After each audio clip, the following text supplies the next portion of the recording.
Hello and welcome back to my channel. Make sure you like and subscribe to my channel. Let's begin.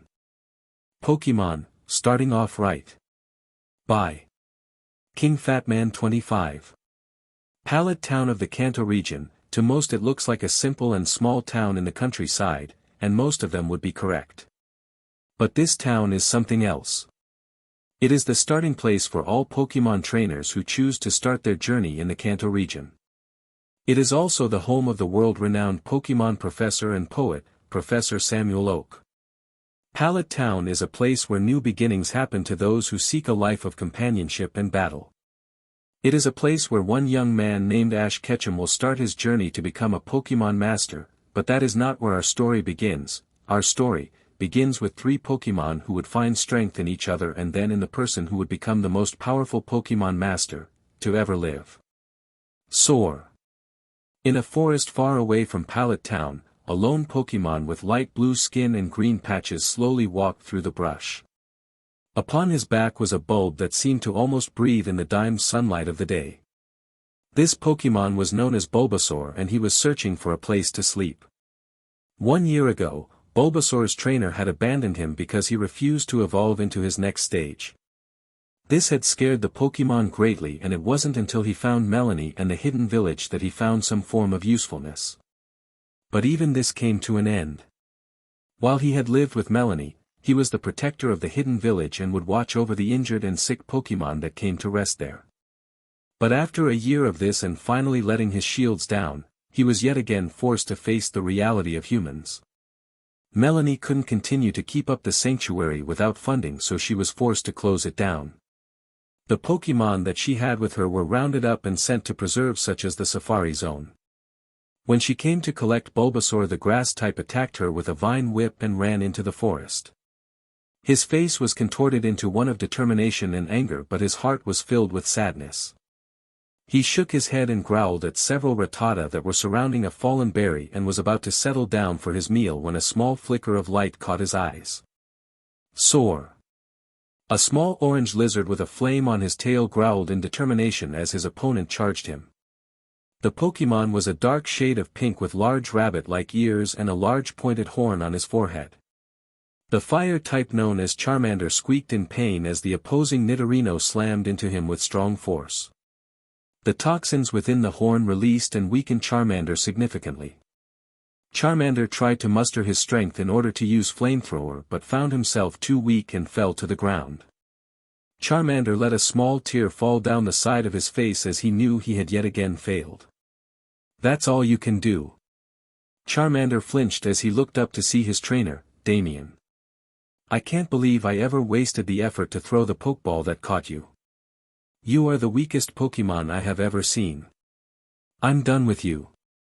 Charmander watched as his trainer took out his Pokeball and activated the release. Charmander was engulfed with a blue light as his trainer released his ownership of him.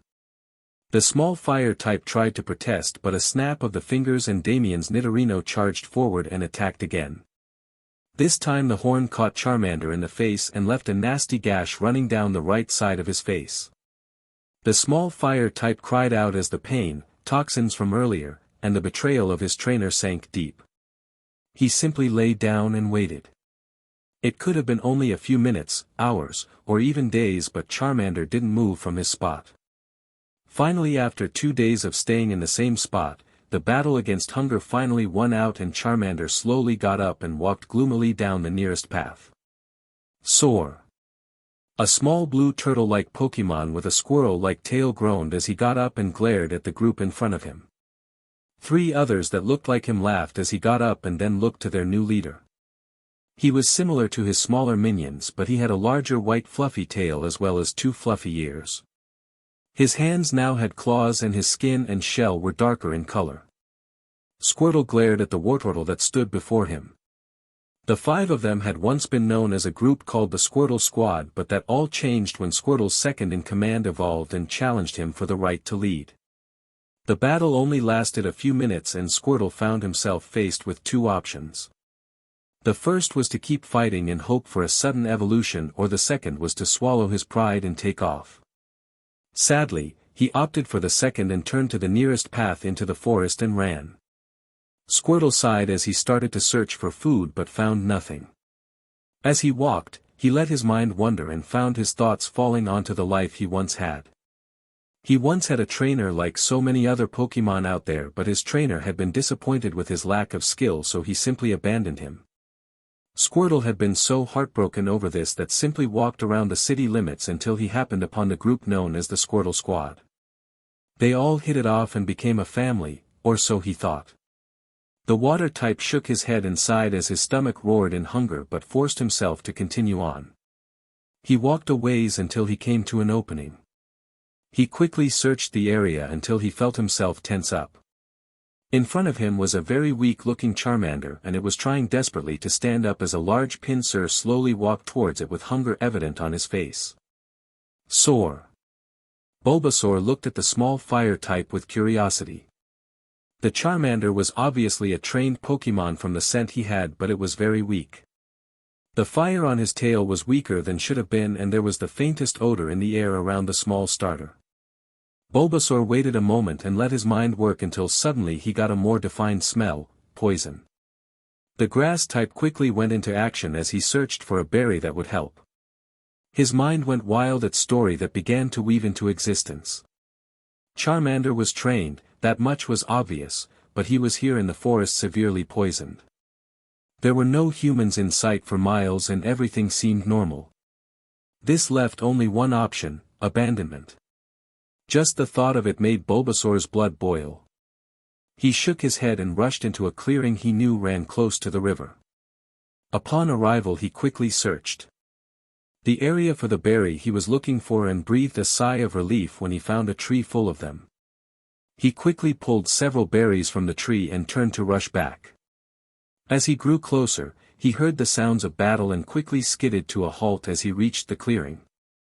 Charmander was still on the ground and a large Pinsir was battling a weakened Squirtle. The water type charged forward and slammed his head into the bug type stomach only to be met with a powerful slash attack. Bulbasaur growled and reached deep within himself. His bulb began to glow as his ability Overgrown roared to his aid in order to defend the weak. Both Charmander and Squirtle were on their feet and both had looks of determination on. With a cry, Charmander, Bulbasaur, and Squirtle launched 3 powerful attacks of fire, water, and grass. The 3 attacks slammed into the bug type and sent it flying with a powerful explosion. The 3 Pokémon looked at each other for a few moments before they slowly walked towards each other. Soft. A young 12-year-old boy slashed at a tree branch that was in his way and chuckled as he quickly dodged the backlash. His raven hair was in an untamable mess and his amber eyes sparkled in amusement as he walked through the woods near Pallet Town. Ash Ketchum smiled as a flock of Pidgey and Pidgeotto flew over his head as they searched for food. The boy pushed another branch out of his way as he arrived at an open field that he loved to come to. It was often filled with wild Pokémon that were tolerant of Ash, and some even went as far as letting the boy play with them. Ash sat down by a large oak tree and watched the Pokémon run around and go about their daily lives. It was around an hour later that he noticed an orange lizard walking around the edges of the field. Being curious by nature, Ash got up and walked along the edge of the field until he finally was close enough to identify the Pokémon. A Charmander. I wonder what you are doing all the way out here. The Pokémon looked up and froze. Sure, he had seen the boy several times, but after what Damian did to him he was very cautious. Ash noticed Charmander's tense stance and crouched down to his level and dug in his pocket. He pulled out a chocolate bar and cracked a portion of it off. Hi there Charmander, I was wondering if you could help me eat this chocolate bar. It is very big and I don't think I can finish it. Charmander's eyes flickered to the bar and back to Ash. He would be lying to himself if he said that the bar didn't smell good, but he just wasn't sure. After a good minute of thinking, he slowly took a step forward. With each passing moment, Charmander slowly walked closer to Ash, and with each step, the boy's smile got wider and wider. When Charmander was close enough, he gently reached out and took the offered candy and took a little bite. The sweet taste washed over his tongue and the fire type squealed in pleasure before he sat down and continued to eat. Ash chuckled and slowly reached out and ran a hand over Charmander's head, to which the Pokémon tensed up. But once he felt the gentle hand, he gave in and leaned into Ash's petting. Charmander swallowed the final piece and looked to Ash for more. The boy chuckled and broke off another piece, but just as he was about to give it to the fire type, a loud blue blur slammed into Ash and hugged the chocolate bar like it was the last one in existence. Ash looked down at the Squirtle as it hugged and looked to be worshipping the chocolate bar. Charmander was shaking his head and started to converse with the water Pokémon. Squirtle looked at his friend and then at the bar before sadly handing it back to Ash. The boy chuckled and broke off a piece of chocolate and handed it to Squirtle, who held it up like it was the azure flute of Arceus. Charmander rolled his eyes and looked to Ash and slowly went over to the human. He easily started to lie down and then rested his head on the human's lap. Ash was shocked by this but gently started to slide the Pokémon until it fell asleep. Squirtle was still looking at the chocolate with wide eyes and a little drool coming out of his mouth. Ash's thoughts were broken when a sharp voice filled the air, Bulbasaur. Ash looked to see a Bulbasaur standing at the edge of the field glaring at him with a heated gaze. The Pokémon spoke again, but when Ash didn't move it growled and charged forward. Bulbasaur lashed out with his vines and struck Ash across the face, leaving a red mark. By this point, Charmander and Squirtle jumped up and put their hands out to stop their friend from attacking the human. Bulbasaur stopped and looked at his friends with shock but growled with a nod of the head for them to explain. Ash sat back as he watched the three Pokémon converse. He knew that they were speaking about him because they would occasionally look at him before continuing with their conversation. Finally, after 15 minutes, Bulbasaur seemed to sag in defeat and simply laid down right where he was.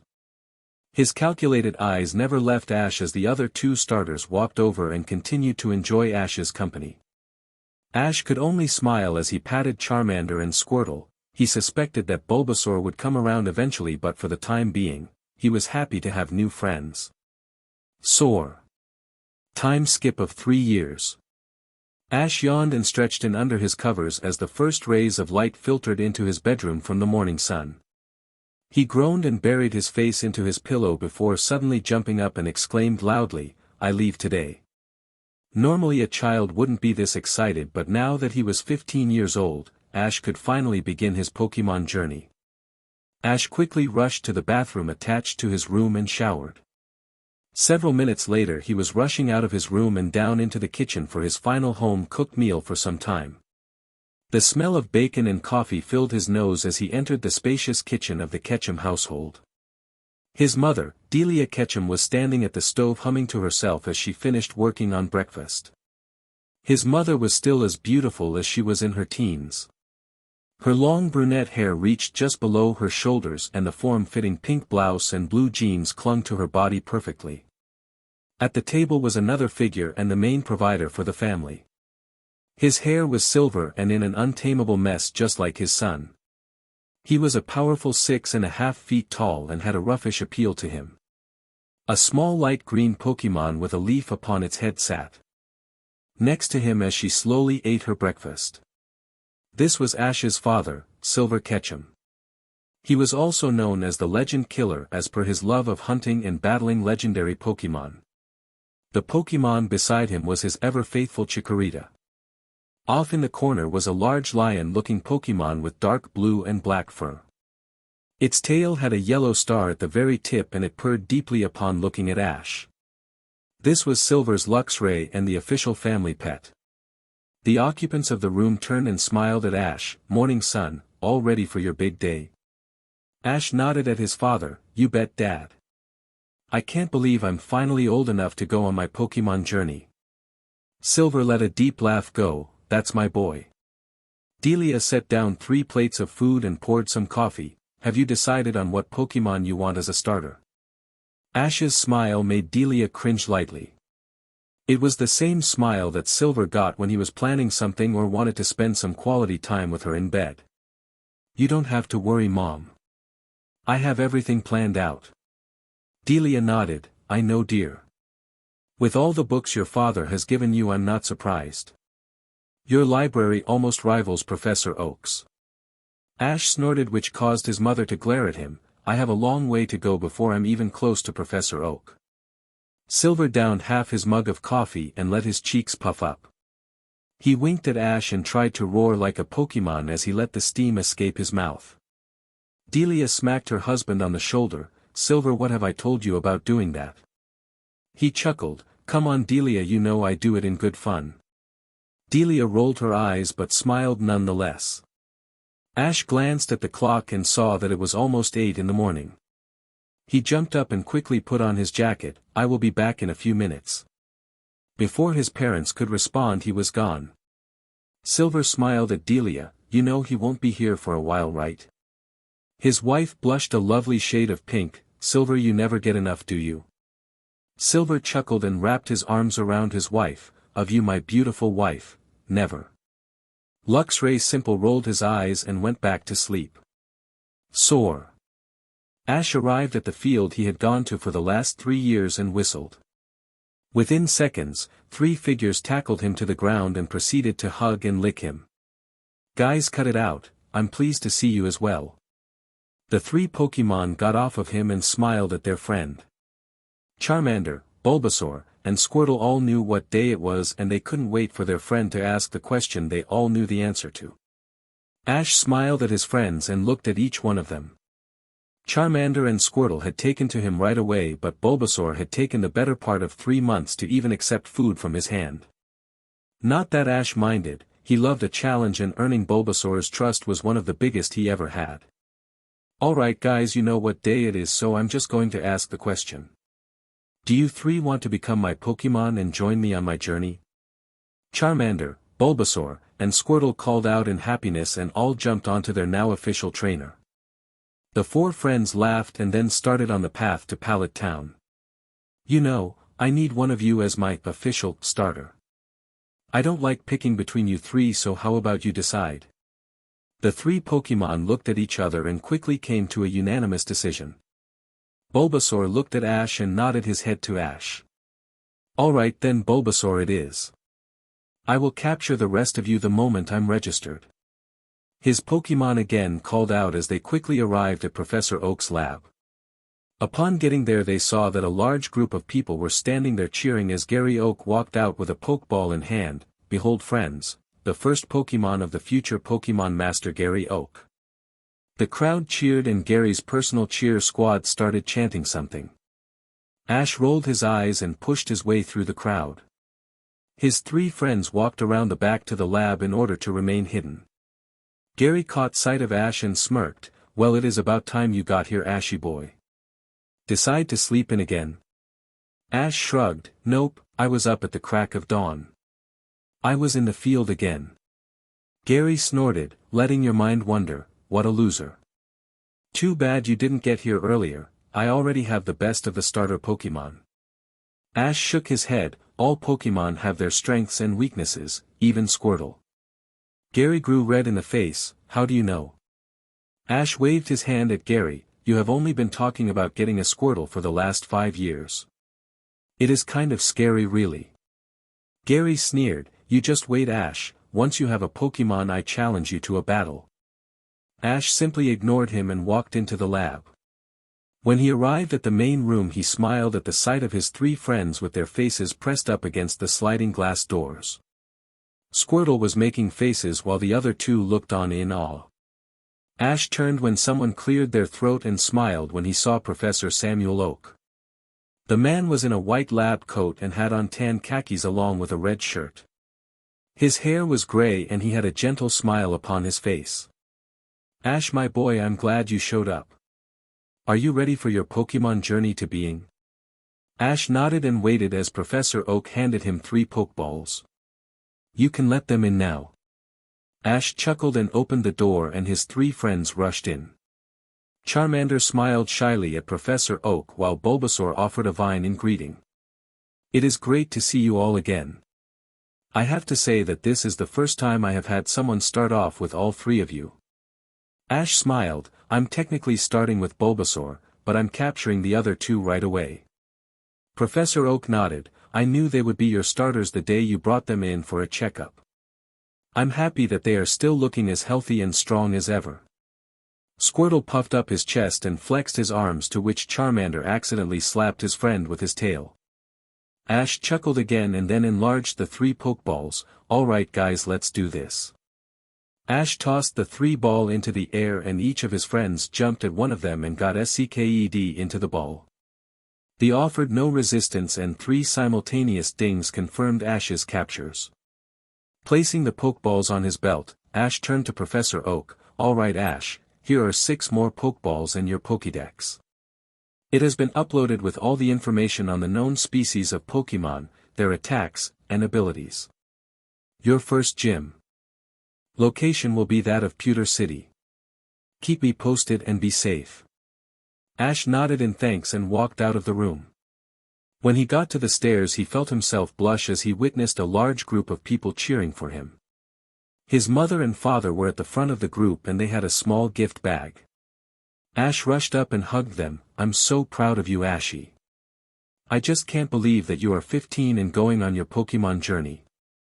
Delia started to shed a tear but Silver put his arm around her. "He will be alright dear, he is a Ketchum."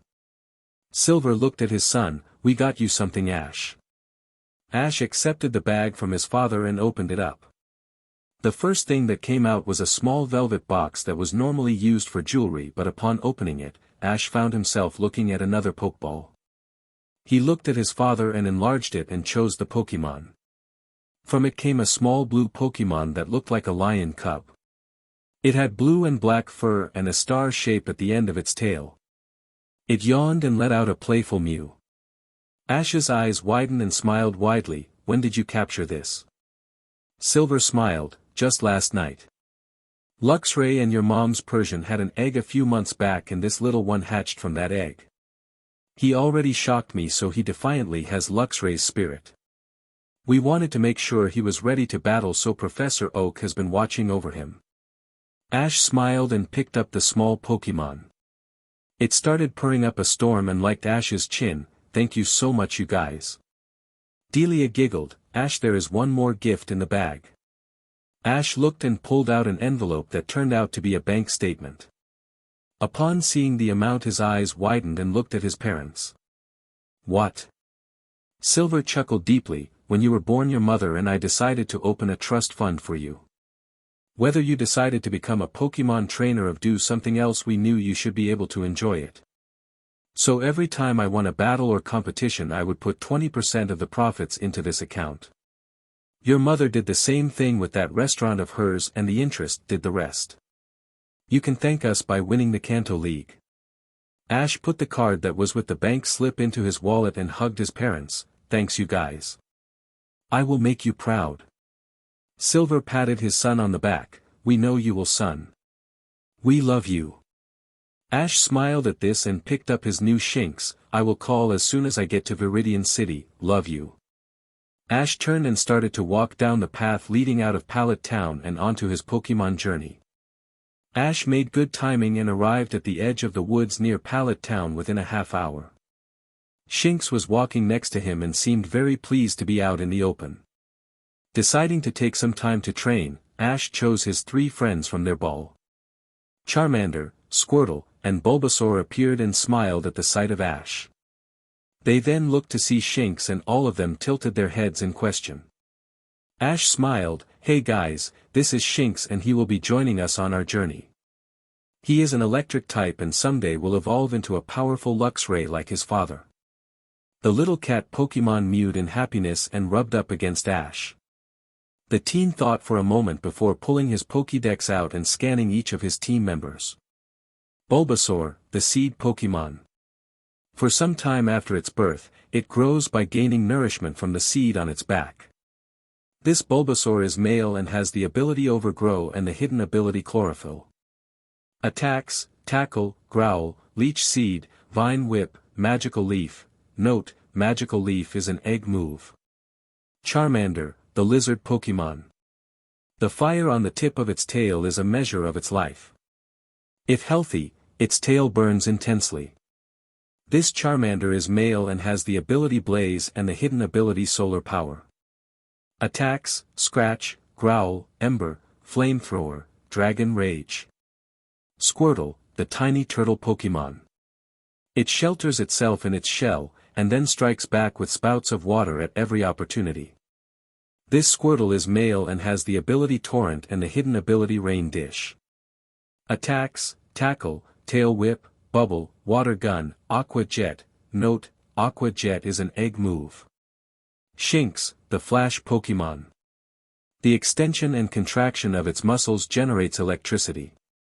It glows when in trouble. This Shinx is male and has the ability Intimidate and the hidden ability Guts. Attacks: Tackle, Leer, Charge, Spark, Night Slash. Note: Night Slash is an egg move. Ash stared wide-eyed at his 4 Pokémon as they waited for him to say something. Sure, Pokémon having move sets like this weren't unheard of, but it was very rare, unless of course you counted the Pokémon who came from the breeding profession. Pokémon breeders would spend thousands upon thousands of dollars in order to achieve the best move sets and abilities for their prize Pokémon. There were even champion bloodlines that guaranteed certain abilities or attacks. But in order to even get a chance at one of these lines you would have to have the money to put out. Ash shook his head at the very thought of spending that kind of money. All Pokémon have their strengths and weaknesses, it's the trainer's job to help define each Pokémon. He said this out loud without thinking and his Pokémon agreed with him. He smiled at his friends and decided to get an agenda ready for them. Alright guys, we have a gym battle in a few days' time and I want us to be ready. The Pewter City gym uses rock-type Pokémon and so we will have to be smart. Squirtle puffed up his chest and flexed, Squirtle, squirt. Ash chuckled, I know you want to battle buddy, but we are going to train for several days before we go to the gym. Ash sat down and thought for a moment. I guess the best place to train would be Viridian Forest. There are plenty of average strength Pokémon for us to battle as well as trainers all around. Plus we might get lucky and find some of the Pokémon considered rare in those woods. His mind made up, Ash returned everyone to their Pokeballs and continued his walk towards Viridian City. After a while, Ash arrived at a small field and smiled at the sight of many different Pokémon. A flock of Pidgey and Pidgeotto flew around searching for food. Several Mankey played around in their trees while a ton of Rattata scurried around in the long grass. Near the stream, Ash could see a group of Nidoran, both male and female. He momentarily thought about capturing one but decided to wait until he had a little more training in. Taking his time, Ash used his Pokédex to mark areas that would be ideal to come back and capture Pokémon as well as checking for new areas that might be along his path. Just as he was about to leave the field, a trainer walked up and pointed to him, Hey you, I challenge you to a battle. Ash sighed, hoping he could have waited until after Viridian to deal with people, but turned and smiled, You got it, what's your name? The teen smiled, The name is Dan and I'm from Viridian City. Ash took his spot on the other side of the field, I'm heading there next, let's say a 1 versus 1. When Dan nodded, Ash pulled a ball out, Shinx, I need your assistance. His small electric type appeared from his ball and mewed. Dan raised his eyebrow, What Pokémon is that? Holding up his Pokédex it responded, Pokémon no available data. There are many Pokémon outside of the Kanto region. Dan smirked, just because you have a rare Pokémon doesn't mean that you are going to win. Pidgey, let's go. Ash raised his eyebrow but then called his first move, Shinx, use charge and then brace yourself. The small electric type called out as he was surrounded with a yellow aura that crackled before he made his legs stiff in preparation. Pidgey, get in close with a quick attack and hit him with tackle. The small bird rushed forward with a burst of speed and prepared to hit Shinx.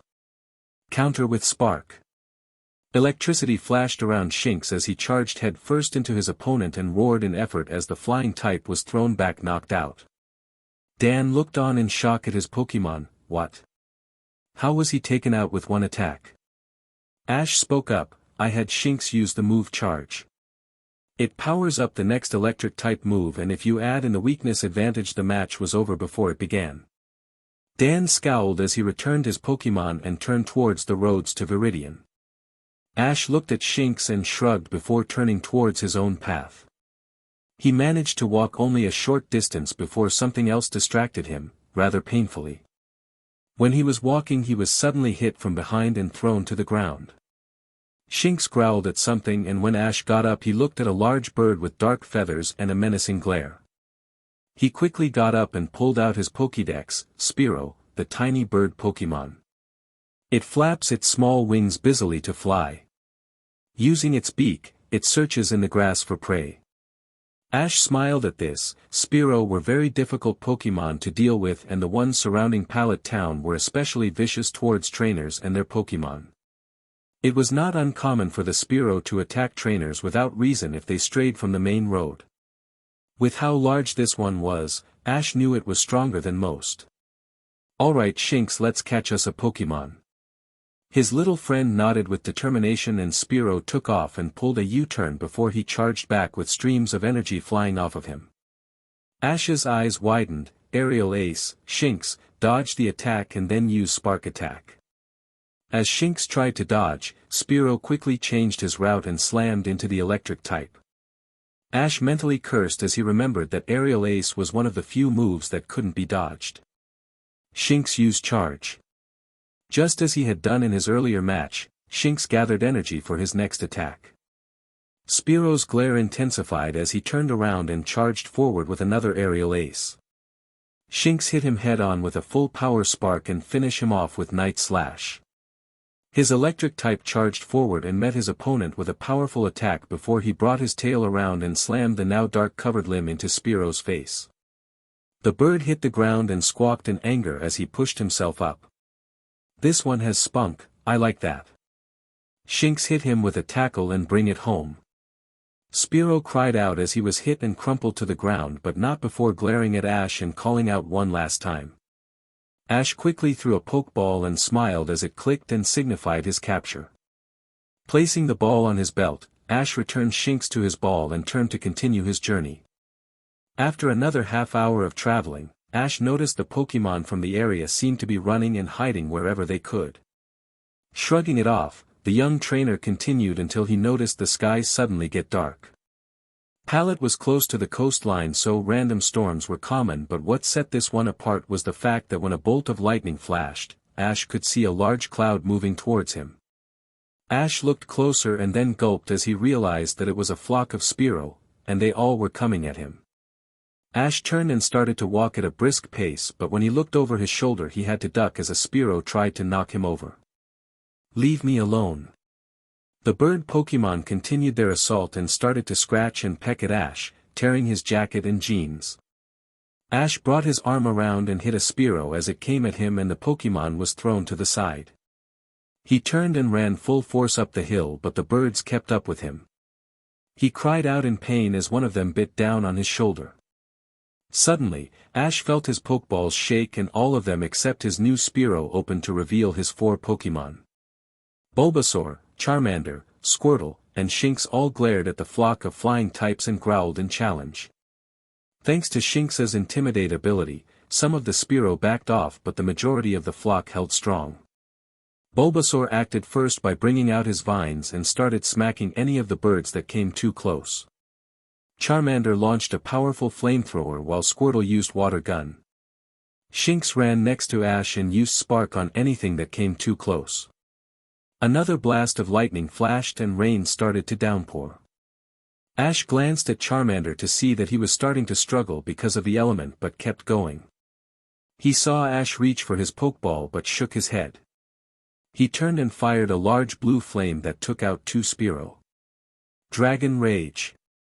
The group kept running, but the flock kept up the attack. All 3 of Ash's starters were getting tired and they were starting to get hit more and more. They finally arrived at the path that would go directly to Viridian, and they could see the city from where they were. Ash turned and growled as he saw the Spearow come at them again. "Alright guys, we have to stop them now." His Pokémon called out in agreement and got ready. Bulbasaur reached deep within himself and roared out as he was engulfed in a powerful green aura. Next to him, Charmander and Squirtle did the same, glowing red and blue respectively. Shinx started charging up his power for an attack. As the Spearow came in for another attack, each of Ash's Pokémon roared and fired an attack. Bulbasaur launched Magical Leaf, Charmander used Flamethrower, Squirtle used a large water gun, and Shinx forced his extra power out and it took the form of a shock wave that streaked forward and combined with the 3 other attacks. The 4 moves combined and exploded just as the flock came in range and sent them all up in a cloud of smoke. Ash covered his eyes as he saw the power of his Pokémon become amplified and instantly knew that they had used their special abilities. He looked up after the attack and saw that what remained of the conscious Spearow were flying. Ash looked at his Pokémon and saw that they were exhausted. He bent down to them and hugged the 4 of them to him. "You guys are just amazing." His 4 Pokémon smiled into their trainer's touch, and it wasn't until Charmander made a startled cry that Ash looked up. The storm had broken and Charmander was pointing towards the sky. Ash looked up and felt himself go weak as he saw one of the most beautiful creatures he had ever seen. It was a large flying type with a rainbow of colors for feathers and a graceful crest upon its head. The Pokémon gave a shrill cry as its eyes looked down upon Ash, and the slightest smile formed as it gave its blessings to the Chosen One. Ash's Pokémon bowed in respect to the being, but Ash simply stood still in awe. Ho-oh! The phoenix-like bird flew off into the distance, leaving a colorful rainbow in its wake. Soar! Ash arrived at the Pokémon Center and handed his team over to Nurse Joy, who asked if he was okay. When he simply said Spearow, she scoffed and complained about the Pokémon League needing to do something about them. Ash sat down and took a deep breath as he sank into a comfortable chair. For being in Viridian City, the center was very quiet and there were only 2 other people in it. He thought about calling his parents but decided to hold off on it until he was sure his Pokémon were safe. Ash closed his eyes and took a momentary breather but opened them when the door opened and a girl about his age walked in. Ash's eyes did a once-over and felt his breath hitch. She was beautiful. Her orange hair was in a ponytail and she was wearing a form-fitting yellow shirt with tight cut-off jeans. Red suspenders ran from the belt loops up over her shoulder and added a unique look to her. Ash felt himself gulp as he noticed that her midriff was showing as well as just how long and toned her legs were. He felt himself blush when she looked over and smiled at the sight of him and started to walk over. Finding it increasingly hard to breathe, he remained quiet as she stopped in front of him. Her blue eyes sparkled in amusement before she finally spoke with a musical voice. "Hello, I'm Misty Waterflower." Ash took a deep breath and pushed his raging hormones down before giving a roguish grin that his father had used all the time. "Hi, I'm Ash Ketchum." The girl blushed lightly before shaking her head. "I hope I don't sound weird, but I happened to see you just as you finished off that flock of Spearow. I was fishing in a river nearby and the storm forced me to move, and well, the rest just fell into place. I wanted to make sure you and your Pokémon were all right." Ash chuckled lightly and offered her a seat next to him, all the while wondering if she had seen Ho-Oh as well. "Thank you, and yes, we are fine. Let's just say I have unbelievable luck when it comes to Pokémon, both good and bad." Misty looked at him as she set her bag down and sat in a chair. "What do you mean, if I might ask?" Ash nodded. "Well, the best example is the Spearow from before. I had just captured one, and from what I recall they are very social creatures. That makes me think that the one I now own was part of the flock. Before he was captured, he called out, and it was only after that when I was attacked." Misty's eyes widened. "So your own Pokémon had you attacked?" Ash rubbed the back of his head and blushed lightly as Misty shifted her legs. "He wasn't my Pokémon yet. So if anything it was a final defense." The redhead before him nodded in understanding. The 2 sat in a comfortable silence for a few moments before Ash took charge of the conversation. "So Misty, what is your story? You mentioned fishing, are you a trainer?" The redhead smiled and nodded. "Yes, I am. I specialize in water Pokémon and hope one day to become the best water Pokémon trainer in the world." Ash's eyes widened at the goal. "That is something. I myself plan to become a Pokémon master, but I really don't think I could ever specialize in only one type. I mean, my team already has 5 different types." Misty raised an eyebrow. "What do you have?" The Pallet town native smirked lightly. "I have a Charmander, Bulbasaur, Squirtle, Shinx, and now Spearow." Misty's eyes sparkled and she squealed in a very girlish way. "Oh my Arceus, you have a Squirtle.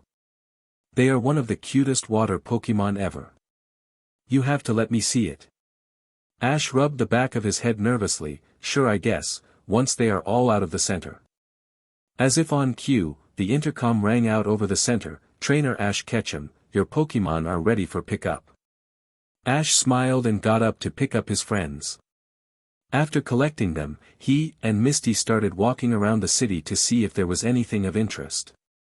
Ash learned that Misty was currently traveling around to the local rivers and lakes to capture rare water Pokémon, as well as to prove a point to her sisters. You would think they would realize how important the gym is. I mean, if they don't hold up their end of the deal and just continue to hand out badges, they will be closed down. Misty nodded. I have been trying to pound that into their head for years. Granted, I just started really helping out with the gym duties, but I could see it from a very young age that they were not doing things right. It is really frustrating because while I deal with the gym, I can't get out and capture new Pokémon.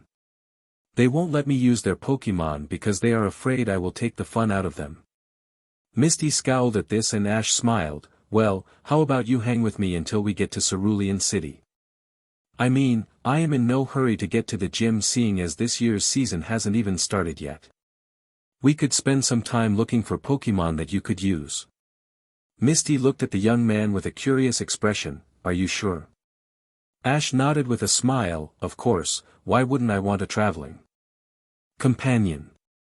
It is nice to have a friend with me. Ash didn't notice Misty blush at this. The girl thought it over for a moment before nodded. All right, it's a plan. So do you have any places that you want to look first? Ash thought a moment before pulling out his Pokédex. Well, there are several areas that would be great for Pokémon to be, not to mention the woods and fields back around Pallet Town and closer to the coast are supposed to have rare Pokémon. His new friend smiled at the concept of getting something rare. I'm up for it if you are. I mean, we would be going the opposite direction. Ash thought for a moment. It is fine. We can swing down that way and be in Pewter within 2 weeks, maybe a little later if we find some Pokémon and train. Misty smiled brightly and giggled in excitement, which caused Ash to blush. Alright, let's do it. She grabbed Ash by the arm and practically dragged him towards Route 1 and back to Pallet Town. Soar. Ash and Misty made great timing and arrived at the coastline near Pallet Town within a day. Time seemed to fly by as they talked about their lives and interests as they became better acquainted. During their lunch break, the two trainers had released their Pokémon for some air and Misty instantly fell in love with Ash's Squirtle and Shinx. Misty herself had 3 Pokémon on her.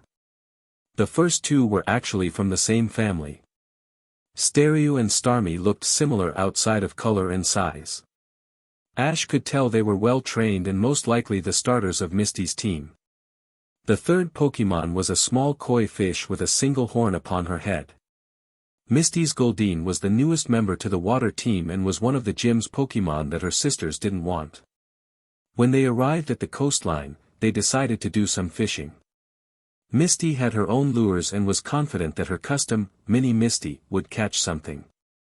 In all honesty, Ash felt that it would intimidate Pokémon rather than make them want to bite it, but he kept his comment to himself. They sat there for close to 3 hours without much success until Misty's lines suddenly went tense and started to pull out of her reel.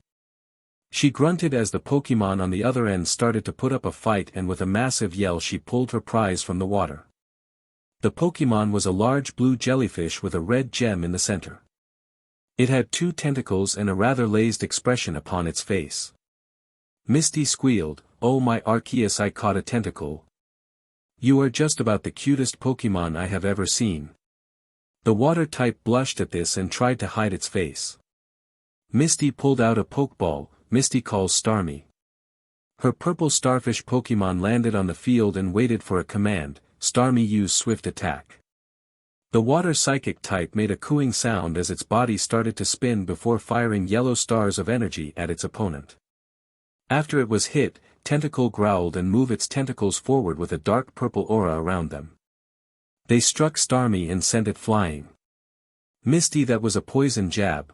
Watch out for more surprises. The redhead nodded and prepared herself. Alright Starmie, get in close with rapid spin and hit it with Bubble Beam. Spinning both sections of its body at a furious pace, Starmie launched forward and slammed into the opposing water type and sent it flying. Seconds later, a beam of colorful bubbles fired from the gem in the center of the starfish. The bubbles hit Tentacle and burst with energy at each hit. The Pokémon called out in pain before crumpling to the ground. Misty smiled as she saw her chance. Pokeball go. An empty ball sailed from her hand and hit the head of Tentacle. It opened and sucked the Pokémon in before closing and shaking for several seconds. When the ding was heard, Misty ran up and started jumping around. I did it, I caught a tentacle. Ash chuckled at his friend. Chill out Misty, it is just a tentacle. The redhead stopped jumping and turned with a glare. It is just a what? The last portion was yelled, making Ash gulp and back up. I just said it was a simple tentacle. There are hundreds out there. Misty's eyes narrowed in anger. This is not just a simple tentacle, it is my tentacle and it is the most beautiful Pokémon on the planet.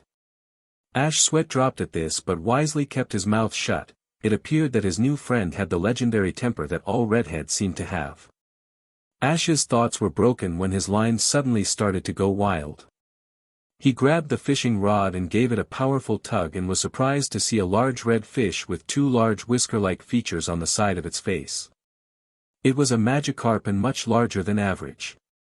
Misty saw it and seemed to tense up. You can keep it. Ash looked at her before he tossed a Pokeball at the flailing fish. It sucked it in and quickly signaled the capture. Ash put the ball on his belt and looked at Misty, who was letting out a breath of relief. Do you have something against Magikarp? Misty stuttered. No I don't, I do have something against their evolved form though. Ash raised his eyebrow. What's wrong with Gyarados? I mean, granted they don't have the best reputation but they are very versatile Pokémon. Misty shrugged and tossed her line back into the water. Ash decided to let her be alone for a little while, so he told her he was going to go train. Soar. Once he was a decent distance away, he chose his 6 Pokémon. All of them excluding Spearow smiled at their trainer, or in Magikarp's case, flailed in happiness. The Pallet town native looked at his flying Pokémon and saw the look of disdain it was giving him. Bulbasaur saw this and growled at it to show respect. Spearow simply turned his head and ignored the grass type. Ash decided to end this before it got out of hand and he had to deal with a rebellious Pokémon. He knelt next to Spearow and looked at it. Look Spearow, I realize that you are not a fan of me, but I captured you, so you are now part of my team. You can accept it and make things easier, or you can try to resist and face the consequences. Spearow tensed up at this, as well as the sudden change in Ash's voice tone. Bulbasaur, Charmander, and a Squirtle had seen the change before, and it was never pretty. Gary had been a very ruthless person during the years leading up to Ash's Pokémon journey, and it led to Ash being slightly different. He was still the warm, caring person that you would expect from someone who was raised in a loving family, but the difference was the moment you betrayed his trust he would turn very cold towards you. The fact that he was acting this way with a Pokémon was something else. Spearow glanced at Ash. Look, I'm not going to lie. I don't believe in releasing Pokémon, but I will not put up with a Pokémon that is too stuck up and might endanger my family. I want you to be a part of it, but if you continue I will return you and simply send you back to the lab. Spearow looked at his trainer in shock. He was giving him a choice, but it was a very obvious choice. If he didn't accept the offer he would be put into the Pokeball and sent somewhere. But if he accepted he would be a member of another flock, and given how strong the Shinx that took him out was, he would become more powerful. The flying type looked at Ash with uncertainty in his eyes before glancing at the 5 other members of the team before he looked back at Ash. With a steady nod, the flying type accepted his role as Ash's Pokémon. The trainer smiled and turned to all 6 of his Pokémon with a fierce look of determination in his eyes. Alright, we have our first gym battle in 2 weeks and I want us to be ready. Let's start training. Ash pushed a branch out of his way and let Misty through before turning and smiling at the sight of Pewter City. Over the last 2 weeks, the 2 teens had spent time training and capturing any Pokémon they felt would be useful. At the coast, Misty had captured a Poliwag, which had quickly evolved into a Poliwhirl, a Shelter with the ability Skill Link, and finally at Ash's urging she had captured a Magikarp to get over her fear of Gyarados. Overall, the water trainer was pleased with her haul and was very thankful to Ash. Said trainer was slightly more selective about his captures. When he had talked to Professor Oak, the man had told him that Gary had already captured over 25 Pokémon, but that included multiple of the same species. Ash frowned at this. Why should he waste not only the money for Pokeballs, but the time he had on capturing the same Pokémon? Granted, they were all special, but it wasn't fair to the team if only used the strongest. While walking through Viridian Forest, Ash had captured a Caterpie which quickly evolved into its final form of Butterfree, a Pidgeotto, and his most valuable capture, a Scyther. Once they arrived at the edge of the forest, they spent 4 days training and preparing for Ash's gym battle. Misty had complimented Ash multiple times on his abilities with Pokémon and joked that he must have been blessed by the legendaries. Ash suspected that his 3 starter Pokémon were close to evolving, and he was certain that Shinx would evolve with one more battle. The little electric type had grown very aggressive, which was a sign in his species that they were going to evolve. Aside from that, the only thing different was the attacks that his Pokémon had worked on. Each of them had mastered 2 new moves, which was unheard of without the use of a TM. Ash smiled at the progress he had made and knew that they would only grow stronger in time. Ash? The teen looked at Misty and smiled. What? The redhead shook her head. You seem to space out, are you alright? Her friend chuckled. Yeah, I was just thinking about our progress over the last 2 weeks. I still am trying to figure out what Bulbasaur, Charmander, and Squirtle are working on. Over the 2 weeks, the 3 Kanto starters had taken an hour each day to work on a secret project for their trainer. Ash was very eager to figure out what it was, but they refused to let him in on the secret. Misty thought, it could be some kind of attack, or maybe they are trying to evolve for you sooner. Ash nodded at the possibilities as they arrived at the center. I guess, but I'm not sure why they would try and force themselves. We are a team and I want them to work at their own pace. Ash and Misty healed their Pokémon before they headed to the Pewter gym. Misty decided to go to some of the local stores and shop while Ash battled. Ash knew the Kanto region by heart as well as the gyms and the types they specialized in. In total, there were 15 gyms in each region, but they had a specific 8 that were considered the poster gyms. These were the gyms that were on the main routes of the region and were the most accessible to trainers. This also meant that they were stronger than the other gyms considering the high number of battles.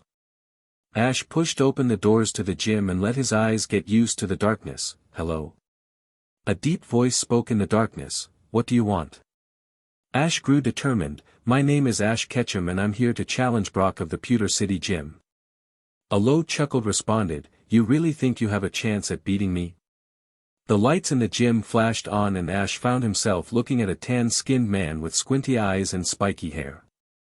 I know I have a chance, I have been preparing for 2 weeks. Brock raised an eyebrow. That is something that most trainers don't do. I had 3 battles yesterday and all of them were new trainers who thought they would win by just type advantage. I showed them how wrong they were. Brock stood up from the chair he had been sitting in. This will be a 2-on-2 match and the victor will be decided when both Pokémon of one trainer are unable to battle. Ash nodded and pulled a ball from his belt. Brock chose first. Geodude, let's rock. A large boulder-like Pokémon with 2 arms appeared and floated over the field. Ash threw his ball and called out, Shinx, I need your assistance. The small electric type appeared and instantly started growling at the rock type. Brock laughed deeply. You really think just because you have a rare Pokémon that you can win? Do you even know about types and how they play roles in battle? Ash remained silent and grew serious. Brock shook his head. Geodude, use Rock Throw and end this. The rock type grabbed several small boulders and tossed them at Shinx. It's over. Ash glared at the rocks. Protect. A large shield appeared around Shinx and the rock simply slammed into it and bounced off. Get in close. Shinx rushed forward and growled at Geodude as he ran towards him. Brock was caught off guard by the move but quickly countered. Geodude used Tackle Attack. His Pokémon pounded his fists together before rushing forward. Shinx full power Iron Tail now. The little electric type jumped up and spun around before bringing his glowing tail down upon Geodude's head. The rock type crashed into the ground, unconscious. Brock looked on in shock. How? Ash ignored him and smiled when Shinx gave a loud yelp and was engulfed with a bright white light. His body grew to a medium size before finally dimming down. The Pokémon that now stood there was the same coloring as Shinx, except he had a more feral look to him. The first signs of a mane could be seen and his eyes held a sharp look to them. The Pokémon took a deep breath and let out a cry, Luxio. Ash smiled and pumped his fist. You evolved Luxio, great job my friend. The electric type smiled and walked over to Ash and sat down next to his trainer. Brock returned his fainted Pokémon. It seems I underestimated you, something that I will now fix. Onix, let's rock. A massive snake-like creature appeared on the field. Its body was made of massive boulders that were connected together all the way up to its head.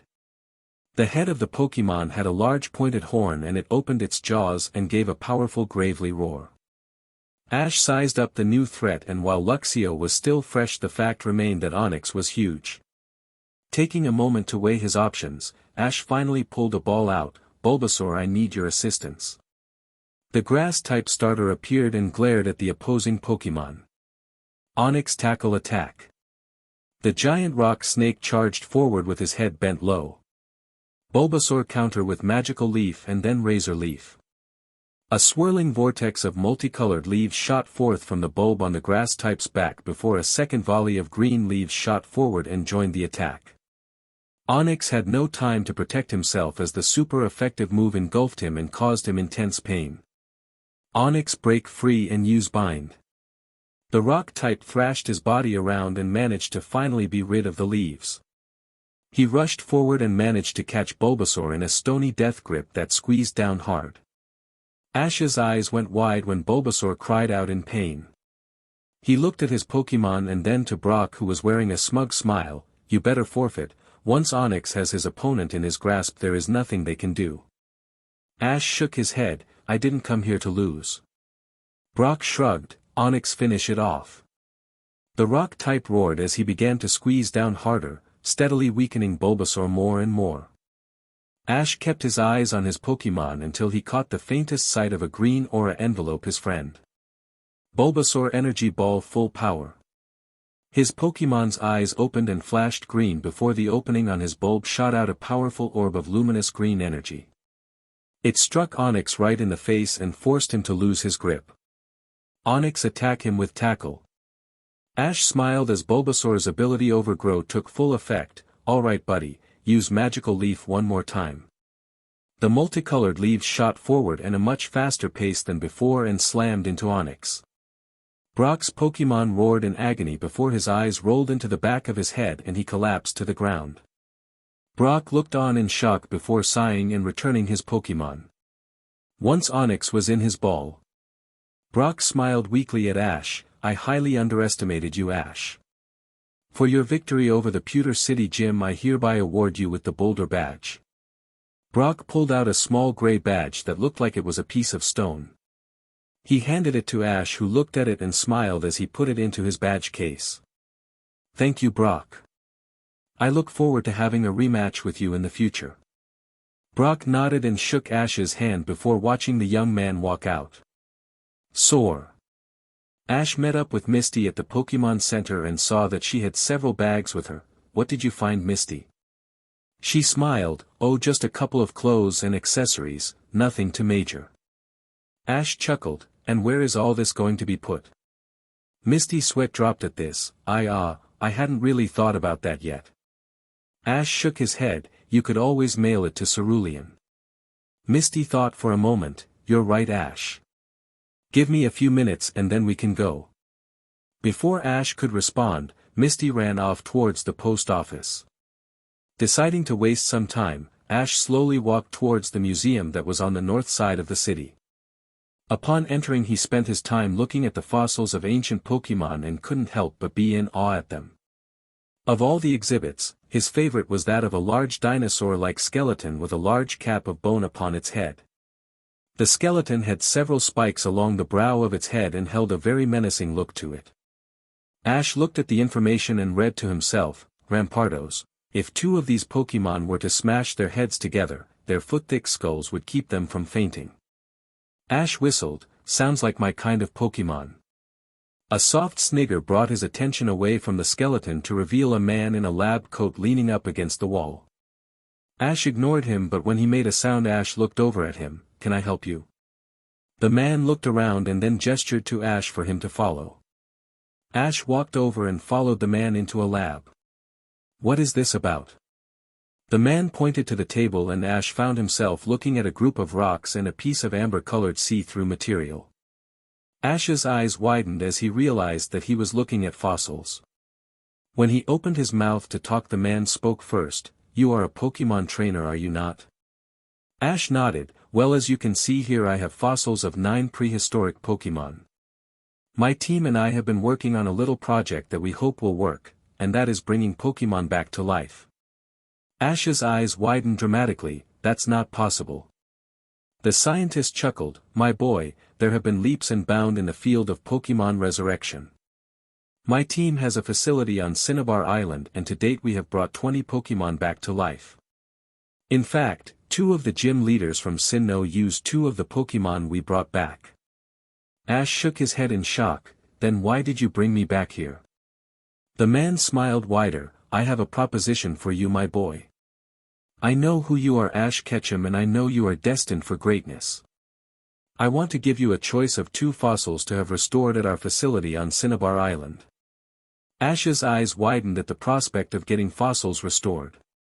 He was about to say yes, but then he thought of something. What is the catch? Why are you giving me this chance and no one else? The scientist smiled wider and brushed a strand of his white hair out of his eyes. Can't I be nice to a trainer that shows promise?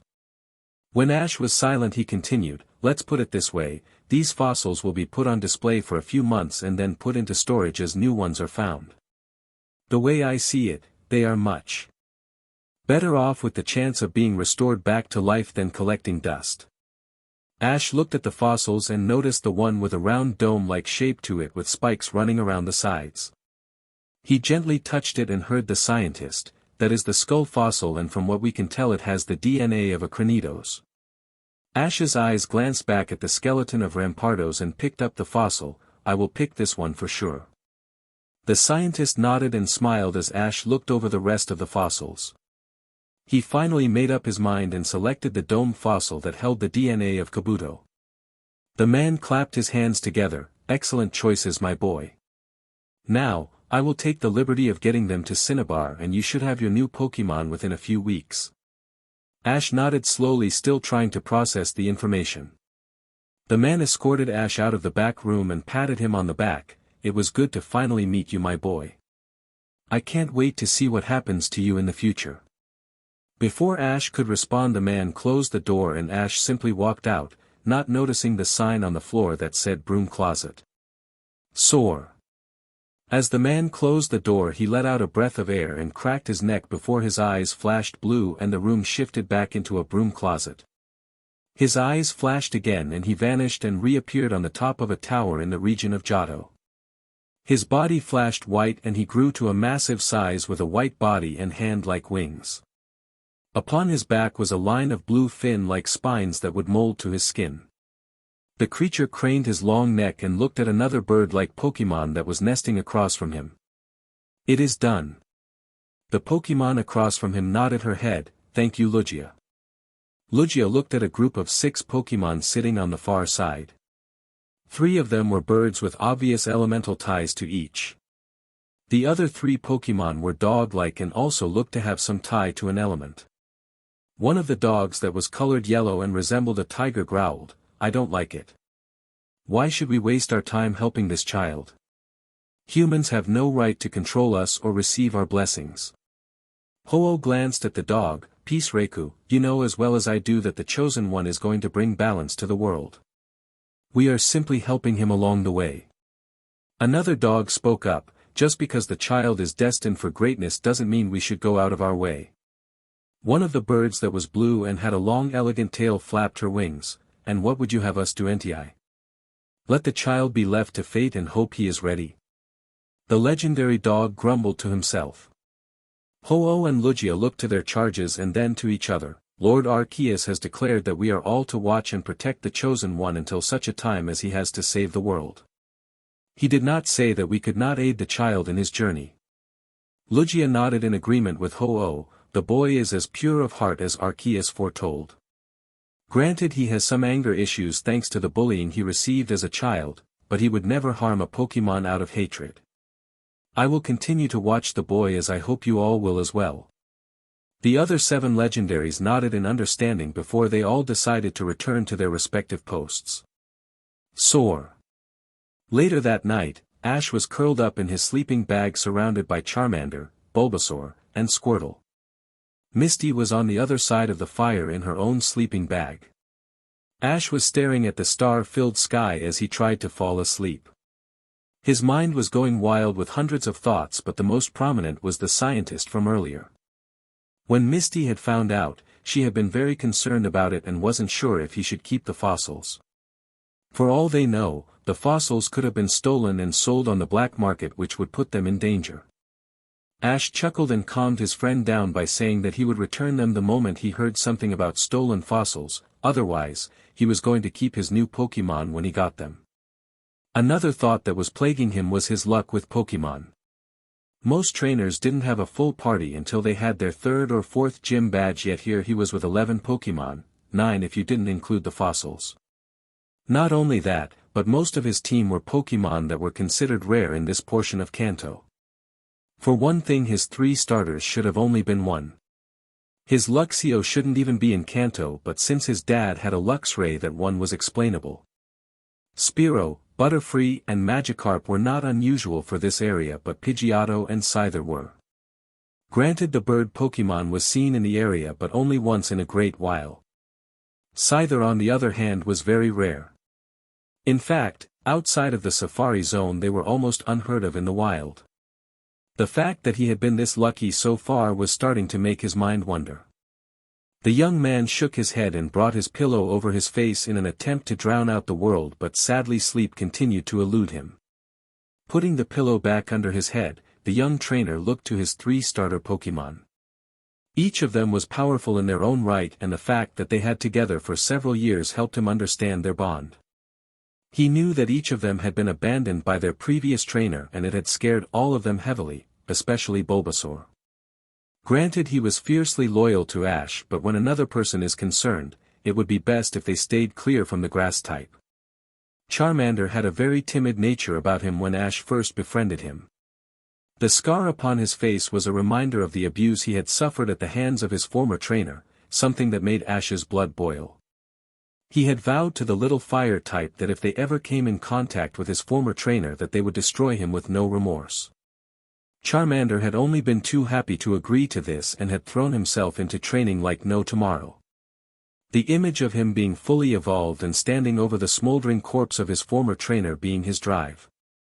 Squirtle was another interesting character. The water type was fond of playing practical jokes but also had a large passion for battling and becoming stronger. The thing that Ash couldn't wrap his mind around was why people would abandon their Pokémon. Any Pokémon could be strong, it just took work.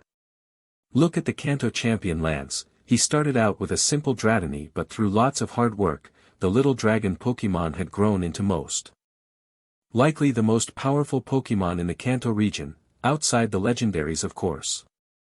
The only Pokémon that could possibly come close was the starter of the Sinnoh champion Cynthia, her Garchomp. The Pallet town trainer shook his head as his mind started to overthink again. He growled in frustration when sleep continued to elude him, so he simply rolled over in his sleeping bag and put his pillow over his head. Soar. The next thing Ash realized was that he was being shaken awake by Misty, who was looking at him strangely. Are you all right, Ash? You look like you are getting sick. He simply shook his head. I didn't sleep well last night, nothing to worry about. Misty slowly nodded her head. Okay, are you feeling up to tackling Empty Moon today? We have 2 options with that. We can go through it and be out within a day, or we can go around it and take another week. Ash thought about the options. While he wanted to get to the badge as fast as he could, he didn't want to slump on his training either. And truth be told, there wasn't anything he really wanted to capture outside of a Clefairy, but the odds of him actually encountering one were about 1,000,000 to 1. Let's take the long way around Mist. The redhead blushed at the nickname. This didn't go unnoticed by Ash. Are you sure, Ash? Her friend nodded. It will give us some more training time, and I really don't like the prospect of having to fend off hundreds of Zubat. Misty nodded in agreement and started to walk ahead of her friend as to hide her blush, not that Ash minded at all. It gave him a view that he was quickly growing accustomed to, Misty's sharply swimmer behind. Now, by no means did Ash consider himself a pervert, but he wasn't going to turn down the chance to admire the beauty of a teenager like Misty. Living with parents that were as sexually active as Silver and Delia, you couldn't help but learn about this stuff early on. Hell, his father gave him the talk when he was only 7, a full 2 hours of his life that he will never look back upon. Ash had experimented with a couple of girls from Pallet, but nothing more than kissing and light petting. The one he got the furthest with was surprisingly Daisy Oak, Gary's 18-year-old sister. Ash had been running around Pallet with his shirt off, and Daisy was sunbathing in her backyard. Let's just say that she was very happy for him running past her. Ash felt his hormones start to rush forward, but he forced himself to think clean. He wasn't about to become his father until he met the right girl. Ash blushed deeper when Misty bent over and picked up her bag, forcing Ash to clear his throat and finish cleaning up the campsite. Maybe the cave was a better idea. Sore.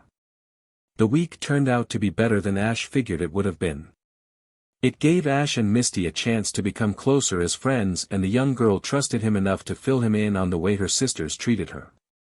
When she had spoken of it, Ash noticed that tears formed, and the young man made a bold move. He pulled his friend to him and wrapped her in a hug, which she quickly returned.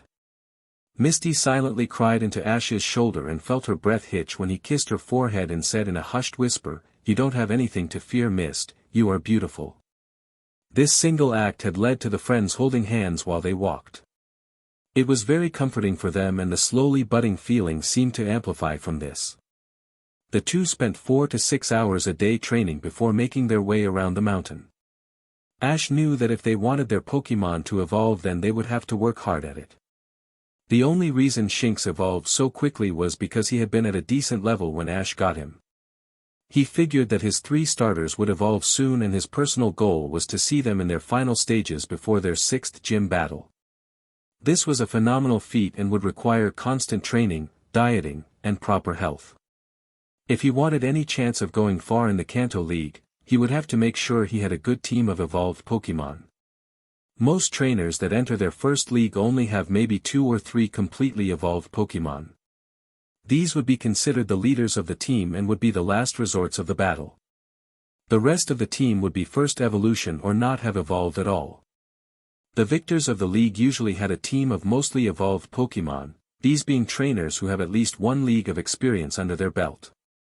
There were cases though in which trainers would take time to train their teams before attempting gyms, and the best examples are the current reigning champions.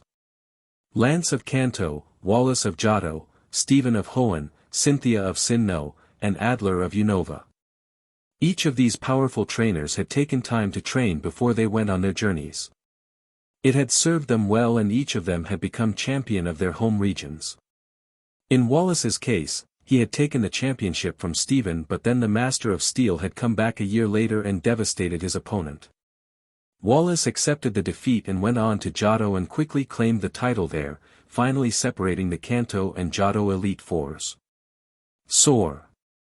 As the two friends came over a hill, they stopped and smiled at the sight of Cerulean City laid out before them.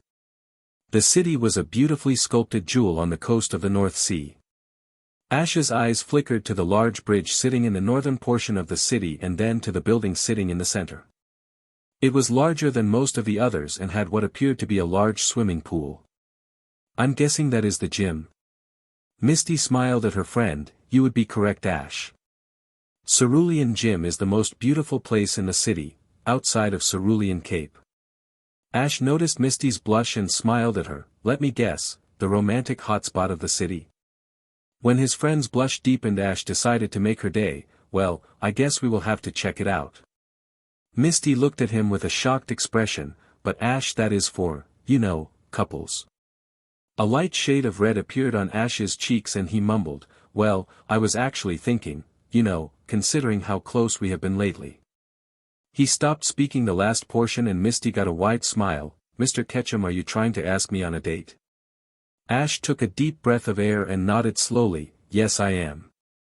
His friend jumped at him with a powerful hug, yes.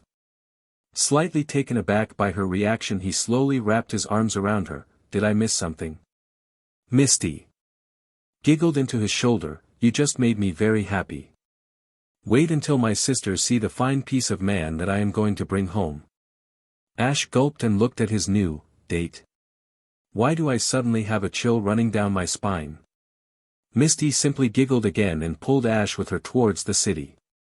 Chapter 4. Ash and Misty arrived at the Pokémon Center within a few hours of coming over the hill.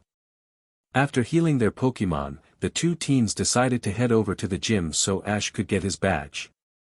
Misty had her arm looped in Ash's and a smile on her face that one could see for miles around. Upon getting to the gym, Ash noticed something was off. The doors were locked with a closed sign on it and there was a box next to the doors. Misty looked at the setup and growled, those dumb bimbos, I leave for a few weeks and they start giving away badges. Ash looked at the box closer and noticed a slot for his Pokédex.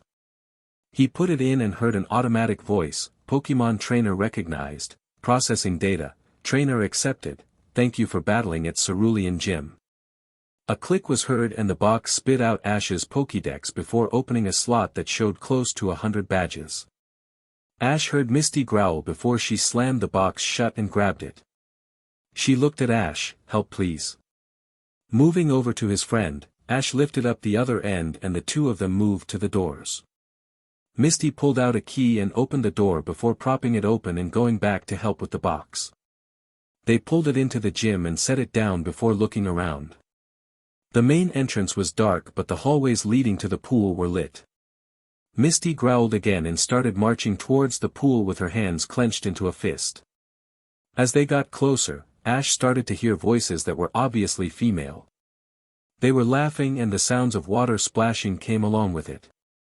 They rounded the corner and Ash had to fight off the urge to let his jaw drop to the floor as three of the most beautiful women he had ever seen sat at the edge of the pool. They looked like they could be triplets except that their hair was different colors. One of them had golden hair, the second had deep blue, and the third had a shade of pink. Misty growled again and spoke in a cold voice, so this is why the gym is closed. You three are too DMN lazy to do anything. The three girls froze and turned with shocked expressions. The one with blue hair spoke up, like, good to see you little sister. What brings you back home?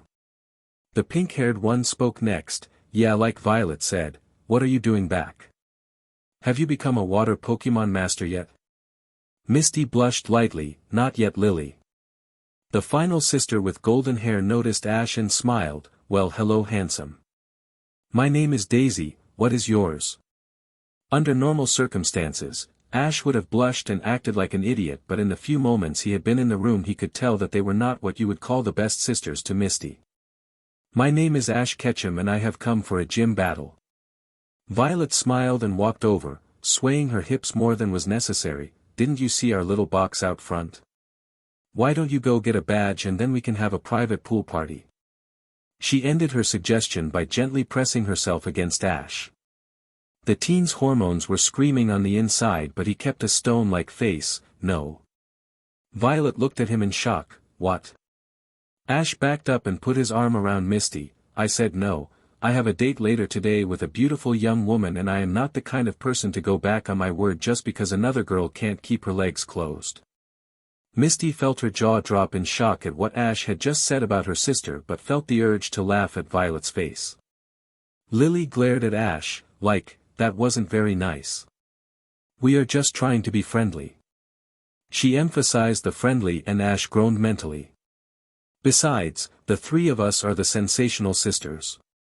You would have a much more enjoyable time with us than you will the runt. Ash felt Misty stiffen in his arms before she turned and rushed out of the room. Daisy looked back at Lily. That was too far, Lily. The pink-haired teen rolled her eyes. Whatever. She looked back at Ash and struck a pose, making sure that her BRST were move out. So how about it, handsome? Ash glared at her and spoke in a cold tone. You had better be ready to battle when I get back. I don't take bullying very well. Lily gulped at the coldness of Ash's voice, but before she could respond, Ash had left. Soar. Ash quickly found Misty by the river that ran near the edge of town, sitting with her feet in the water. She had a few stray tears falling down her cheeks and seemed lost in thought. The trainer from Pallet walked over and sat next to her and wrapped his arm around her waist. It will be all right, Mist. I'm going to show them what happens to those that harm someone I care about. The redhead looked over at Ash. They are right, you know, they are far more beautiful than I am. Ash snorted. You really think I'm that shallow of a guy? It takes more than looks to catch Ash Ketchum. Misty's eyes sparkled for a moment. So I caught you? And how did I do that? Ash smiled the Ketchum roughish grin, with your charm and good looks. Misty giggled and leaned her head onto Ash's shoulder. What are we? The teen trainer thought for a moment. What do you want us to be?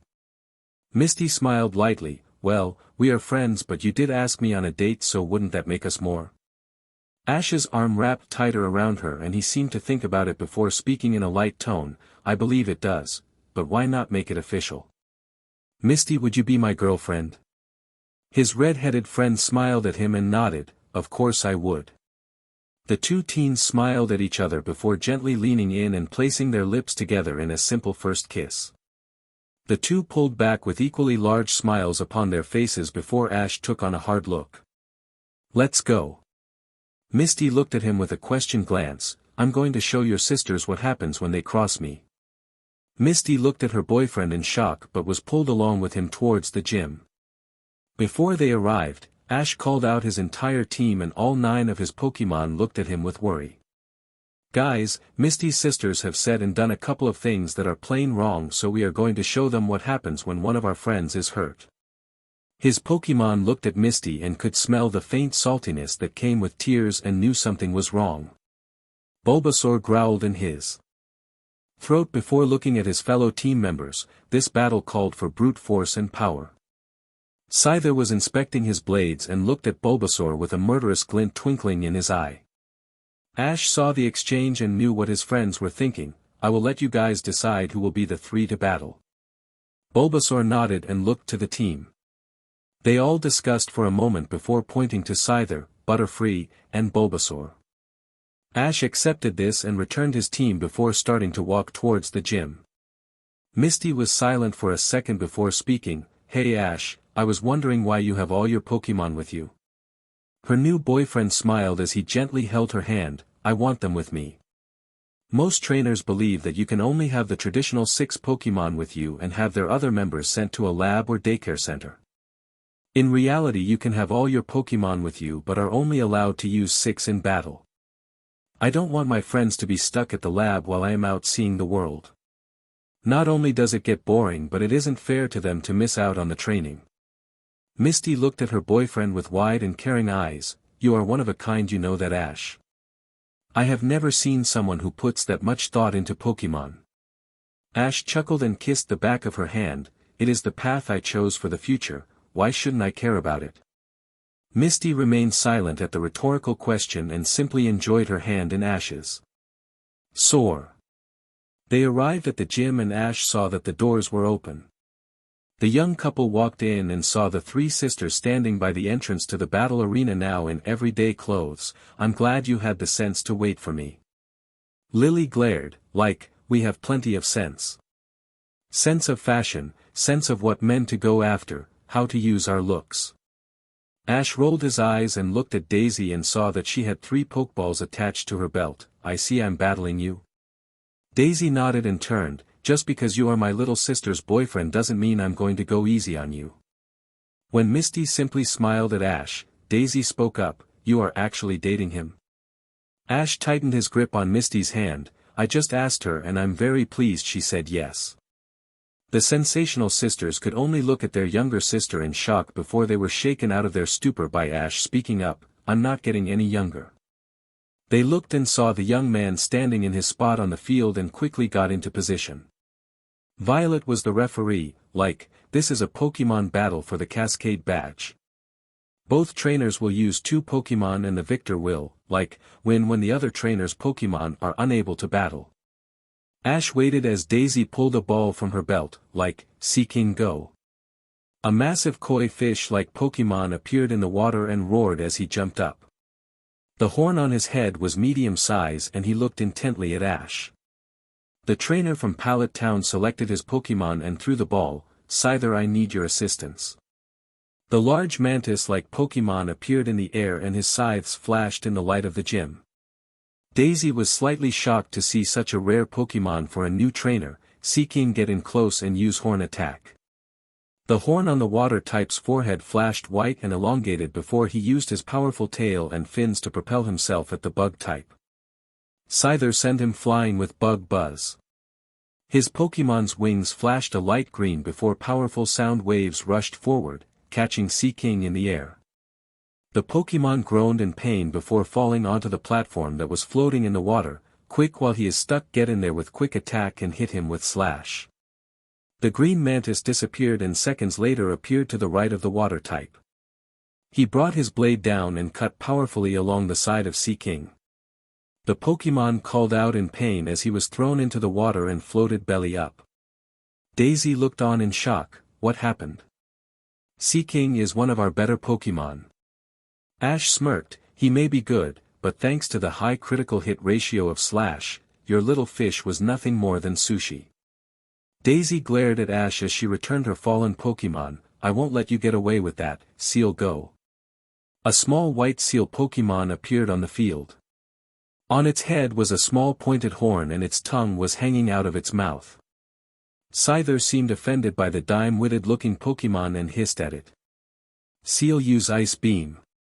An icy blue ball of energy formed at the tip of the horn before launching in 3 separate arcs that screamed towards the bug and flying type. Dodge with quick attack. Scyther just managed to move away as the ice attack zoomed at him. Seal, get into the water. Ash was ready. Use Pursuit. A high-pitched snapping sound filled the room as Scyther disappeared in a cloak of dark energy before appearing just in front of the seal Pokémon and slammed into him. Daisy was shocked. What happened? Ash smiled coldly. Pursuit is a move that takes priority when an opponent is trying to escape or return. In this case, it worked in my favor since you were technically trying to escape to the water. Scyther finished this battle off with wing attack and slash. The bug type rushed forward with glowing wings and slammed into the water type. Just as Seal was about to move, Scyther brought down his scythes and slashed against the water type, knocking him out cold. Ash watched with little pity as Daisy recalled her Pokémon before looking sadly at Ash. Scyther landed next to his master and hissed. That was a waste of my time. I would have thought a gym leader with the ability to insult a sibling so strongly would have been able to back up her words. Daisy looked to her sisters and saw that they all were pale and had the same look on. Misty smiled at her boyfriend and pulled a badge from the box that was still sitting by the wall. Because of your victory over the Cerulean gym, I present Ash Ketchum with the Cascade badge. Ash took the small teardrop-shaped badge and smiled at it before placing it in his badge case.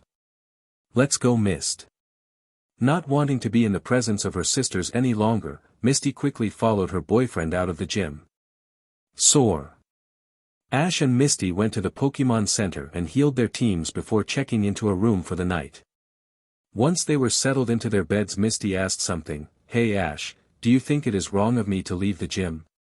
Ash shook his head and shifted so he could look at Misty from his bed. No, I don't. The way that they treat you is uncalled for. They have always gotten by on their looks and you have had to struggle for everything. You want to be a water Pokémon master, so the best way to do this is travel around and learn as much as you can about water Pokémon. Let them take care of themselves for once, and when you finally feel ready, come back and make the Cerulean gym the most powerful gym in all of Kanto. Misty smiled lightly at Ash's words. Thanks, Ash. A light chuckle was her response. Misty, you are my girlfriend, I am going to make sure that you are cared for. Sweet dreams.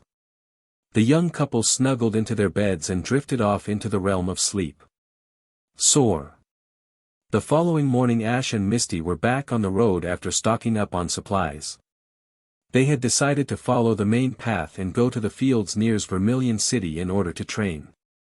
They decided it was best to keep their schedule the same and spent 4 hours a day training.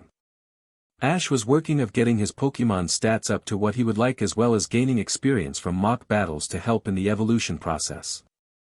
Misty was working on the same thing and had borrowed Bulbasaur and Luxio in order to help her team better resist their weaknesses. The first day of training, Ash was working with his Magikarp and noticed that his starter Pokémon were all talking in hushed tones and kept glancing at him. They had been doing this every time they were let out to train and would not tell Ash what they were doing. Ash shook his head and smiled as Magikarp executed a powerful tackle on a tree that was overhanging the stream he was in. Great job Magikarp, that tackle was really strong. I wouldn't be surprised if you evolve sometime soon. The fish Pokémon carped in excitement before doing several jumps in the air. Ash chuckled and patted his friend on the side while smiling gently. He was enjoying the moment but a sudden voice caused him to cringe. Well, if it isn't Ashy boy. I'm surprised to see you out here. I would have thought you would still be sleeping at home. Ash's body became tense and he turned around to see his rival Gary Oak. Gary, I would say it is great to see you but that would be lying. Gary glared at Ash, you and I have some unfinished business Ashy boy and I fully intend to see it through. Ash recalled back to starting his journey when Gary challenged him to a battle, fine, one-on-one. Gary glanced at the Magikarp floating next to his rival, if that little fish is anything to go by then sure. Magikarp glared at the trainer but a gentle hand from Ash calmed her down. Gary stood a few meters away from Ash, consider this an honor Ash, you get to see what greatness is all about, Squirtle I choose you. Gary's starter Pokémon appeared and puffed his chest out. Ash thought for a moment before choosing, Squirtle I need your assistance. When Ash's water type appeared Gary's jaw dropped, how did you get that Pokémon? I already have Grandpa's. Ash smiled, there are many things you underestimate about me Gary, and this battle will prove it, Squirtle water gun. Ash's Pokémon took a deep breath and fired a powerful stream of water. Gary quickly countered, withdrawn to defend and then counter with tackle attack. Gary's Pokémon drew his head, limbs, and tail into his shell just as the water hit him. When it finished, he jumped out and ran towards Ash's Squirtle and slammed into him. Ash grimaced before taking command, alright buddy let's gain some momentum, use Tail Whip and then Aqua Jet. Squirtle's tail flashed light blue as he quickly did a little jig which lowered his opponent's defense. Suddenly, a massive wave of water wrapped around the tiny turtle and he launched himself into the air before swinging around and slamming hard into Gary's starter. Get up Squirtle and use Bubble. Ash smirked, use Protect buddy. The little bubbles hit the shield with little effect, leaving Gary agitated. Alright Squirtle, let's wrap this up full power Water Pulse and Aqua Jet. The water Pokémon smirked as he formed an orb of water in his hands and threw it before quickly launching right behind it. The Aqua Jet formed around the water pulse and formed a new attack that left Gary and his Squirtle speechless. The attack slammed into Gary's starter and knocked it out. Ash smiled and patted his Pokémon on the head before looking to Gary, great battle Gary. His rival sneered at him as he returned his Pokémon, you got lucky Ashy boy. Next time won't be so easy for you, smell you later. Ash was left speechless as his rival turned and walked away, only to be replaced by Misty who was toweling her hair from the training she had just done with her Pokémon. Who was that Ash? Her boyfriend smiled, just a random trainer who needed to be taken down a level. Misty looked at Ash with a questioning glance before shrugging it off and sitting down for lunch. Soar. Ash and Misty kept up their training routine until 2 days later when they found themselves outside a massive building with the numbers 98-0 on the front sign. During the previous 2 days of traveling, Ash had battled a trainer who had indicated that there was an unofficial gym with a win streak of almost 100. Ash learned that the leader of this gym trained Savage Pokémon, and was going to start collecting badges once he hit 100 wins, a challenge that Ash couldn't pass up to try and break. They knocked on the doors and waited a few moments before a teen around Ash's age opened the door. He had dark green hair and was wearing an orange and black shirt with blue jeans. He looked at Ash. "So are you my next victim?" Ash chuckled at the arrogant tone in the teen's voice. "I'm actually here to end the streak. My name is Ash Ketchum and I have 2 Pokémon badges, so I think I should be able to take you on." The teen chuckled. "Let me guess, the Boulder and Cascade badge." When Ash nodded he chuckled even louder. "So went through Failure City and Wimpsville, not very impressive." Misty glared at the young man. "Hey, now that is my hometown. Just who do you think you are?" The young man smirked. "The name is AJ Missy, and I am going to be the greatest Pokémon trainer in the world." Ash shook his head. "Sorry to disappoint you, AJ, but that is my journey. You will have to get through me first." The green-haired teen opened the doors wider. "Well then, come on in and let's battle. If I beat you and one other person, that will make a full 100 wins for me." Ash and Misty followed him into the arena and stopped on one side of the field. "I hope you are ready to lose, kid. I haven't built up a streak like this simply by challenging weak trainers." AJ pulled out a ball and threw it. "Sandshrew, let's get started." From the ball appeared a small tan-colored Pokémon that resembled an armadillo and mouse. It had black eyes and white claws on its hands and feet. Ash smirked as he pulled out his Pokédex. Sandshrew, the mouse Pokémon. To protect itself from attackers, it curls up into a ball. It lives in arid regions with minimal rainfall. Ash pulled his own Pokeball and threw it. "Charmander, I need your assistance." AJ looked at the fire type and started laughing. "You really are weak, aren't you? Only novice-level trainers choose a fire type against a ground type, but your loss, Sandshrew, use rollout." The yellow mouse Pokémon curled up into a ball and started rushing towards Charmander. "Protect." A green shield snapped into place and Sandshrew hit it with a squeak and flew back. Flamethrower. Charmander opened his maw and let loose a stream of flames that quickly hit his target. AJ's eyes widened. "Sandshrew, get up and use dig." His Pokémon pushed up and then dove head first into the ground. "Be ready, Charmander, he can come up anywhere." Ash's Pokémon nodded and closed his eyes in an attempt to sense his opponent. At the last second, Charmander snapped his eyes open and jumped back just as Sandshrew leapt out of the ground.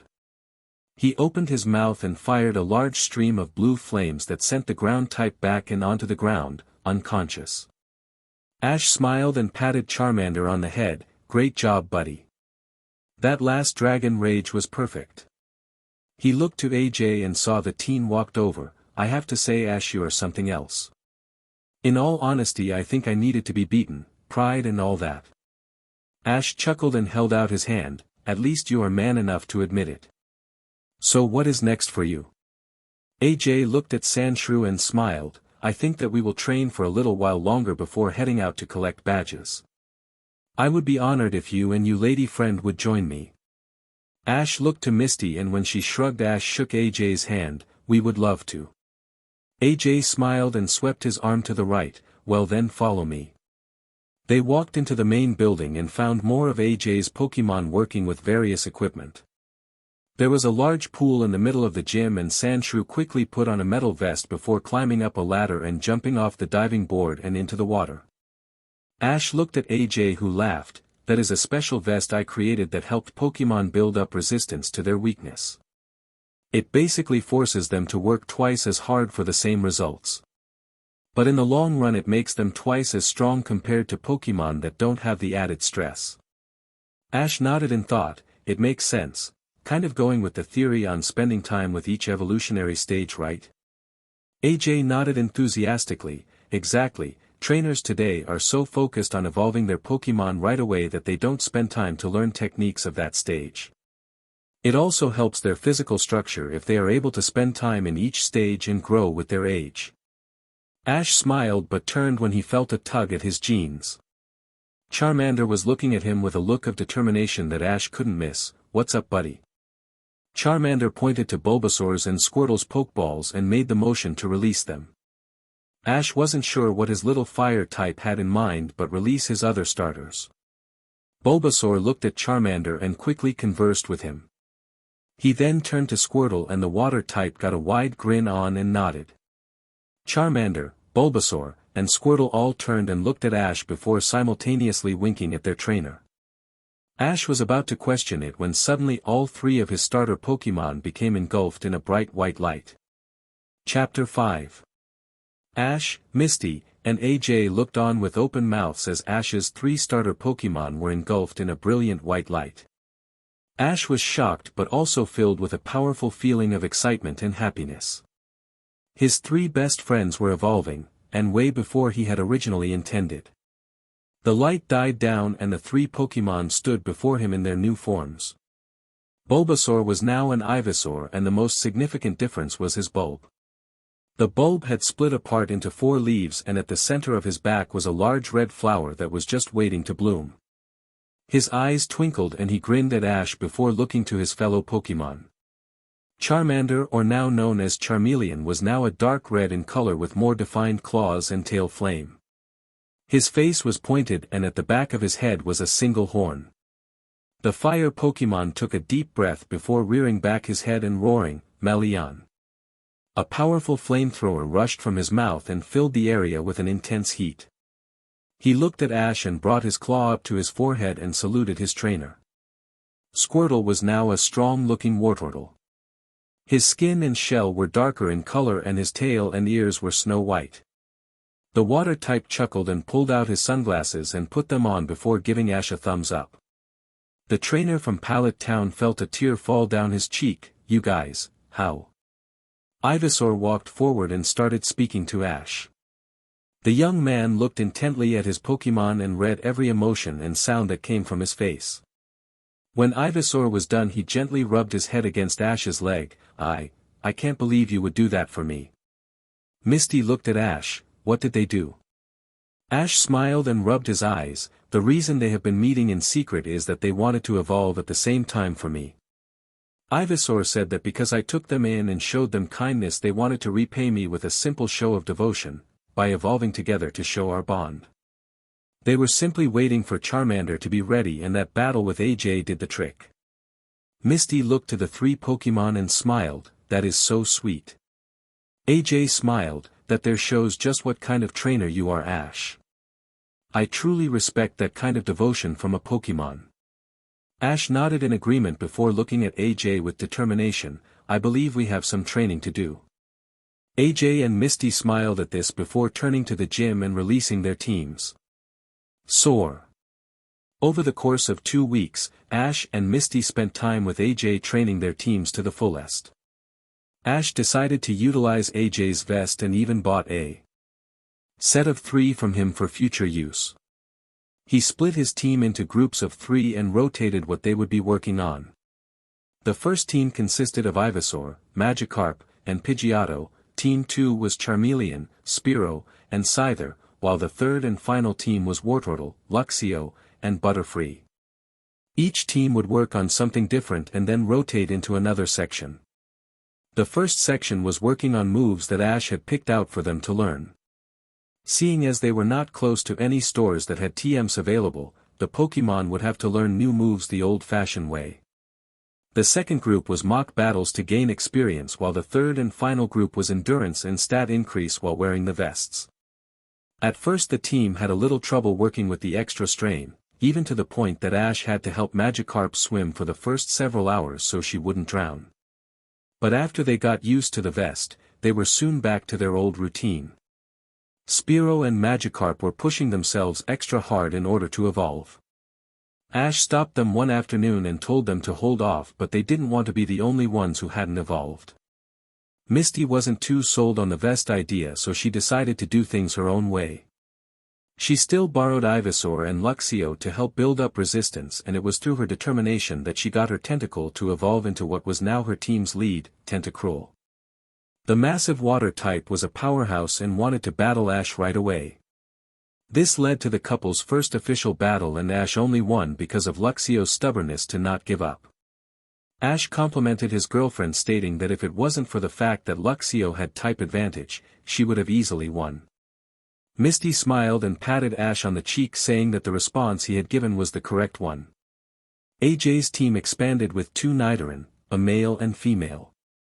One of his 3 Rattata evolved into Eradicate and his Sandshrew was close to evolving. His Butterfree and Beedrill learned a couple of moves from Ash's Butterfree and Scyther and became sparring partners with them when Ash wasn't running his routine.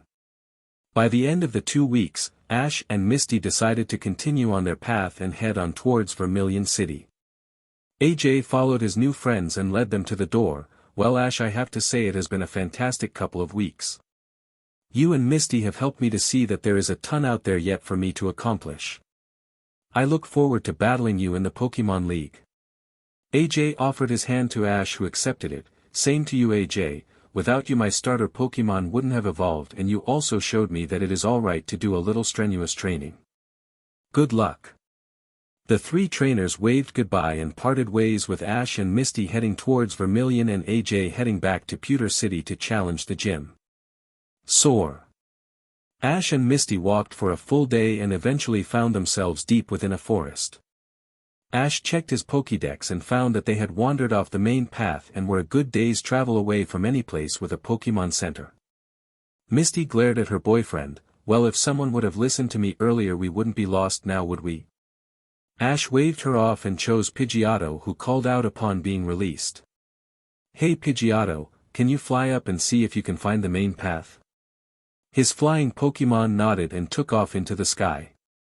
When he broke the canopy of the forest he looked around and frowned because all he could see was forest. The flying type turned around and scanned again before noticing a large building just peeking out of the trees. Quickly mapping a route, Pidgeotto moved down to Ash and Misty. Ash looked at his Pokémon and saw that he was gesturing for them to follow. The young couple quickly followed the flying type, and finally after a half hour they came into a clearing and found themselves standing in front of a massive building that was surrounded by a wall. Ash turned his head when he heard the sound of voices and saw a group of 3 young boys surrounding a 4th who was running on a treadmill. Alright, let's try again. This Pokémon evolves into what Pokémon? The boy that was running tried to focus on the card that was being held in front of him. Let's see, Pidgey evolves into Pidgeot. The boy holding the card shook his head. Wrong again, loser, maybe you need a few minutes to yourself. He pushed a button on the treadmill and it sped up before they turned and left. The boy that was running tried to keep pace, but he eventually flew off and crashed into the ground. Ash and Misty rushed over and helped him up. Are you okay? The boy nodded slowly but whipped away some tears. I'm fine, thanks. Misty glared at the spot that the other boys had been. What is with those JRKs? Who does that kind of thing to someone else? The boy on the ground put his hands up. Please don't say that about my friends. Ash got up from kneeling. You call those guys friends? The boy nodded. My name is Joe and my friends were just trying to help me. You see, I have an exam and if I pass I get another Pokémon as well as go up a level. Ash looked at Joe like he was nuts. Come again? Joe pointed at the building. Haven't you ever heard of the Pokémon Technical Institute? It is one of the most famous places for aspiring trainers. Ash looked at Misty, who shrugged. Never heard of it. Joe blanched at them. Well, you should. It is a school that prepares trainers for the Pokémon League. It starts you off in basic classes and you go up in rank when you pass certain classes. Once you graduate you get a free ride to the yearly league competition. Ash scowled at this. That seems unfair. A trainer that doesn't go to the school puts in 10 times more effort than someone who sits at a desk. Joe shrugged. Everyone has their opinion. Currently I am the rank of 2 badges, which means I have the skill to defeat anyone who has the same number of badges or the Pewter and Cerulean gyms. Misty's eyes flared. What was that? Joe smiled. I said I can beat the first 2 gyms. I have a rank higher than they do. Misty's temper flared as she grabbed Joe by the shirt. Listen kid, I am the gym leader for Cerulean and I can say that you would never defeat me. Joe shook his head. Not according to my teachers and classmates. Tell you what, let's have a battle in the yard and I will show you. Misty let go of Joe and turned to walk into the school. Ash simply followed. Soar. The 3 trainers arrived at a large field that had multiple battlefields all around.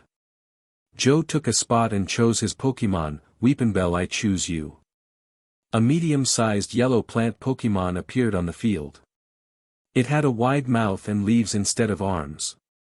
Ash pulled out his Pokédex. Weepinbell, the flycatcher Pokémon. A Pokémon that appears to be a plant. It captures unwary prey by dousing them with toxic powder. Ash cringed lightly. Careful, Mist. His girlfriend smiled at him. No worries, Ash, I got this in the bag. Misty calls Tentacruel. Misty's massive jellyfish Pokémon appeared with a roar and caused Joe to cringe. No matter, I still have the type and skill advantage. Weepinbell, us Razor Leaf. The flycatcher Pokémon whipped his leaves furiously and a steady stream of razor-sharp leaves fired out and towards the water type. Tentacruel counter with Poison Sting and then use Scald. The dual water poison type roared as he fired hundreds of needles that had a light purple glow. The needles hit the razor leaves and caused them to fall to the ground. Seconds later, the jellyfish Pokémon inhaled before expelling a massive burst of boiling hot water that steamed as it rushed over Weepinbell. The grass type called out in pain as he was suddenly engulfed by the painful attack before crying out again as he was covered in flames. Joe looked on in shock. What happened? Misty smiled. That is one of my favorite water moves ever. It is called Scald and it has a great chance of burning the opponent. Joe frowned. A water-type move that burns? I never heard of it. Ash chuckled. Then maybe you should study a little more. The student glared at Ash before looking at his Pokémon. Come on buddy, I know you can do it. Solar Beam. Weepinbell slowly got up and opened his mouth towards the sky. As he did, an orb of light formed in the center and slowly intensified with power. I don't think so. Tentacruel, let's see if that new attack of yours works. Hyper Beam full power. Misty's Pokémon roared as the gem in the center of his head flared before a powerful beam of red and white energy sailed from it and engulfed Joe's Pokémon. Ash didn't even need to wait to know the results, and it was only confirmed when the dust settled and Misty was declared the victor. Joe returned his Pokémon and fell to his knees. How could I lose? I passed the classes and should have won. Ash and Misty shook their heads. You really don't get it, do you? There is a ton more to learn than just from a book. Anyone could have seen that Solar Beam was a bad choice at the time you used it. There isn't enough sunlight in the area to support an instant response. Joe looked down. I just hope no one else saw this. A feminine voice filled the air in response. Well, you will be very disappointed, Joe, because I saw everything. The three trainers looked over and saw a girl standing there in a typical schoolgirl outfit. Ash found himself doing a double take at how beautiful she was and Joe was blushing. Misty instantly saw a red flag go up with how this girl held her head up like she owned the world. Oh, hey Jazelle. The girl looked at Joe. I'm very disappointed in you. I would have thought that by now you could have won a battle against someone of equal rank, but clearly I was wrong. Ash had a flashback of memories from when Gary taunted him and grew very defensive of Joe. Just hold on a DMN minute, what gives you the right to say that to Joe? He was battling a gym leader with a fully evolved Pokémon, of course he couldn't win. No matter what your stupid school says. Jazelle turned red in the face but flipped her hair to pretend she wasn't offended. I should take offense to that, but... She finally got a good look at Ash and blushed upon seeing his handsome face. I'm sure a man of your appeal can see why we are better than most trainers. Ash looked at Misty, who was giving him a similar look. Is she for real? Ash shook his head. I'm not sure what you are trying to say, but point blank I have to disagree. You can't learn everything there is to know about being a Pokémon trainer from a book. Sure, they help, but until you are out in the wilderness with your team you will learn nothing. Jazelle glared at Ash. Okay, Mr. Know-It-All, I have a challenge for you. I happen to be the best student in this school and take my graduation exam this weekend. By all rights I should easily defeat you in battle, seeing as I am a league-level trainer. If I lose, I'm obviously not ready to take on the league, but if I win, you have to take me on a date. Ash groaned at this because the reaction he was expecting happened. He has to what? Ash took Misty's hand into his. Chill out, Mist, it will be fine. He turned to Jazelle. Look, I'm sure you are a nice girl, but I'm not exactly free at the moment. Jazelle looked at Ash, you are not falling over from sheer desire. Misty fell over anime style while Ash sweat dropped. No.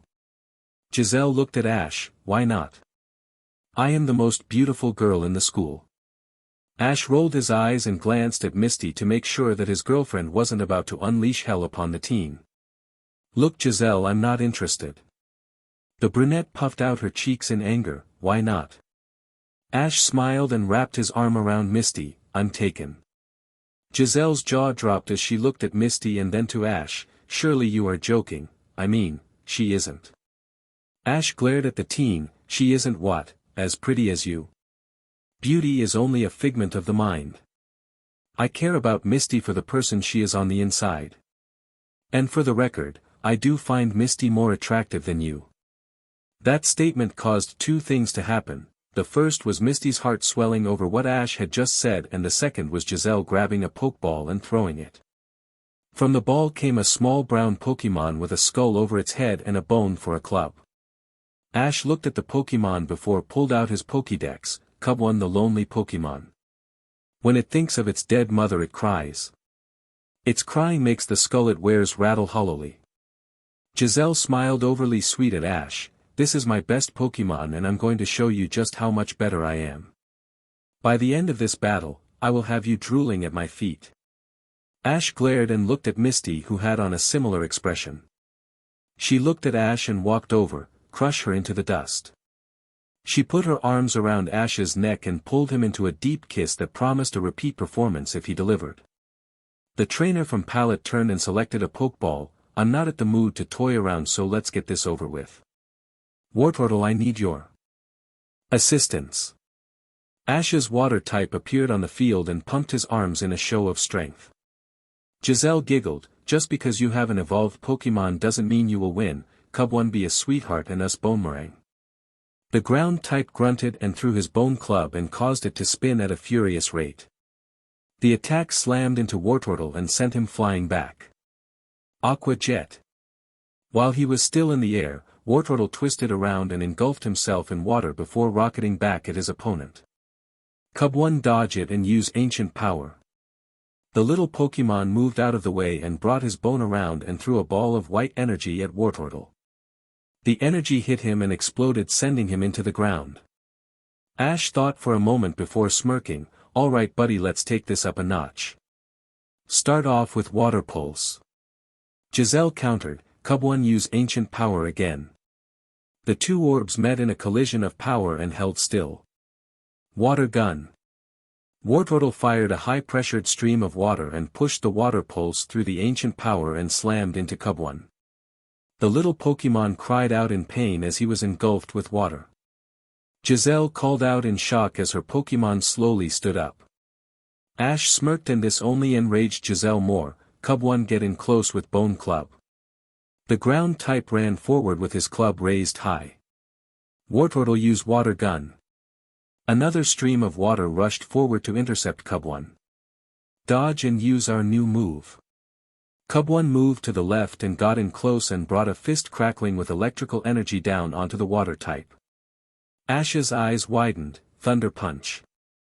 Wartortle flew back and slowly got up with one eye closed in pain. Ash's mind was working on how to gain the advantage over Jazelle. Cub1 was a well-trained Pokémon and had good speed and attack, but Ash and Wartortle hadn't trained for nothing. Jazelle smiled and waved a hand at Ash, and here I thought I would be facing a great trainer. It is clear to me that your looks are the only thing going for you, handsome. But don't worry, I only need someone who is as attractive as me, skill isn't an issue. Wartortle glared at the girl as she insulted his trainer. The water type searched deep within himself and felt a wave of power surge forward and engulf him. A powerful blue aura erupted around the starter and he called out as his strength returned to him tenfold. Ash's eyes widened as Wartortle was covered with a blue aura, Torrent. These abilities could make or break a battle, and with a little luck, Ash was going for the victory. Wartortle saw Ash's smile and gave him the thumbs up. He jumped up and roared and brought his arms up in a lifting gesture. Jazelle and Cub1 laughed when nothing happened. I see your Pokémon is trying to be intimidating. Sorry little guy, but Jazelle was cut off when the ground started to shake and a massive wave of water shot up from under Wartortle. It glowed a powerful blue light as it was enhanced with the Pokémon's ability. Ash smiled and pulled out his Pokédex, new move detected. Wartortle has learned the move Surf. Ash snapped his fingers, Wartortle, let's win this with Surf. The wave rushed forward and came crashing down on the little ground type that was trying to run away. The water quickly spread and washed over a screaming Jazelle before it leveled out with the ground. Cub1 was on his back spitting out water with swirls for eyes. Ash smiled and rushed to his Pokémon and hugged him. Great job Wartortle, I'm so proud of you. His Pokémon hugged him back and buried his head into Ash's chest. Misty ran over and hugged her boyfriend, you are simply amazing. Hugging her back he chuckled, Wartortle did all the work. Their celebration was short-lived when they heard a shriek and looked over to see Jazelle screaming about being wet. Ash quickly returned Wartortle and grabbed Misty by the hand and saluted Joe, who was trying to laugh. Good luck, Joe. The boy smiled and waved as Ash and Misty ran out of the schoolyard with Jazelle's screams ringing in their ears. Soar. As the young couple continued on to Ash's next gym badge, they found themselves in an area rich with Pokémon, and currently, Ash was battling a Pokémon that he wished to capture. The Pokémon was tan in color with a dark brown shoulder pad. Its face was fox-like in appearance and had a single red star in the center of its forehead. In the Pokémon's right hand was a silver spoon that glowed with power. This Pokémon was a Kadabra, a powerful psychic type and an essential part to any team. Ash and Misty had been walking when they had run into an Officer Jenny who was searching for a Pokémon that had been attacking travelers in order to take food from them. When Ash had found out that the Pokémon was a Kadabra, he jumped at the chance to go after it. Currently he had Scyther out and the Pokémon was panting from the fight it was getting. Scyther hit him with another bug buzz. His Pokémon launched its attack and sent the psychic type back. Kadabra pushed himself up and slashed his spoon down and sent a blade of pink energy at Scyther. Counter with slash and finish it with wing attack. Scyther cut through the Psycho Cut and then rushed forward with glowing wings and knocked the Pokémon out. Ash pulled a Pokeball and threw it. The ball hit its target and sucked him into the ball. It shook for a full minute before it clicked and confirmed the capture. Ash pumped his fist, yes, I captured a Kadabra. Misty giggled and shook her head as Ash turned and smiled like a little kid. Alright Mist, let's get back on our path. She shook her head and ran to keep up with Ash. Soar. Several days later, Ash and Misty were resting about 2 days outside of Vermilion City after a long day training their teams. Everyone was making fantastic progress, but much to Ash's anger and irritation, Kadabra was being difficult. Upon first being released, the psychic type used confusion on Ash to throw him away. This led to Ash's team aggressively attacking their new member to make sure he was put in his place. Kadabra didn't take kindly to this and targeted the smallest member with a powerful Psybeam at Magikarp. The small fish was injured, and upon seeing Ash slowly get up she let anger consume her and cried out in rage. The light that covered her was blinding and she exploded with power as her body elongated to an impressive 21 feet and turned more serpentine. Her whiskers became longer and upon her now blue scales was a trident-like crown. Magikarp raised her head as the light died down to reveal a powerful Gyarados that reared her head back and fired a massive beam of red and white energy. The hyper beam slammed into Kadabra with little remorse and knocked him out. Once the issue was taken care of, the new Gyarados bent low and gently nudged Ash to help him up. Ash looked over to his fainted psychic type and then to his new monster of a Pokémon and smiled before hugging her, thanks girl. The water type liked him and purred in a deep rumble that shook her trainer. Since that day, Ash had not brought Kadabra out, seeing as he was less than pleased with the new Pokémon. He was thinking of a way to appeal to the psychic type, but so far nothing had come up. Currently, Ash was leaning against a tree with Charmeleon's head on his lap. He was gently running his hand down the Pokémon's smooth scales and watching his beautiful girlfriend as she worked with her Pokémon. He smiled lightly and closed his eyes to enjoy the moment, but it was short-lived when a voice cut through the air as it laughed, "Yeah, I had a Charmander once. but that thing was so weak it couldn't beat its weakest opponent. So I got rid of it before it had a chance to hold me back.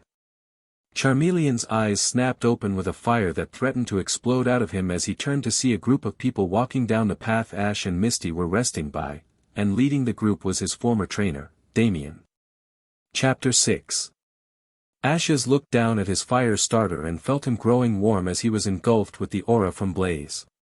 Three things rushed into Ash's mind, the first being concern, the second was a sense of awe at how easily the ability had suddenly appeared, and the final was wonder as he tried to figure out what caused it. Charmeleon pushed himself up and listened again for that sickening voice that belonged to his former trainer and heard it laughing again on the path heading towards them. Sure enough, after a 2-minute wait the identity was reconfirmed when the group of people that was walking towards them came into view and Damian was at the front. He looked as arrogant as ever and had a massive bag over his shoulder that seemed to be bulging with pokeballs. Ash saw him and instantly felt a chill go down his spine and knew that this was someone he would become annoyed with very quickly.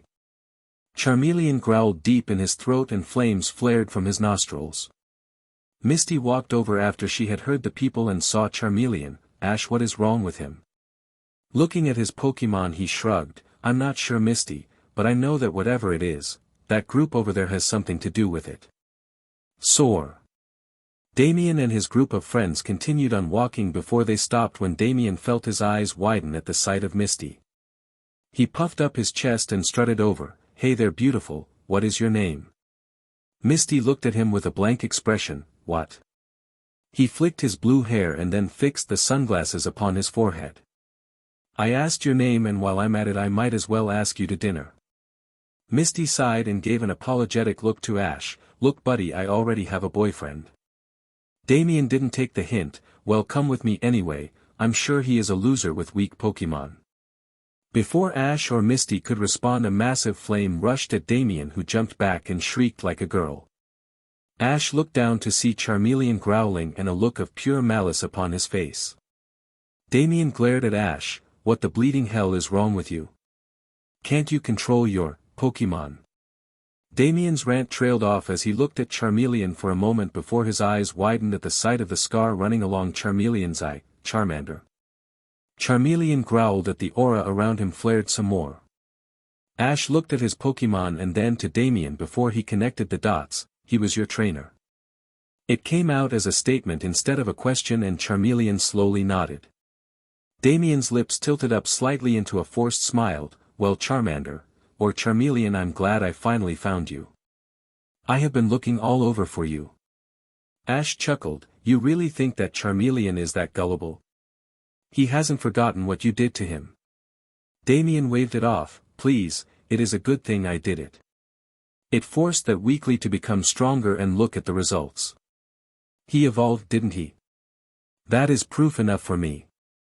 Damian pulled out a Pokeball, so let's go Charmeleon. The fire type growled some more as his fangs were bared and the ground around him started to hiss from the heat his body was giving off. Ash put Misty behind him just in case of a battle, Charmeleon isn't going with you. It was through hard work and determination that he evolved and it was because we worked together as a team. Trainers like you make me sick. Damian's eyes twitched, trainers like me. Why should I bother with a weak Pokémon when it is strength that gets trainers to the big leagues? Damian's friends chuckled, yeah. You better be careful around Damian. You don't want to mess with him.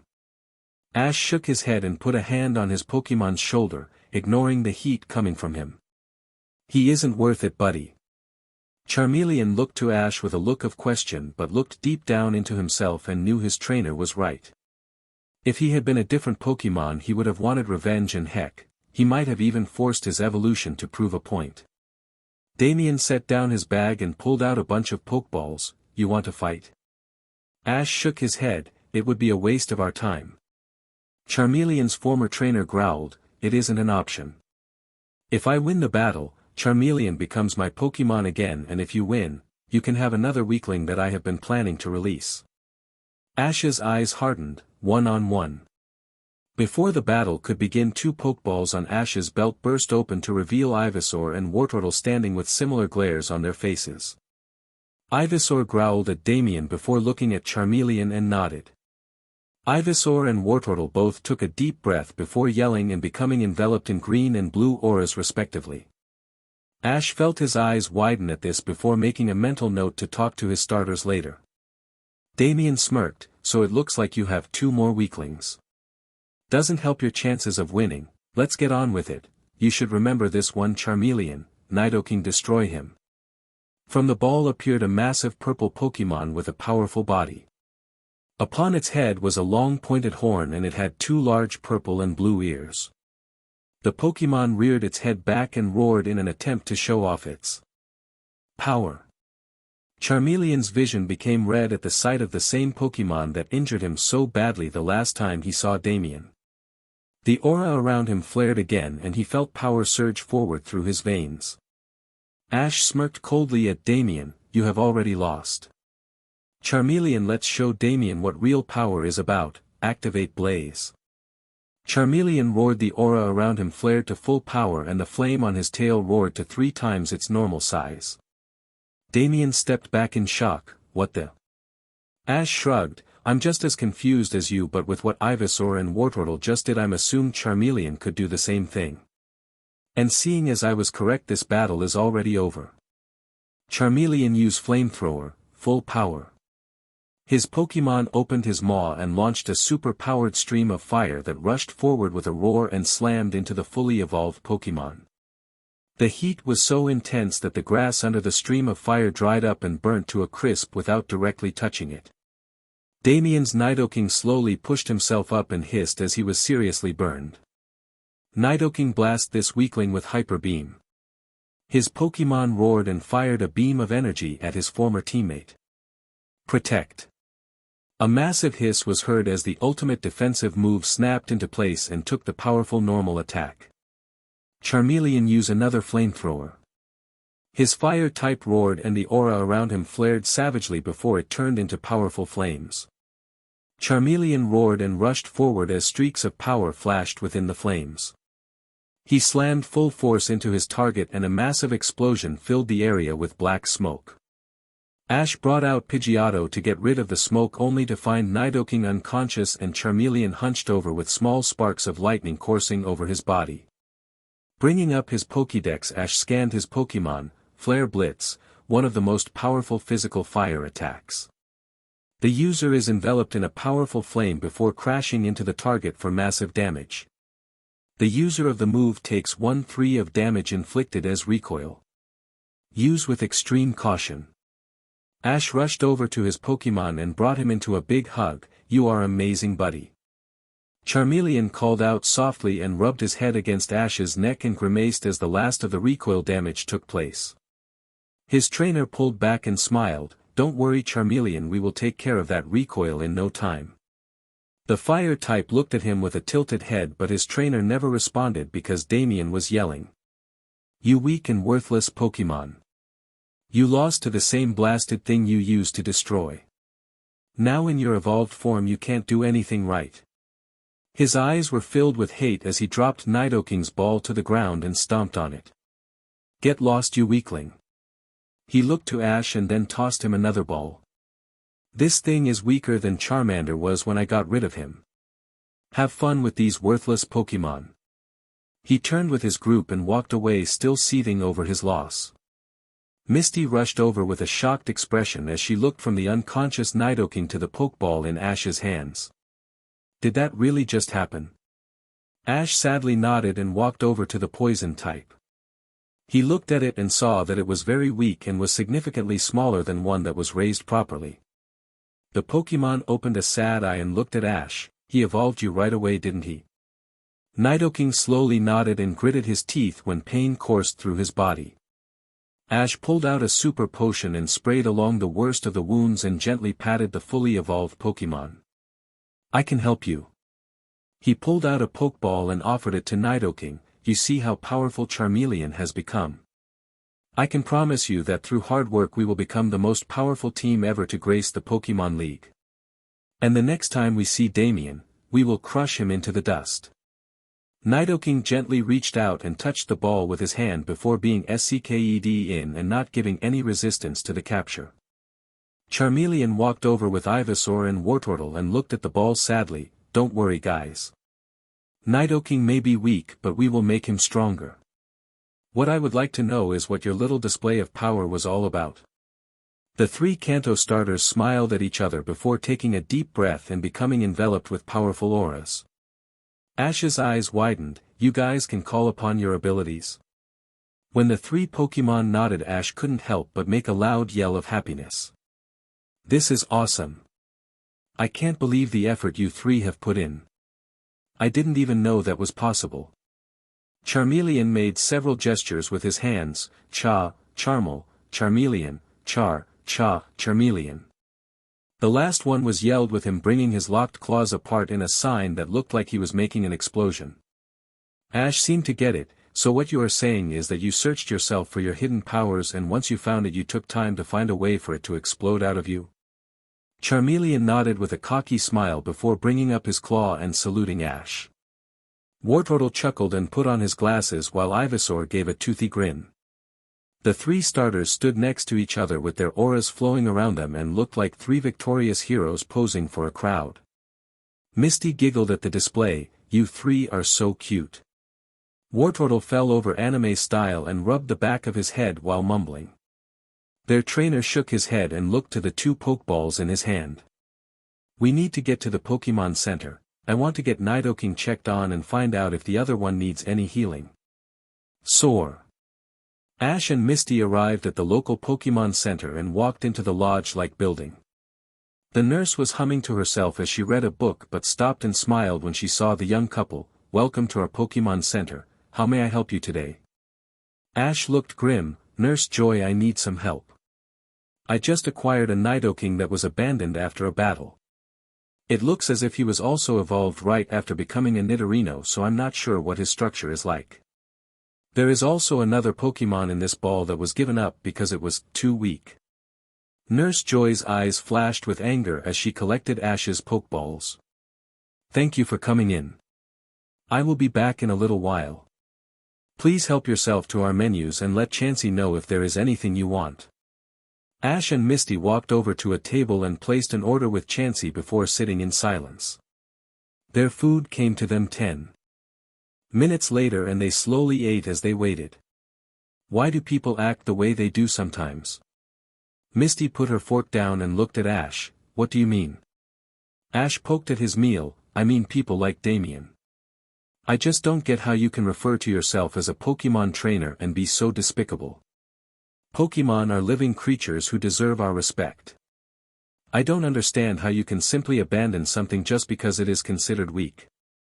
Misty smiled sadly and put her hand over Ash's. Not everyone can be as caring as us.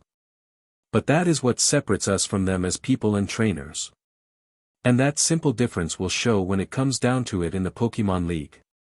I guarantee you that when everything is said and done that you will be standing victoriously while Damian and trainers like him are in the shadows. I couldn't have said it better myself, miss. Ash and Misty turned to see Nurse Joy standing there with a smile on her face. It is obvious to me that the two Pokemon were abused by their trainers. Nidoking was forced to evolve before he had gotten used to his new body and since then his growth has been greatly hindered. By my calculations he is just over 3 years old but his body and health suggest that he is younger. Ash spoke softly, is there anything we can do? Nurse Joy nodded, with time and training Nidoking should regain his strength and be as healthy as others of his species but I won't promise it. The other Pokemon was much worse. Misty spoke up, what was it? Nurse Joy looked towards the ER, it was an EV, the poor thing can't be a month old yet.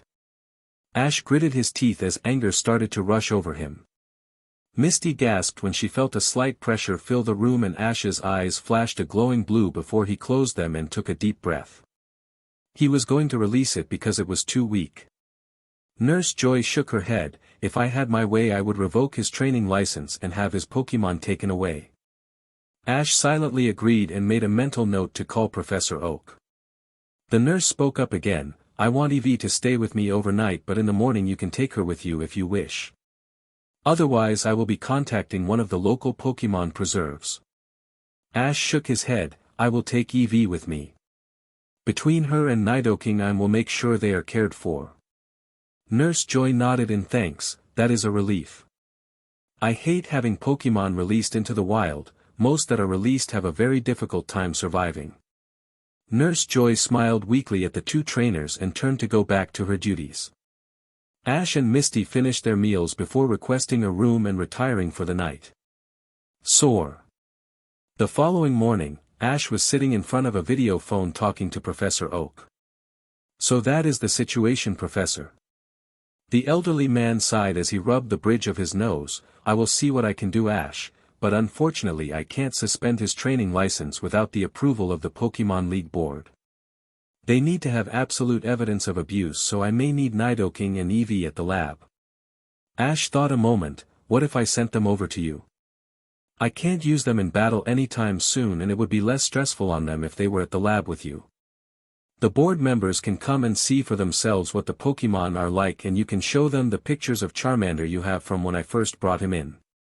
The Pokémon professor thought about it and nodded, all right Ash. I would suggest you talk to your new members and let them know what is happening. I would rather have them know beforehand than to have a rampaging Nidoking. Ash agreed and ended the phone call before going outside to talk with his new Pokémon. Nidoking and Eevee appeared and looked around. The small normal type flinched at seeing Nidoking but noticed the sad look upon his face. Eevee, Damian abandoned both you and Nidoking. I brought you both to the Pokémon Center to get healed, and while you two can't battle yet I'm going to send you to a friend of mine who takes care of Pokémon. He has plenty of land for you to play on and just have fun while you get better. Eevee looked at Ash with a shocked expression. Her former human had forced her to continually battle stronger opponents to try and force her to evolve. Now this human was telling her that she could spend time playing and resting. She looked to Nidoking and the bigger Pokémon nodded slowly. Eevee looked at Ash and nodded before they both were returned and Ash went to transfer them. Sore. After his new Pokémon were transferred to the professor's lab, Ash and Misty decided to finish their journey to Vermilion City. The couple was making great time and were currently walking down a dirt road while holding hands. Luxio was walking outside of his Pokeball and was purring loudly at being in the sunlight. Misty gently squeezed Ash's hand and smiled at him as they walked but stopped when she thought she heard something. Ash, did you hear that? Her boyfriend looked at her and then off into the distance as if to try and figure out what she had heard. I don't hear anything, Misty, I don't know. Ash was cut off when the ground beneath them gave way and they fell down a pit and landed on top of each other. Ash groaned and looked up to see Misty's face just above his and realized that she was on top of him. He blushed when he felt her chest pushing against him and gulped, Hey Mist, could you get up? His girlfriend groaned and realized their predicament but found she had extra weight on top of her. I'd love to, Ash, but something is on top of me. Luxio was on his back and quickly flipped up onto all fours. Misty got up with a deep blush on her face before helping Ash. I wonder who put this hole here. The answer to the question came in the form of laughter. The occupants of the hole looked up to see 3 Squirtle with glasses laughing at them along with a Wartortle that also had glasses. Misty glared at them, what kind of joke is this? The 4 water types laughed louder and started mocking them. Luxio hissed loudly and fired a bolt of electricity at the Wartortle. The Pokémon moved out of the way and shot a powerful water gun at them. Ash and Misty cried out at being drenched but Luxio growled. He charged up another shockwave and fired it. Wait, Luxio, don't. The bolt of electricity engulfed them and left Ash and Misty twitching on the ground. The electric type put his head down low in embarrassment before growling at the laughing water Pokémon. Ash shook his head and helped Misty up. They looked up to see the water Pokémon laughing at them, but then one of them gasped and pointed behind them. The sound of a siren filled their ears and the 4 Pokémon rushed away. Misty started yelling for help only for a rope to be tossed down to them. An officer with blue hair and a very attractive figure helped pull them out of the hole. Ash recognized the officer as one of the Officer Jenny that made up the famous police family. Are you two alike? Ash nodded, a little wet, but other than that I think so. Jenny shook her head, that darn Squirtle Squad, they are causing trouble again. Misty groaned, Squirtle Squad. Officer Jenny nodded as she walked alongside her bike towards the police station. It is a Pokémon gang that has been causing trouble for quite a while. They are all Pokémon that were abandoned by their trainers and formed a group. They have been playing pranks on the local towns and villages for close to 4 years now. At one time there were 5 members, but the leader suddenly disappeared after the current leader evolved. Ash thought a moment, what is the deal with the sunglasses? Jenny chuckled, they have worn those things for as long as I can recall. It seems to be a symbol of sorts. Ash pulled out a ball and threw it and brought out his Wartortle. The Pokémon smiled and put on his sunglasses only for Officer Jenny to gasp, those are the same glasses as the leader used to wear.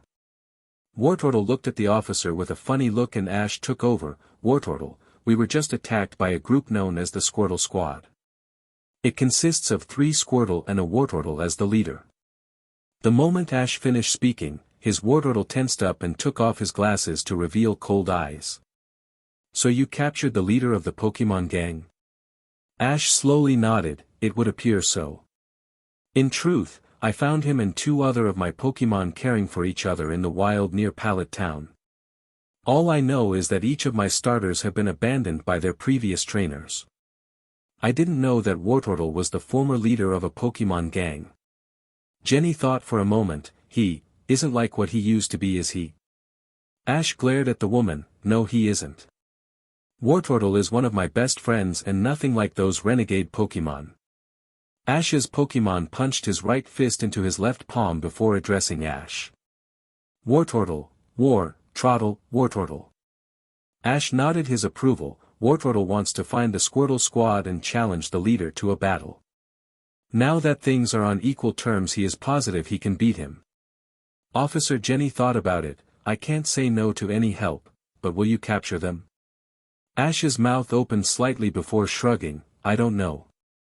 I'm not opposed to it but I already have Wartortle, I guess I could capture them for Professor Oak but I would have to think about it. Misty smiled, I could always capture one. I love water Pokémon and have always wanted a Squirtle. Ash smirked at his girlfriend before looking at Jenny, do you know where the squad is? Officer Jenny thought for a moment, it is almost noon so I would say that they are most likely around the local farm. The berries are in bloom and the Squirtle Squad has taken to raiding the trees daily. Ash nodded and turned towards the farm as he, Misty, and Wartortle quickly rushed off. Soar. At the farm, the Squirtle Squad was sitting against several trees and gorging themselves on the berries they had knocked off with water gun. The farmer had given up trying to force them away since they had attacked his equipment one night. The leader of the group took a big bit of an oran berry before burping which caused the squad to start laughing. He leaned his head back against his arms and sighed happily as another day of running the town proved to be rewarding. His happy thoughts were cut off when a powerful blast of water slammed into him and sent him flying. Wartortle groaned and called out to his fellow gang members to help him up off of his shell. When they pushed him up, they all looked to see 2 humans and a Wartortle standing before them. The Squirtle Squad did a double take at the Wartortle when they saw he had glasses similar to their former leaders. The squad leader sniffed the air and dropped his jaw in shock when he realized that this was their former leader. Ash's Wartortle smirked as he saw his former teammates realize who he was before he flexed and taunted the leader. The squad leader glared at him and started to yell but Ash's Pokémon only yawned and prepared for battle. Wartortle growled and fired a blast of water and Ash's sent up a protect to counter. Ash's Wartortle formed an orb of glowing water and sent a large water pulse at his target. The moment the orb left his hands, Wartortle jumped up and surrounded himself with Aqua Jet and rushed forward. The rival Wartortle wasn't expecting the sudden change and was caught by both attacks and sent back. Ash's Wartortle glared at his former team members before calling out and activating Torrent. He then jumped up and summoned a massive wave with surf that glowed with power added from his ability. Surging forward, Wartortle slammed down on his former friends and sent them flying into rocks and trees. Ash's water Pokémon landed on his feet and dusted his shoulder off at his former group before turning to Ash. His trainer looked at the fainted Pokémon and looked to Misty. You going to capture one? Misty looked excited for a moment but then looked at Wartortle. Would it be alright with you? Ash's Pokemon thought for a second before nodding. Misty smiled and tossed a Pokeball at the closest of the group, one of the Squirtle. The remaining 3 Pokemon got up weakly and looked at Ash. He debated for a moment before pulling out 3 Pokeballs and tossing them. The remaining members of the Squirtle Squad were captured and Ash put the ball in his backpack. Why did you capture them, Ash? He looked at Misty and Wartortle. They were causing too much trouble to be left wild. I'm going to give them to Officer Jenny and see if she can do anything with them. I would keep them but I already have Wartortle and really don't see the need for 3 more of the family. Misty nodded in acceptance before she followed Ash back to the police station. They arrived and Officer Jenny was only too happy to accept the 3 water types. We actually could use them. Our local volunteer fire department was forced to close down, so we have been looking for an alternative. If these 3 are willing to work and train, then we will make sure that they will be well fed and cared for. Ash nodded. That's all I can ask for. Jenny smiled. I can't thank you enough for the help you have given. I will make sure to tell my family members that you are not to be bothered unless it is absolutely necessary. Ash and Misty smiled in thanks and turned towards Vermilion City and their future. Soar. Unknown Island, Orange Archipelago. A set of powerful purple eyes weakly opened up and tried to survey the area around him. Shadows moved quickly around him but he was unable to make out anything. Where am I? He felt something weakly inside of him and his eyes closed again. Muffled voices could be heard and he tried to open his eyes again but found it too difficult of a task. His mind held one final thought before falling asleep: who am I? Chapter 7. Ash, Misty and Luxio stood in front of a moderate-sized city that lined the coast. From their position on the hills near the city, they could see a multitude of people moving around for their daily lives. A large portion moved down the main center street towards a large construction site while others moved in the direction of the port that had 3 large ship stations in and around the docks. Misty smiled at the sight of the ships. Those are the luxury liners that travel between Kanto and the different regions. The big one in the middle is the SSN, the one on the left side of the harbor is the SS Aqua from Johto, and the final one over on the right is the SS Tidal, which runs to Hoenn. From there it connects to another ship that takes you to Sinnoh or Unova depending on what you have in mind. Ash looked at his girlfriend. What's with the sudden burst of knowledge, Mist? She blushed lightly. I love water Pokemon and anything to do with the water. There are so many different Pokemon in the world that I kind of looked up the quickest routes to the other regions. Ash smiled and kissed her cheek. Glad I'm not the only one who obsesses over Pokemon. Misty giggled and clutched Ash's hand. Let's get to the Pokemon Center so you can get your next badge. Ash smiled and ran forward with Misty. Luxio rolled his eyes and quickly rushed to catch up with his trainer. Soar. The group of 3 arrived 10 minutes later in the center and walked up to the desk. Ash returned Luxio and handed his Pokemon over to Nurse Joy for them to be healed. While that was happening, Ash walked over to the video phones and made a call. He waited a few moments before Professor Oak appeared on screen. Ah, Ash my boy, I'm glad you called. Ash looked at Professor Oak. What do you mean? Samuel moved off screen and appeared holding 2 Pokeballs. These appeared on my desk early this morning and they are registered to you. I must say I am very impressed with the Pokemon inside and would like to know something. Ash nodded for the professor to continue. How in the blue blazes did you capture 2 fossil Pokemon? Ash scratched the back of his head in embarrassment. Well, you see, I was given them by a scientist in the Pewter City Museum. Professor Oak looked at Ash. He just gave you 2 fossils Pokemon. Ash nodded slowly. Well, they were still fossils, but yeah, he did. Professor Oak rubbed his forehead, and this didn't seem at all odd. Ash, I would have thought you would have had more sense than that. What if these Pokemon are part of the underground market? For all we know, they could be from someone's personal collection. Ash nodded. I am well aware of this, Professor, but the man wouldn't take no for an answer. Are the Pokemon all right? Professor Oak looked up and smiled. Yes, they are. Both Kabuto and Cranidos are in fine health. I have uploaded their data to your Pokédex and can send them over if you wish. Ash thought a moment. That's fine. By the way, how are Nidoking and Eevee doing? The Pallet Town professor glanced out his window. They are back to full health, although I would have to say that Eevee is still somewhat depressed over the matter. Nidoking has taken to being her bodyguard of sorts, so I would suggest that you take both of them with you at a time. I would also suggest that you limit the number of Pokémon you have on you at a time. I realize you don't want to limit the time spent with them, but it might be easier on you. You know the white buttons on your Pokédex? Those enable you to switch your Pokémon out without being at a Pokémon Center. Simply activate the locking trigger on the Pokeballs you wish to alter and then complete the switch. You can try it now. Ash nodded and decided to keep 9 Pokémon with him: Ivysaur, Charmeleon, Wartortle, Luxio, Spearow, Kadabra, Scyther, Cranidos, and Kabuto, while keeping a space open for a future capture. Once the transfers were complete, Ash finished talking with Professor Oak and decided to spend a day training. From the research he had done, Ash was able to find out about Lieutenant Surge, the electric-type gym leader. Surge had a powerful team of electric-type Pokémon that helped make him one of the most powerful gym leaders in Kanto. His starter was a Raichu and it had led him to many victories. His flaw was that he viewed many trainers that came his way to be weak and often took to insulting them. Ash decided to get another day of training in before challenging the gym. It gave him a chance to bond with his 2 newest Pokémon and he was very pleased with them. Kabuto was a very happy Pokémon and loved to have his shell polished, while Cranidos was very calm.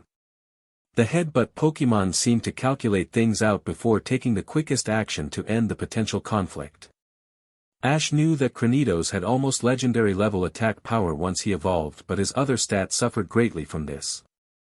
To help counter that, Ash had his new Pokémon team up with Ivysaur to help build up his endurance. Kabuto was good when it came to his stats, but he lacked attacks to make him very useful in battle. To counter this, Kabuto was tasked with working alongside Wartortle to learn Aqua Jet and Surf.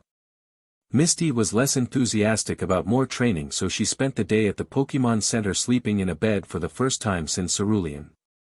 Around late afternoon, Ash found himself in the Pokémon Center's library with several books open with a notebook sitting in front of him. He had a list of all his Pokémon along with their moves on the first page. The second page listed his Pokémon and moves that he was considering teaching to them.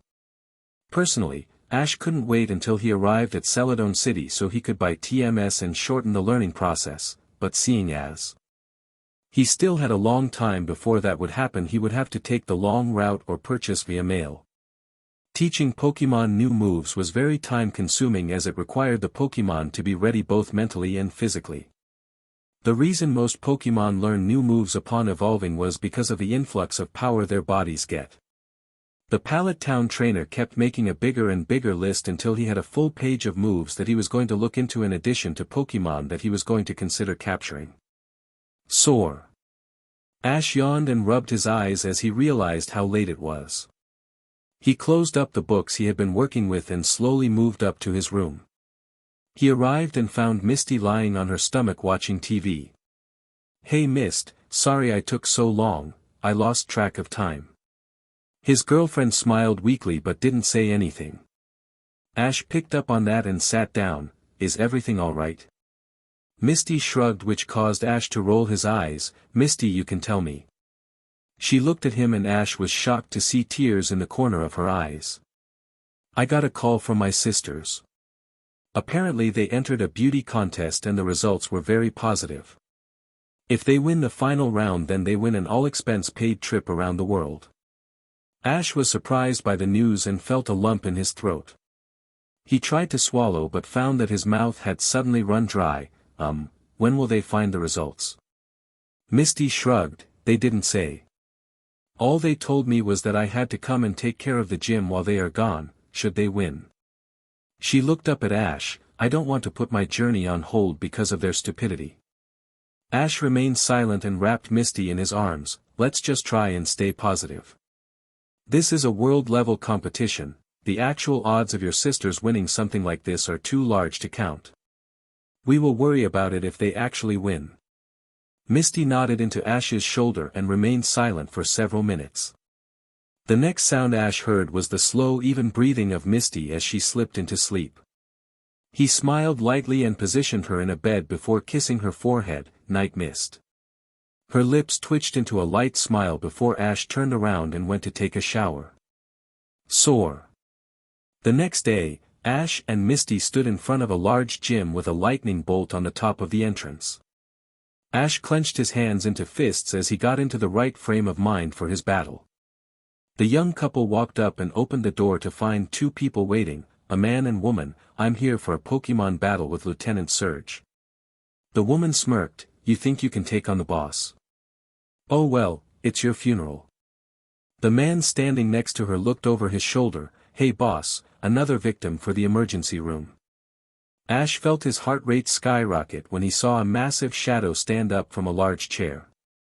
The man was huge and there was no other way to put it. He stood at a very impressive 6 feet 8 inches and was built like a tank.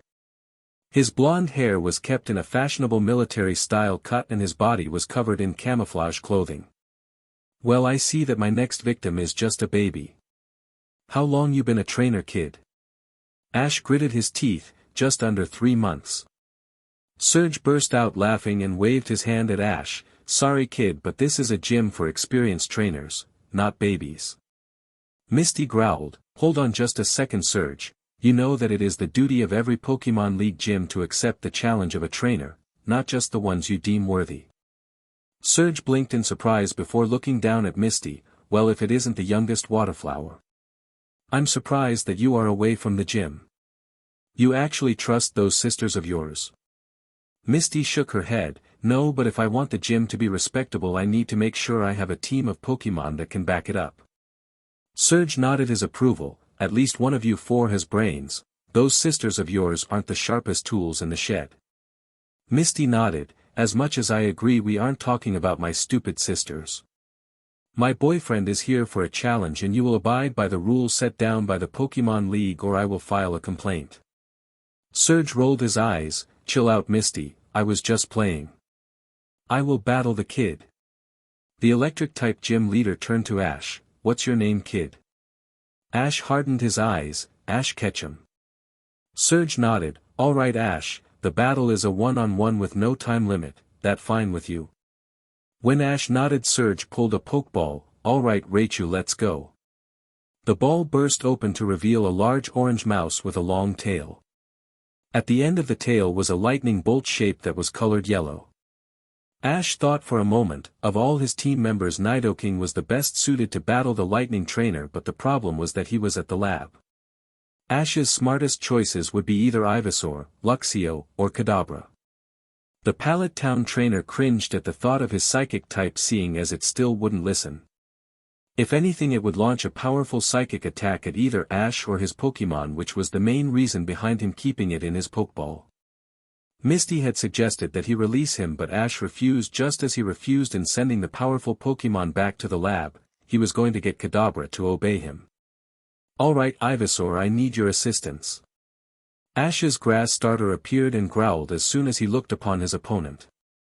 Surge's Raichu growled and sent sparks from his cheeks in an intimidating display. You think just because you have a grass Pokémon that it will help you win? Your funeral kid, Raichu, give him a thunderbolt. Surge's Pokémon hissed as electricity roared to his call before giving a mighty cry and firing a powerful stream of yellowish-orange energy. The attack slammed into Ivysaur and caused the Pokémon to grunt in pain. Ivysaur stabbed your vines into the ground. Heeding his master's call, the grass type sent 4 vines into the gym floor with tremendous force. The electricity then coursed through him and into the ground causing less damage. Surge smirked, so you are a smart one that won't save you. Raichu get in close with a mega punch. The large electric mouse ran forward utilizing the legendary speed of his species and slammed a glowing fist into Ivysaur's side. Ivysaur used Razor Leaf. A powerful stream of sharp leaves rushed forward from the flower bulb on his back. They slammed into Raichu and cut into his fur and skin. The electric type cried in pain before bringing his tail around and wrapping it tightly around Ivysaur's neck. Ash's eyes widened as Surge chuckled, "Sorry Ash, you have yourself a spirited Pokémon but Spirit won't win a battle. Raichu, let's wrap this up with Hyper Beam." The electric-type Pokémon smirked coldly as an orb of pink and white energy formed in front of his mouth. It grew to the size of a grapefruit before it seemed to pulse and a powerful stream was fired. The resulting explosion sent dust and debris flying all over and left Ash and Misty speechless. Ivysaur. Ash ran into the smoke to find his partner unconscious with burns, bruises, and cuts all over. Ash bent down and cradled the head of his starter into his lap. "You did great, buddy, I'm proud of you." His Pokémon called out weakly before falling asleep to Ash's gently touch. The young man looked up to see Surge walking over with Raichu on his shoulders. "I will give you this, Ash, you are a spirited young man. Train for a little bit and come back." Ivysaur is a strong Pokémon in his own right. Ash nodded with determination and returned his partner before walking out with Misty right behind him. Soar. Several hours later, Ash and Misty sat in the Pokémon Center with Ash leaning over in a chair staring intently at his clasped hands. Misty was trying to think of words to say but she ended up getting a stomach ache from overthinking. "I should have prepared better." Misty looked at her boyfriend. "What do you mean?" Ash looked up and Misty was shocked at the coldness that was coming from them. "I should have figured that Surge would have been prepared. I was stupid to think otherwise." Misty tried to be reassuring. "Ash, it was one loss. This isn't the end of the world. Do you know how many other trainers have lost to Surge on the first try?" Ash shot up out of his chair. "I'm not like the others." Misty gasped at Ash. "For years, Misty, I have had to deal with JRKs like Gary always being one step ahead of me. Now I get the chance to shine and I screw it up by not thinking things out properly." Misty put a hand on Ash's shoulder. "Ash, you will be fine. Just train a little more and then go after Surge. Use Nidoking, he is part ground so that would instantly help you out." Ash thought a moment before nodded slowly. "I guess, I'm going to go think for a while." Misty sighed as she watched Ash slowly walk away. Soar. Ash was leaning on a small rock near the entrance of Diglett Cave. It was a route that took the traveler back towards Viridian City without having to go back around the long routes that one must normally take. The downside is the hundreds upon hundreds of Diglett and the occasional Dugtrio. These two Pokémon were some of the fastest Pokémon in the region and would make anyone's day a struggle. Many trainers got arrogant and tried to walk through the tunnel without planning and ended up running for their lives from an angry Dugtrio. Ash closed his eyes and listened closely to the sounds of the earth around him. He was surprised when he felt a stream of what he could only describe as energy flowing into him. He took a deep breath and felt his eyes open but found himself looking into a strange world of dark blue, white, gray, and black. The colors swirled around each other and formed the landscape around him. Ash's surprise was increased when he found the shapes of people forming from the city and he found that he could identify who they were from this strange energy. Everything from the grass, rocks, trees, water and even the ground was connected to the energy. Ash was getting excited but found himself growing weak, so he took a deep breath and closed his eyes again, focusing on the way everything was before. The connection went away and Ash found himself back in the normal world. Blinking rapidly, the young trainer looked around and found that he was on the ground sweating heavily. "What in the world?" He groaned and forced himself up despite his muscles screaming. Groaning, Ash pushed the thoughts of this strange event into the back of his mind and focused on his current problem, defeating Lieutenant Surge. Misty had made a point in suggesting that Ash use Nidoking, but the poison type needed time to recover from his mistreatment at the hands of Damian. A smart trainer would be able to figure out a way to defeat Surge. Ash sighed to himself as his pulse finally started to slow down from his strange experience. Most trainers stuck to their path and went gym to gym until they achieved all 8 badges. Then they took the time to train before the league. Ash's eyes snapped open. That's it. Most people simply go along their own way and assume that they need to challenge the conference in their first year of training. But if I take my time and train, then I could appear and have a better chance. The 15-year-old trainer slowly started making his way back to the Pokémon Center, slowly planning out his journey. He arrived at the center and found Misty sitting at a table with a book on water Pokémon. "Hey Mist, I have an idea." His girlfriend looked up. "What is it, Ash?" The Pallet Town trainer sat down opposite of her. "Well, I have been think that we take the time to really train our teams before even considering going to the next city." Misty tilted her head. "Ash, we do that already." Her boyfriend shook his head. "No, I mean really train, weeks, maybe months at a time." Misty's eyes got wide. "Months?" Ash slowly nodded. "Most trainers think they need to participate in the yearly conference that is held in the year they start. They rush in and end up losing to trainer who have more experienced." Misty nodded slowly in agreement. "I guess, but really Ash, that long?" He sighed. "I don't know Misty. We still have a year and 3 months before the conference is held, so we very well could make the next one. I just don't want to make a mistake and lose like I did today." Ash's girlfriend looked sadly at him. "Ash, losing isn't the worst thing ever. It gives us a chance to learn and grow." Ash's eyes flashed at the mention of losing. "But, if you feel that you need to train more to achieve your goals, then I will be there with you." Ash looked at her. "What if your sisters win their contest?" Misty looked down. "I don't know. I don't want the gym to close down, but I don't want to leave you. I guess I could go home and we could try a long-distance relationship, but that is unfair to the two of us." Ash nodded. "Let's wait and see what happens. For now, we need to train and become the best we can." Soar. So that is what happened. Ash called Professor Oak and collected his entire team in order to train. Misty was right there with him, and the young couple spent 2 full weeks of constant training with their teams. The newest members of Ash's team, Nidoking, Eevee, Kabuto, and Cranidos, all took to training with vigor.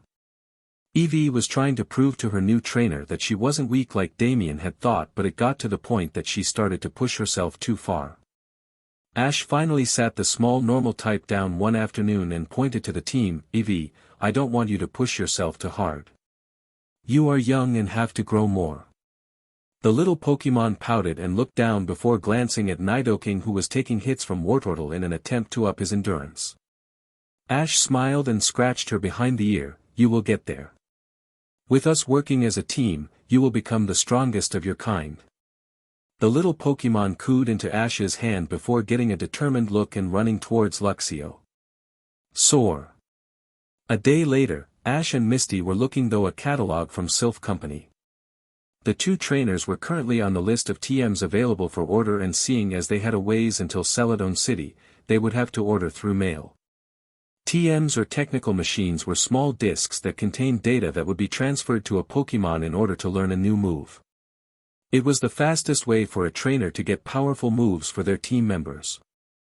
Up until recently, TMs were only available for one use, but a breakthrough in the coding of the discs made it so they could be used any number of times. This caused the individual prices of the discs to skyrocket, with the more desirable ones being around $20,000. To help trainers with this cost issue, Celadon Department Store developed a trade-in program that would allow trainers with used TMs to exchange or reactivate them for a small price of 5. Ash made a small X by each of the TMs that he was interested in, while Misty but a check mark.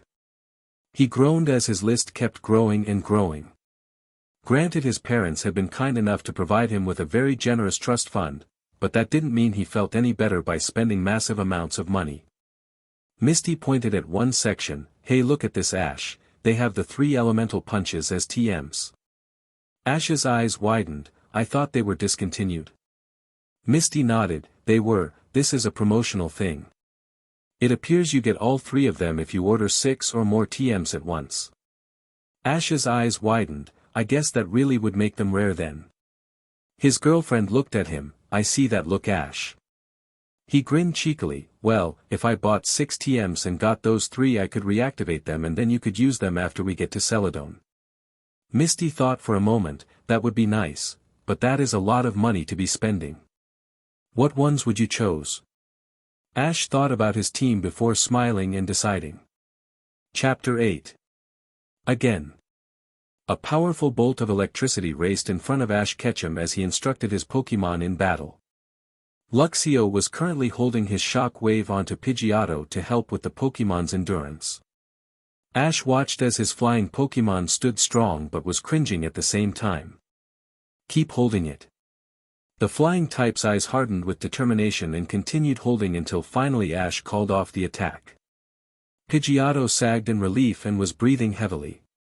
The Pallet Town trainer clicked his tongue before thinking a moment, that was better. We will continue that tomorrow. Go take a break and then join the others for move training. His two Pokémon nodded and moved away from their master. Ash leaned against the tree he was by and let his mind float off as he let his team rest. For the past 2 weeks, he had spent an enormous amount of time training his team in an attempt to make them better than they already were. Misty had joined him at first, but the redhead had later decided to go and work on her own. This surprised Ash, and when he questioned his girlfriend about it, she had a very reasonable answer: truthfully, I want to try and work with my team alone. I can't uphold the title of gym leader properly if I rely on my boyfriend to help in my training. Agreeing with this, the young couple decided to meet back in Vermilion City after a certain amount of time to battle each other and determine if they were ready to move on. Ash turned his head and cracked his neck before letting his mind continue to evaluate the progress he had made. His 3 starter Pokémon were doing great as usual. They worked together all the time and were easily the leaders of the group. Each of them had different strengths and weaknesses that they worked through with Ash's help. Ivysaur, like all of his species, was built to take a massive amount of hits while being able to fire back with a decent amount of attack power. This left him more vulnerable to speed and longer charge times for attacks. So with the help of Charmeleon, who was easily the fastest member of the 3, the Grass Kanto starter had taken to running every day and dodging attack in order to work on his agility. As for the charge time of attacks, that was simple enough to overcome by constant practice.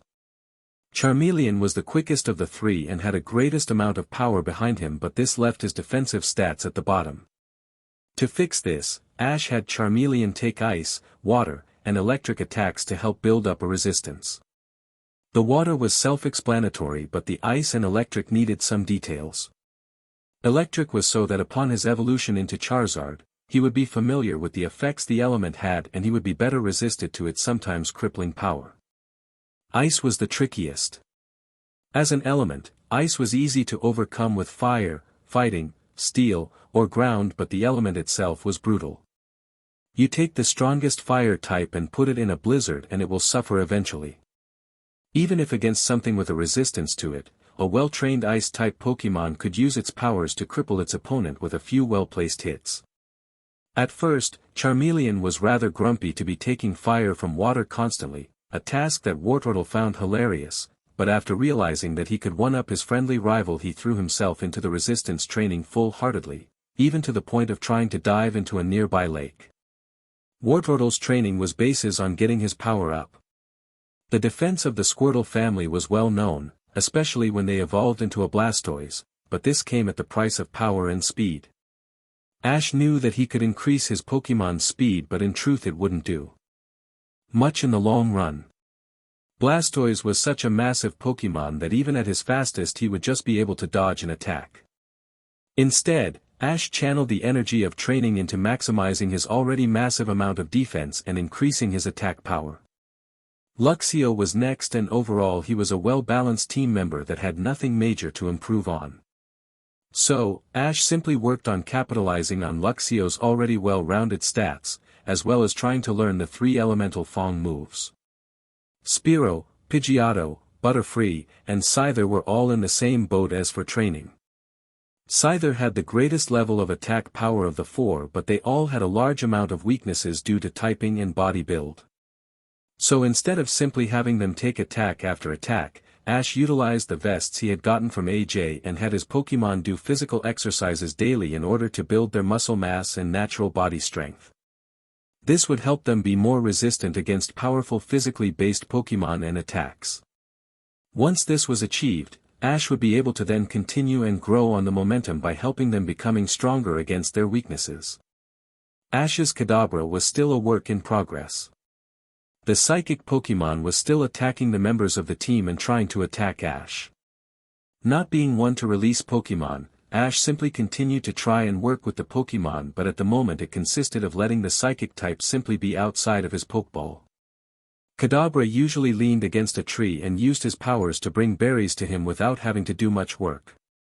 It was obvious to Ash that the Pokémon was very arrogant and prideful of his typing. Something would need to be done to take him down a notch. Next in Ash's lineup came his two power Pokémon in the forms of Nidoking and Gyarados. Both of them had insane attack strength that came with their species, but this left their other stats to suffer. Nidoking lacked speed and defense against special-based attacks, so Ash simply had the powerful poison-type work on taking ice and water attacks. Gyarados worked on building a strong resistance against electric-type moves. The final three members, Eevee, Kabuto, and Cranidos, simply worked with their master to continue the very basics of battling. Ash hoped that with this continued training, that the three Pokémon would be ready for constant conflict around the time he would be at the Safari Zone. Finally breaking himself from his thoughts, Ash walked over to his camp and put some wood on the fire before turning back to his team. His next goal was to work on moves with his Pokémon. While he had ordered several TMs, he still wouldn't be able to access them until he was done training. He also didn't want to have the issue of being a trainer that didn't teach his Pokémon a variety of moves. Many trainers simply stick with the basic move set, and that means lots of one-elemental moves. This can leave a trainer in a very dangerous situation during a battle. This of course brought into consideration another item of consideration, and that was which Pokémon to capture. To become a Pokémon master, a trainer had to capture every single species of at least one region, fully evolve them, and have them ready to participate in champion-level battles. Seeing that he started in the Kanto region, it would make sense to go with that, but truthfully he wouldn't make that call until he was ready to take that step. The Pallet town native looked at his Pokémon as they stood ready to receive Ash's orders. He smiled and cracked his knuckles. Let's get to work. The doors to Lieutenant Surge's gym flew open, causing the gym leader and his trainers to look over in shock at the sight of Ash standing there with Misty. The young man had a cold expression on his face and his hands were formed into a fist. Surge chuckled, "Well, look who it is. Come back for a second round of butt-kicking, baby." Ash simply walked over to the challenger's side of the field and pulled a Pokeball from his belt. Surge shook his head. "Alright baby, let's get this over with. Raichu, let's get to work." From Surge's Pokeball came his electric mouse, whom let a battle cry go along with several bolts of electricity. Ash enlarged his Pokeball and tossed it. "End this." From the ball burst forth Nidoking in all his glory. The drill Pokémon roared powerfully and shook the stadium with his display of strength. Raichu visibly gulped at seeing his next opponent, clearly not used to fighting fully evolved ones. Surge kept his composure. "Well, it seems that you upgraded, kid. Good thing you did too." Ash spoke in a cold tone. "I didn't upgrade. Ivysaur is more than capable of defeating you now. This is simply payback." Nidoking Earthquake. The giant roared and slammed his feet and tail down upon the floor, and seconds later, the gym floor erupted in cracks as the powerful move rushed at Raichu. Surge gaped at the power and quickly called out to his Pokémon, "Raichu, get out of there quick." Ash's glare intensified. "Intercept him." The powerful poison type roared and swung his tail around just as Raichu tried to dodge and slammed him into the wall. Hyper Beam. A large orb of white energy formed in front of his fanged jaws before launching and exploding upon impact. Large chunks of rock and wall debris flew all around the gym as a massive hole appeared. Surge was speechless as he finally saw Pokémon on the ground, clearly unconscious. "Raichu?" Nidoking roared out in victory before walking over to Ash. He patted the massive beast upon the shoulder. "Well done." Ash looked at Lieutenant Surge. "I don't take kindly to people disrespecting my Pokémon or my abilities as a trainer." The electric-type gym leader returned his Pokémon and ran his hand over his head as he seemed to process something. He walked over to Ash and Misty and handed a small badge to Ash. "Here you go, Ash. This is the Thunder Badge and is proof of your victory here at the gym." He went silent for a moment before speaking up. "Ash, I also want to thank you for that defeat. I have been a little cocky as of late." The teen nodded slightly and Surge felt that he was still a little hostile. The man thought a moment before snapping his fingers. Are you two going to be in the area for a while? Ash nodded. I plan to stay at the center for the next day to let my team recover from our training. The gym leader smiled brighter. Great, I have something for you, but I have to make sure everything is in order first. I will see you in a little while. Ash didn't respond and simply walked out of the building and walked to the Pokémon Center. Upon arriving, Ash and Misty both handed their Pokémon to Nurse Joy, who smiled as she took them. I'm glad you two are still in the area, Misty. Your sisters called for you a little while ago. The redhead groaned and nodded. Thanks, Nurse Joy. Ash looked at Misty as they walked over to the video phone. What do you think they want?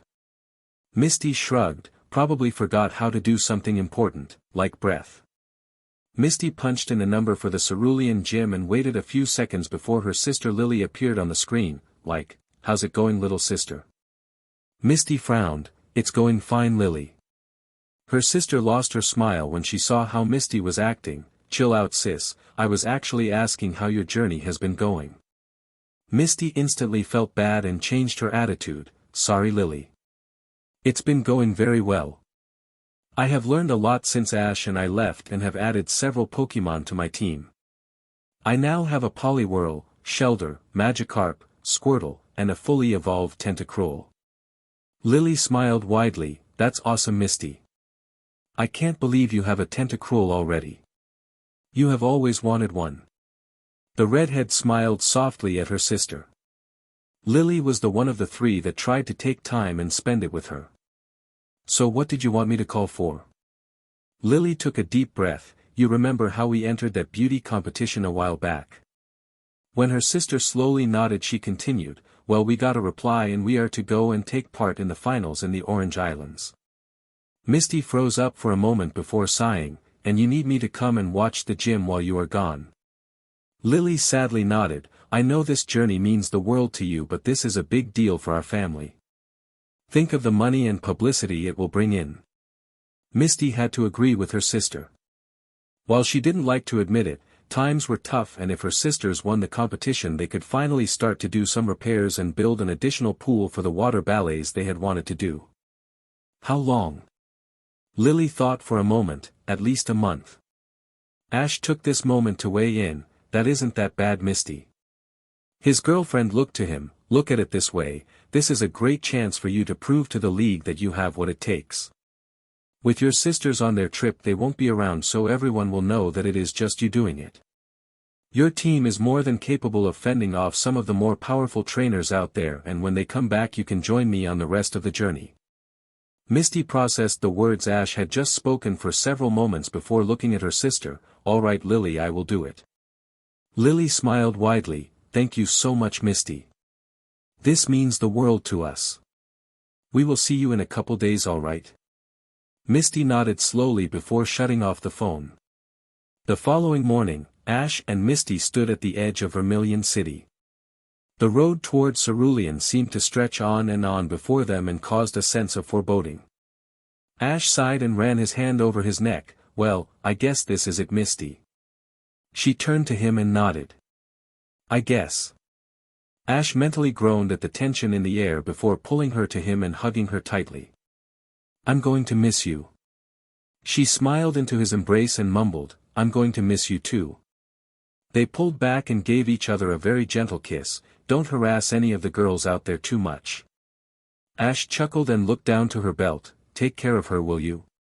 Misty smiled again and gently tapped the Pokeball. Don't worry, Kabuto will be right at home with me. Are you sure that this is all right? Ash nodded. When I spoke to her about it last night she seemed ecstatic. She has a lot of potential but doesn't seem to be as adept to my training style as the others. I figured she would be better suited for a future water master. Ash winked at the last part, which caused Misty to blush. I expect you to keep in contact, Mr. Ketchum. Ash smiled. You can count on it, Misty. The redhead sighed and turned to the road. Good luck with your battles. The two hugged once more before Misty started to walk away, turning back to wave at Ash before continuing down her path. Ash watched her go and thought about the previous night when they had talked about their young relationship. They liked each other well enough but hadn't really gotten a chance to develop their relationship with all the training they did. The two decided to simply remain friends for the time being, and if after their travels were done and they wanted to continue, then they would pick back up where they left off. Ash smiled to himself as he walked back into the Pokémon Center and sat down to plan his next step. The closest gym from here was the Saffron City Gym, but truthfully, Ash wasn't about to go and take this one on. Sabrina was a very powerful gym leader and her mastery over psychic Pokémon was world-renowned. The next option would be to go past Saffron and into Celadon City where Erica and her grass-type Pokémon resided. Regardless of where he went, he wanted to spend more time training. Spearow was close to evolving and he really wanted to try and get through to Kadabra. His thoughts were broken when the doors to the center opened and Lieutenant Surge walked in and looked around. The giant man smiled upon finding Ash and walked over. "Glad I found you, Ash. Here, I wanted to give you this as a thank you." He handed Ash a pass that caused the teen's eyes to widen. "This is a pass for the battle cruise that is going to be taking place on the SSN. You know how much these tickets are worth?" Surge nodded. "I'm well aware of that, Ash. Here is the thing, I don't like being away from Vermilion City, let alone being on the ocean. I'm a man of the land and really don't find being around a bunch of high-class people. I figured that you would get more out of this than I would. I can't tell you much, but just know that the winner of the competition gets quite the prize." Ash thought for a moment before smiling. "Thanks, Surge. I'll make sure to make you proud." The man nodded his approval and turned to leave. Ash thought about his team and what could accomplish in the competition. This would be the first major test that he and his team would have outside of gyms and random trainers. He also seemed to recall that there was a swap meet that went on during the cruise that could potentially lead to new team members. The downside was that it would cause one of his current ones to leave. Shaking his head to clear his thoughts, Ash got up and walked over to the Pokemart to buy some supplies before going to the ship. He also needed to check up on the status of his TMs that he had ordered. Ash quickly picked up the necessary potions, food, and vitamins for his friends before walking to the counter. "Is there a package for Ash Ketchum?" The man at the counter looked at him for a moment before nodding. "Yes, there is, it just arrived this morning." Ash smiled and quickly paid for his items before walking out of the mart. A 15-minute walk found him at the docks of the SS and in handing the pass to a dock assistant. "Your room is 104 and the events will be listed on a chart in your room." Ash nodded and walked out up the ramp and slowly found his way to his room. It took longer than he would have liked since the ship was filling with its passengers, but he would deal with it. Many people had Pokémon out that could be carried, such as Pikachu, Eevee, Nidoran, and even a Magby. Ash thought about having Eevee out, but since she was still so shy around people, he wasn't sure that was wise. This only left Spearow, and considering his love of battle, he would most likely attack anything he saw as a threat. Finally arriving at his room, Ash opened the door, had to stop himself from making a scene at the size of the room. He simply shook his head in amusement and put it in the back of his mind to thank Surge. The room was the size of a small apartment and had everything from a living room, bedroom, master bathroom, and even a kitchen with a bar. Ash quickly looked at the schedule of events and saw that the competition was going to be later that evening, which gave him a chance to get his things in order. Ash pulled 3 Pokeballs from his belt and released his 3 starters. Ivysaur, Charmeleon, and Wartortle all stretched out before tackling their trainer in a group hug. Ash laughed and hugged them back before pushing them off. "Alright guys, we are going to enter a competition and we are going to win it." His friends grunted in response. "First though, I want to make sure you guys have a move set that can counter just about anything. So, Charmeleon, you have the widest range of the 3 of you so far." The fire type puffed his chest out at this, but that doesn't mean there isn't room for improvement. Charmeleon fell to the ground anime style, which caused Wartortle and Ivysaur to laugh. "I have several TMs that I bought to use on you guys. Ivysaur, I'm going to have you learn Protect and Sludge Bomb. This will give you a better chance defensively as well as a different elemental move in your pool." The grass Pokémon nodded in agreement. "Charmeleon, you will be getting Shadow Claw and Brick Break. Finally Wartortle will be getting Brick Break and Ice Beam. The three starters smiled at this before they were quickly returned to their Pokeballs. Ash took the next 5 minutes to place his friends in the center of the TM disc and activate it. The Pokeball would glow the color of the move typing as the information was implanted into their minds. When he was finally done he chose his friends and brought them out to the balcony that his room had. Okay, I want each of you to show me your moves. Ivysaur went first as he gathered energy in his flower before firing off a moderate-sized orb of toxic sludge. It flew off the ship and into the ocean below. Next, he called out his name as a green shield snapped into place and held for a few seconds before slowly disappearing. Ash nodded his approval and looked to Charmeleon. The fire type roared and slashed his clawed hands several times before they took on a purple energy that left a trail behind it. Next, he raised his arm and brought it down hard on the railing of the balcony, which quickly dented from the force of the attack. Ash groaned at this before Wartortle strutted up and took a deep breath. He breathed out and fired a stream of frozen energy that arched into 3 different bolts of lights leaving vapor behind in the warm weather. He smiled before copying Charmeleon and brought his fist down on the railing. The group of 4 continued the short practice in making sure that the moves were perfected before Ash decided to take a couple of hours to rest. His 3 starters curled up next to him on the bed and quickly fell asleep. Ash smiled at them and chuckled as he moved Charmeleon's tail and let it hang over the side of the bed before letting himself fall into a deep sleep. Several hours later found Ash standing with a group of 32 people in the makeshift battle arena. The competition was first come first serve and Ash had made sure he was by the sign up an hour early. Thankfully he had been one of the first 10 to sign up and was now waiting for his opponent's number. Looking at the screen he found himself against a young brunette that he instantly recognized, Jazelle from the Pokémon Academy. Ash groaned at their previous encounter but shook his head and went to the sidelines and waited for his turn. When it finally came he stood at the field and adapted his stern battle face before waiting for Jazelle to make her move. The girl saw him and glared, "Well, I see you managed to get on the cruise. Where is that little girlfriend of yours?" Ash casually shrugged, "Misty is running her gym right now and for the record I got on here by personal invite of Lieutenant Surge." Jazelle growled and pulled a Pokeball, "This is for the last time we fought, Gloom, I choose you." From her ball appeared a medium-sized red plant-like Pokémon with a lazy expression and a small amount of drool by its mouth. Ash smirked and selected his Pokémon, "Charmeleon, I need your assistance." The fire type appeared and launched a flamethrower into the air before grinning at his opponent. Jazelle gulped at the display of power before making her move. Gloom hit him with a petal dance. Ash rolled his eyes at the mistake. True petal dance was a powerful move but after 2 or 3 rounds of attacking it left the user confused and a danger to itself. Burn them down with flamethrower and then channel it into a dragon rage. A powerful stream of flames rushed from the fire type's maw and incinerated the pink flower petals before flying over Gloom.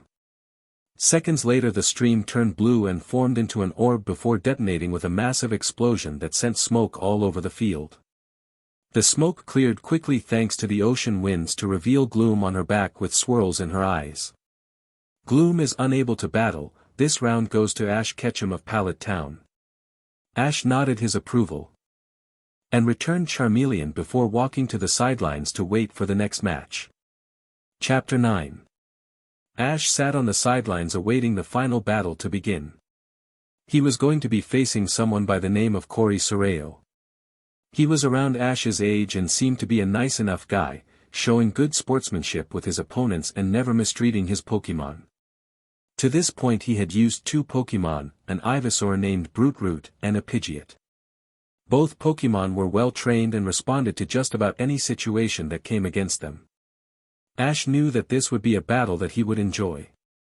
The battles he had already fought in were nothing really to speak out about. All the trainers, like he had expected, were rich kids that had their parents buy them Pokémon and knew the very basics of Pokémon battling. Hell, one kid even had a butler who threw the Pokeballs for him. Ash had only used Charmeleon for his battles and was rather disappointed when he couldn't find a challenge in any of his opponents. Shaking his head, Ash looked up to see the referee gesturing for him to come to the field. Corey stood on the other side and tilted his head in greeting. Nice to get the chance to battle you, Ash. I have watched your matches and am very interested. Ash nodded in agreement. Same with you, shall we give them one to remember? Corey nodded and threw his Pokeball to reveal his Ivysaur. Ash smirked and chose Charmeleon, who saw his opponent and let loose a stream of fire into the air. Corey was first. Just because you have a fire type doesn't mean a thing. A good trainer prepares for weaknesses while a great trainer can overcome them. Ash grinned. Music to my ears. Charmeleon use Flamethrower. Corey was quick to react. Brute Root counter with Energy Ball and then hit him with Leech Seed. The grass type quickly fired off a powerful orb of swirling green energy that collided with the Flamethrower.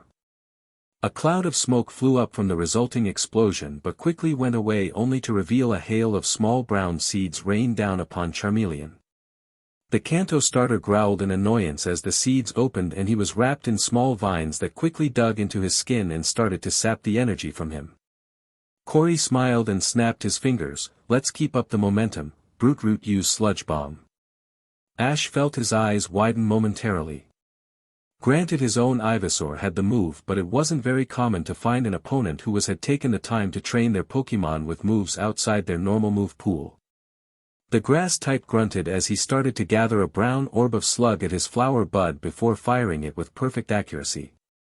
Charmeleon, use Metal Claw to counter and break out of those vines. The fire type roared in concentration as his claws flashed a silver color before growing 3 times their normal size. The claws slashed outward and easily cut through the vines before Charmeleon brought his arms up in an arc to quickly slice through the orb of toxic waste. Corey nodded in approval. Quick thinking there, Ash. I'm glad we got a chance to battle. The team nodded in agreement. True, but here is where it ends. Charmeleon, let's see if your training has paid off. Activate Blaze. Corey and the assembled crowd gaped as the fire type roared out and was suddenly wrapped in a powerful red aura. Your Pokémon can use his ability at will. Ash smiled and gave the next command, end this with Flare Blitz. Charmeleon roared before his body was engulfed with powerful flames that crackled with lightning. The starter smirked as his power rushed over him before using his powerful legs to launch himself into his opponent. Corey could only watch as his Pokémon was knocked out by the supercharged move. The referee raised his flag towards Ash. The winner of the competition is Ash Ketchum and his Charmeleon. Ash smiled as the crowd cheered for him before he walked over to Corey.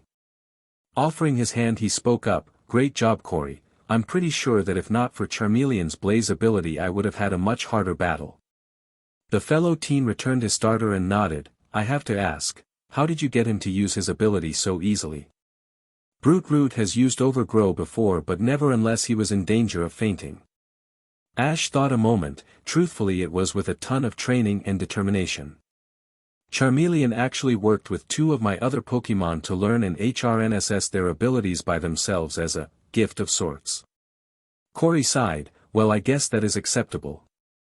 But next time we battle, it will be different. The 2 new friends shook hands and walked off to enjoy the festivities. As they walked off, a certain brunette was holding her hand to her chest with a slight blush upon her face. Such a powerful trainer and so kind. Oh Ash, my darling, why can't you see that we are made for each other?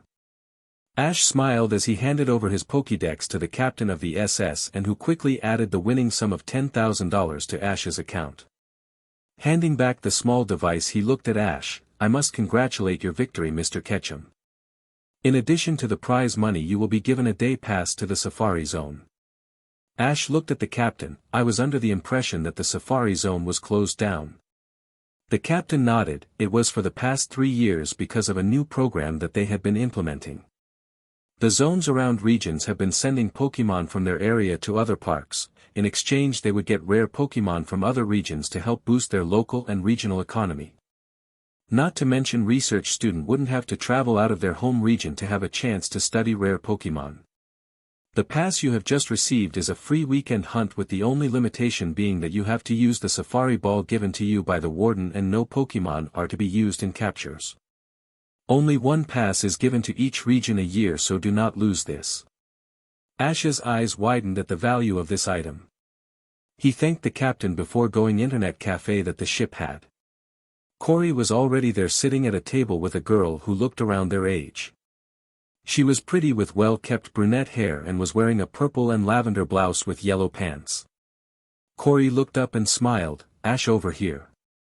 The teen walked over and sat at the computer at the table. "So spill it, Ash, what did you win?" The girl giggled, "Leave him alone, Corey, I'm sure if he wanted to tell us then he would have."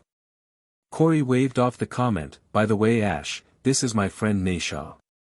We both participated in last year's conference but only got past the first 2 battles." The Pallet town native nodded and greeted the older girl, "Nice to meet you. And to answer your question, Corey, it was a cash prize with a pass to the Safari Zone." The 2 teens gaped at this. "Ash, do you realize how lucky you are? The Safari Zone hasn't accepted visitors for 3 years because they have been introducing new Pokémon to the park." Ash nodded as he looked up the Safari Zone to see what Pokémon were now available. When the Pokémon League reset the beginning age, they also made it mandatory that all databases available to trainers had accurate lists of Pokémon in the area. This would avoid trainers who were beginners going into area that held very hostile Pokémon.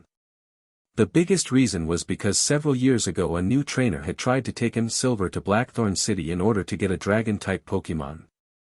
The young man had stumbled onto a Tyranidar's nest and was killed by the rampaging mother. Ash quickly pulled up the Safari Zone's page and selected the tab for Pokémon listings. It listed the area that the Pokémon would be likely found as well as the rarity of the ones in the Safari.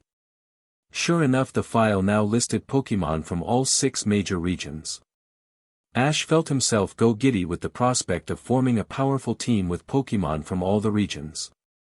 With the addition of all the new Pokémon, the warden had increased the price from 500 to 10,000.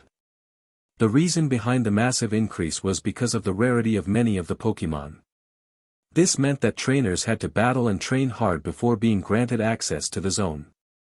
This also kept the Pokémon safe and away from harm until trainers were allowed access. The warden also restricted the number of people to 5 a day. Corey's eyes widened. DMN, they really outdid themselves. Elekid, Magby, Axu, Mareep, Wooper, Ralts, Aaron, Bizel, Gibble, Timber, Tynamo, and even Larvesta. Naisha nodded. They even have Pokémon from the Kalos region, Litleo, Flababy, Clauncher, Skrelp, wow.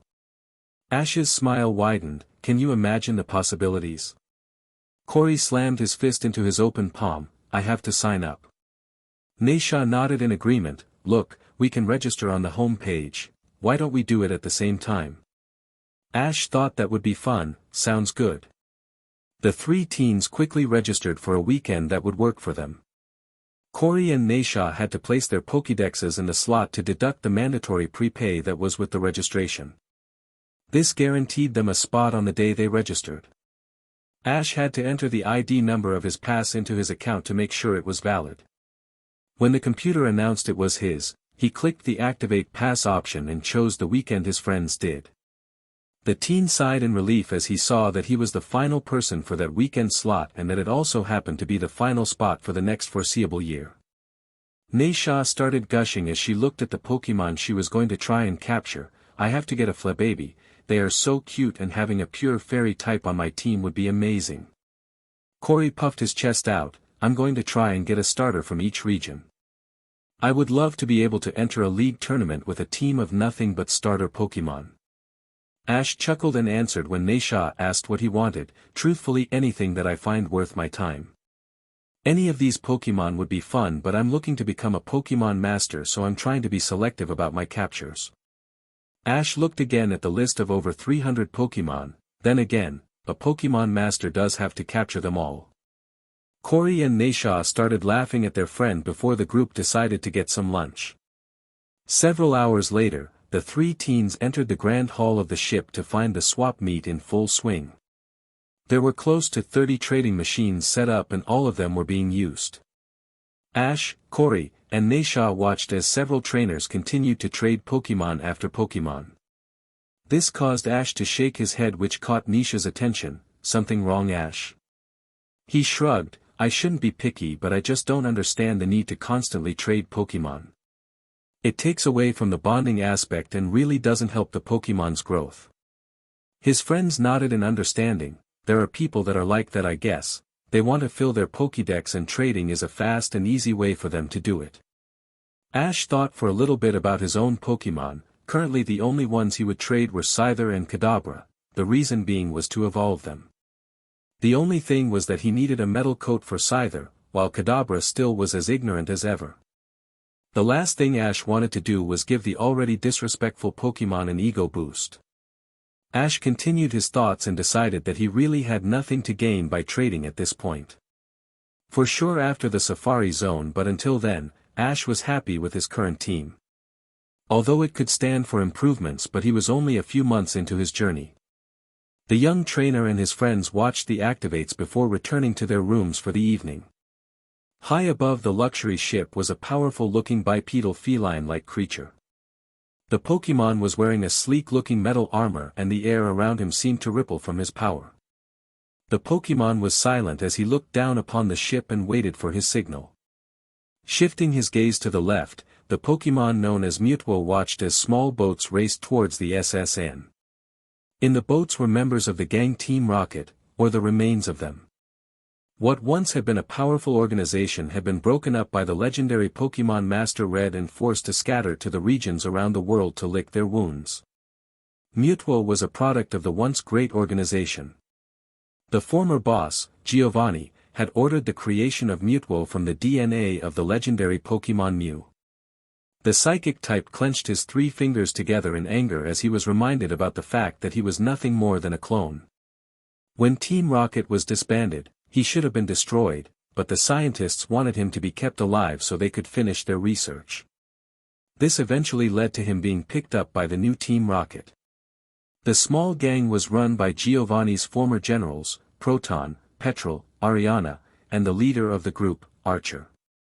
While nowhere near as powerful as their former boss, these 4 combined were a force to fear. Archer had quickly secured Mewtwo by putting this armor on him which limited his control and kept him in a constant state of obedience. The armor used his own power to fuel its systems as a way to prevent Mewtwo from becoming strong enough to destroy his restraints. The legendary growled as he watched the boats touch with the SSN. The group's goals were to capture the majority of the trainers' Pokémon on the ship to jumpstart their accounts. This would also let the world know that Team Rocket was back. Mewtwo extended his senses to the ship to make sure that there wasn't any trouble. His eyes widened when he felt a powerful pulse of energy coming from one of the cabins. Upon inspection, Mewtwo found himself drawn to the teen that was sleeping in his room. The psychic type tried to figure out why he felt the draw, but his instincts told him that this teen could help him. The clone of Mew sent a small burst of energy to the young man with a simple statement, "Help me." Ash shot up out of bed as the words, "Help me," rang through his mind. He looked around the room and felt like he was being watched. Charmeleon, Ivysaur, and Wartortle seemed to sense that something was amiss as they were wide awake and seemed to be on edge. Charmeleon jumped off the bed and walked over to the door while Ivysaur and Wartortle walked out onto the balcony. The 2 Pokémon looked around at the stormy sky and found themselves becoming concerned. Ivysaur turned his red eyes down to the side of the ship to see a smaller boat running up alongside the SSN. Ivy. Ash looked up and ran over to see what his Pokémon was talking about. Knowing that they weren't due to arrive in port until the following evening, Ash instantly went on alert. His instincts were well placed when moments later a massive explosion rocked the boat and sent him and his starters flying around the room. Moment later, Ash's door was kicked in by Corey, who had Naisha standing next to him. "Ash, you alright?" Standing up, the teen nodded. "What the hell is going on?" Corey shook his head as he gripped a pokeball. "I'm not sure. The captain has yet to make a statement to the ship, but I recommend we move to the deck." Ash returned his Pokémon and quickly got his things together before following his friends to the deck. All around them people could be seen running around trying to figure out what was going on. More than once Ash got slammed into by someone or pushed to the floor. Corey was shielding Naisha from the crazy crowds as they walked through the slim halls. Upon finally reaching the deck they found themselves gathered with a large group of people. The only thing was that there was a second group of people standing on the farthest sections of the crowd in white uniforms with large red letter R's upon their chest. 4 people stood at the forefront of the new group and smiled coldly at the trainers. Ash's glare hardened when he saw the group, Team Rocket. Corey gasped, I thought they disbanded.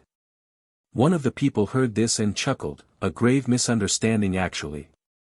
You see, when Master Red defeated our leader, we simply went into the shadows to bide our time, and I am very pleased to inform you ladies and gentlemen that you have the honor of being our first successful mission in years.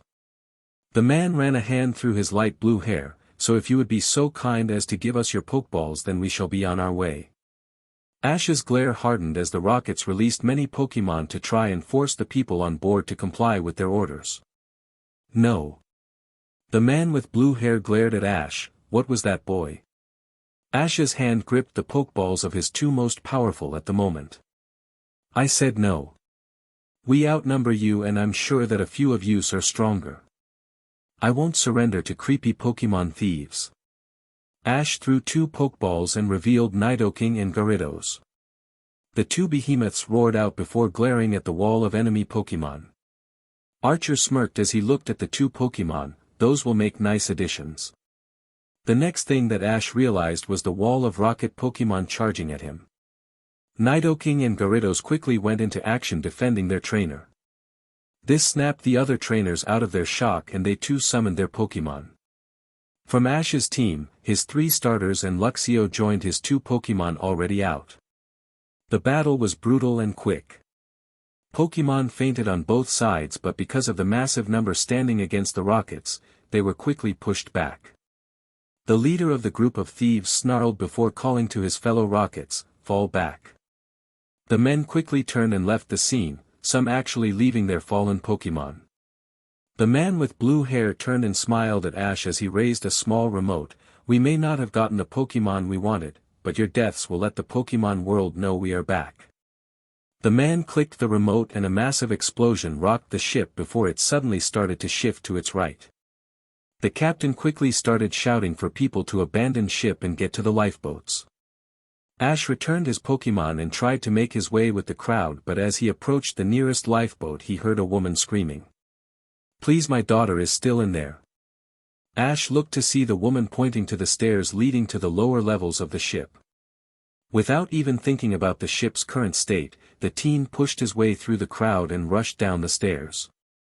He just made out the sound of Naisha yelling his name, but he wasn't worried about his safety. Within a few minutes, Ash found himself on the 3rd level of the ship and something within him knew this was the right level. Ash quickly called out Luxio, who started sniffing the area before rushing forward about a 1/3 of the length down the hall. He stopped at the door and pushed it open to reveal a little girl around 5 years old holding a stuffed bear. She was crouched in the corner obviously crying. Ash took a deep breath and smiled, hey there. My name is Ash, your mommy asked me to come and get you. The little girl shook her head, mommy said never to go with strangers. Luxio rolled his eyes before walked up to the girl and making a purring sound. Ash was forced to look away when the hull of the ship groaned under the pressure of the water it was obviously taking on. Well, you mom is a smart woman. But if it helps, I'm not a stranger, I'm a Pokémon trainer and Pokémon master. This is Luxio and he is here to help get you to your mom. What's your name? The little girl had blonde hair. And sparkling blue eyes. She gently reached out to pet Luxio, who nudged his head against her. She smiled, I'm Abby. Ash took a deep breath as the ship shuddered again. Okay Abby, I really need to get you back to your mom, can you be a big girl and take my hand? Luxio will be with us the entire way. The little girl was silent for a moment before reaching up to Ash, okay. The Pokémon trainer took her hand and gently picked her up. What were you doing down here by yourself? They had entered the hallway and were making their way to the stairs. Abby sniffed against Ash's shoulder. Mommy said when we got on the ship that if something bad happened or we got separated, I was to go to the room so that we could find each other. When those bad people started fighting with you, then I ran to the room. Ash nodded slowly as he walked up the stairs. A sudden shake of the ship caused Ash's eyes to widen and he looked over to see the window partially underwater. He quickly rushed up the rest of the stairs and arrived at the level just under the main deck. He was about to move when the ship shook again and another blast rocked the hull. This time, several doors and walls blew out and sent Ash, Luxio, and Abby flying. Wrapping the girl in his arms, Ash braced himself and took the full force of their landing. He groaned as he felt his ankle twist and scream in pain. Abby looked at him with worried eyes. Ash knew that he would be able to make it up the stairs carrying her with his injury. "Okay, Abby, I need to stay here and look if anyone else is in the rooms. I need you to be a big girl and walk up the last flight of stairs, okay? I will be up in a few minutes." The little girl got a look of determination on her face before nodding and started up the stairs. Ash smiled at her as she went above the ceiling before Luxio gently nudged him. Bracing himself against the Pokémon, Ash slowly started to walk towards the stairs.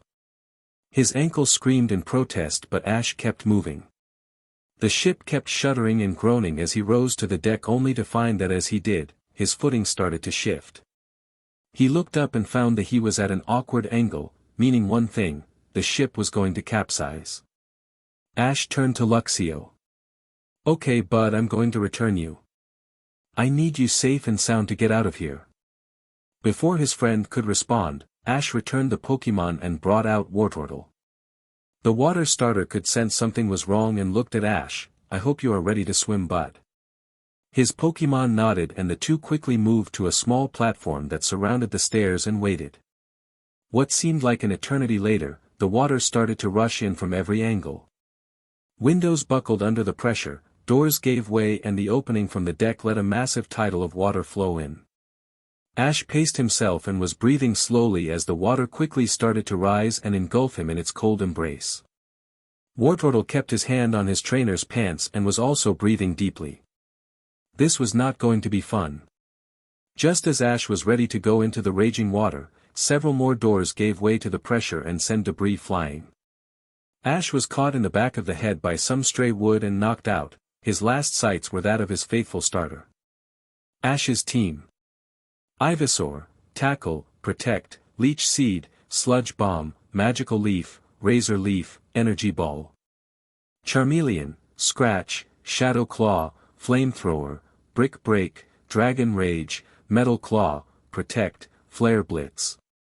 Wartortle, Tackle, Brick Break, Ice Beam, Water Gun, Aqua Jet, Protect, Water Pulse, Surf. Luxio, Tackle, Growl, Charge, Spark, Night Slash, Shock Wave, Protect, Iron Tail. Spearow, Peck, Leer, Aerial Ace, Agility, Fury Attack, Protect, Mirror Move. Gyarados, Dragon Rage, Tackle, Hyper Beam, Water Pulse, Bite, Flamethrower. Butterfree, Confusion, String Shot, Sleep Powder, Gust, Poison Powder, Psybeam, Silver Wind. Pidgeotto, Quick Attack, Twister, Gust, Tackle, Sand Attack, Steel Wing. Scyther, Quick Attack, Pursuit, Wing Attack, Bug Buzz, Slash. Kadabra, Psycho Cut, Confusion, Psybeam, Teleport, Disable. Nidoking, Horn Attack, Hyper Beam, Takedown, Earthquake, Mega Punch, Mega Kick. Eevee, Tackle, Growl, Tail Whip, Charm, Quick Attack, Shadow Ball, Dig. Cranidos, Headbutt, Leer, Focus Energy, Pursuit, Takedown. Chapter 10. The next sound Ash heard was not what he had expected. It was the sound of beeping and voices gently speaking. One was female and two were obviously male. Ash groaned and opened his eyes only to be blinded by the brightness of the room. He again groaned and rubbed his eyes. His throat was parched and his body was pulsing in a steady stream of pain. He slowly opened his eyes and found that he was in a room and, if he had to guess, a hospital. "Ash, you're awake." Moments later Ash found himself wrapped in the arms of a woman, and by the scent of her perfume it was his mother. "Mom." His voice was scratchy and dry. "Here, Ash, drink this." A massive amount of relief flooded through Ash's body as cold water was slowly put into his mouth and down his parched throat. Raising his hand to the back of the glass, Ash quickly downed the entire thing before gesturing for more. After drinking 2 more glasses of ice water, Ash forced himself to sit up in his bed and finally took in his surroundings. His mom was sitting on the edge of the bed next to a small table with a pitcher of water on it. On his right was either a nurse or doctor checking his vitals from the machine he was hooked up to. Ash turned and looked at his mom, who had a few tears of happiness trickling down. What happened? Delia sighed as she took Ash's hand and gently ran over the back of it with her fingers. Sweetheart, you were on the SS and when Team Rocket attacked it. They sank the ship and you were caught on the inside. Thankfully your Pokémon saved you, but you were unconscious for a while. Ash's eyes widened. What about the little girl? Delia smiled. Abby is safe and sound. Her parents brought her to see you a week ago and to personally thank you for saving their daughter. Ash nodded and smiled to himself. How long have I been out? Delia thought for a moment. 2 weeks. Dread suddenly hit Ash as he realized that he was behind schedule. Great. His mother caught his sudden change in attitude and shook his head. Ash Ketchum, you have been unconscious for 2 weeks and you are concerned about your journey? What am I going to do with you? The teen weakly smiled as he leaned his head back into his pillow. Was anyone hurt in the sinking? Delia was about to answer when a deep voice spoke up from the door. I can answer that, young man. Ash turned and felt his eyes widen at the sight of a man standing at 6.5 feet with red hair and a powerful build. He had a long black and red cape on and upon his belt were 6 pokeballs. The suit he was wearing was form-fitting and Ash could tell that he was very fit. The teenage trainer knew who he was looking at, but the man spoke up. Mr. Ketchum, I am Lance Wadaru, the champion of Kanto and Johto. The Elite Four and I were made aware of the events surrounding the SS and hours after it happened. I am happy to report that no one was killed, although many were injured. The captain accounted how you led the charge against Team Rocket, a very commendable thing. I wanted to come by and make sure you were all right. Ash nodded slowly. Did you capture any of the rockets? Lance wearily shook his head. Sadly they got away, but that doesn't mean that we have stopped looking. The Pokémon League has known of their return for several months, but we were not expecting them to try and pull something of this magnitude so soon. We are worried that they have gone through other regions for recruiting. I should say that we know they did. But their reach appears to be much larger than first anticipated. Before Ash could respond, another angry voice spoke up. That is complete bullshit, Lance, and you DMN well know it. Everyone turned to see Ash's father, Silver, standing there with an angered look upon his face. Despite being the champion of 2 regions, Lance knew Silver's power and had respect for him. Silver, I understand you are angry, but I had no idea that he would be on the SS and when the rockets attacked. The man's eyes narrowed to a sliver. You knew they were going to attack. The venom in Silver's voice made the temperature in the room figuratively drop by at least 10 degrees. Lance gulped. Our intelligence indicated that they might be doing something with the battle cruise, but like I said, we didn't know what exactly was going to happen. Ash's father looked at Lance and his hand reached for a pokeball upon his belt. You and that Med League knew this and put hundreds of trainers at risk because you didn't have concrete evidence. What the hell is wrong with you? Silver's pokeball opened up and a massive dragon of blue with large red wings appeared behind him. Thankfully the hospital room was large enough to support the beast. Lance was a master of dragon-type Pokémon and he himself had a Salamence, but this beast was in a level of its own. You better get out of my sight before Salamence decided to gorge himself on human flesh. The dragon behind him growled deep within his throat and sent a plume of smoke into the air. Lance paled slightly and turned to Ash. Mr. Ketchum, I am sorry this happened and I wanted to come personally and apologize. Lance was about to say something else, but Silver's gaze caused him to turn and walk out. Delia walked over and wrapped her arms around her husband. Dear, you need to calm down. Ash is safe and sound, so let's enjoy this moment. Silver nodded and gestured for his Pokémon to guard the door, to which the dragon nodded and curled up next to it. The 2 parents turned back to their son and kept a silent vigil as Ash slowly fell asleep. Another day went by and Ash was cleared to leave the hospital. Delia and Silver were against the idea of Ash continuing his journey, but the boy was adamant to get back on track. Silver sighed but knew his son was just like him. Hell, Silver hunted legendary Pokémon to battle a losing fight. Letting his son continue his Pokémon journey was less dangerous than that. Delia, however, was less inclined. She had to be dragged from Ash's grip by Silver when she was determined to bring Ash home. She rounded on Silver as he finally pulled her off him. Fine, seeing as I am the only one who has any sense here, then this will be the deal. If Ash goes on his journey and gets hurt one more time, I will personally castrate you, Silver Ketchum, and I won't use anesthetic. Silver and Ash winced at the cold tone of Delia's normally warm voice, and the father looked at Ash. Please don't get hurt, boy, I need my man parts. Ash gaped at his father and nodded. Several hours later found Ash enjoying a glacé of iced tea as he waited for his Pokémon to get rested up. He took a deep drink and stood up as Nurse Joy came back to the counter with 7 Pokeballs. Here you go, Ash, they are all ready to go and they are all ready to see you. They missed you like no tomorrow. The Pallet Town trainer looked at the Pokeballs. Nurse Joy, I only had 6 with me. The woman shook her head. You have 7 now, and this note was left with it. Ash thanked her and took the note and read it after securing the Pokeballs to his belt. Dear Ash, I cannot apologize enough for not getting to the SS and on time. I wanted to give this to you personally, but I felt that your father and mother would have rejected it. I have watched your career since your first gym battle, and I, along with the Elite Four, are very impressed. Not many trainers are so compassionate about Pokémon and able to join this with their training. This Pokeball contains a Pokémon that I received recently, but seeing as I have little time right now, I figured that he would be better suited for you. This Pokémon is the dragon type known as Dieno. He is from the Unova region and will be a great asset to anyone who knows how to train Pokémon.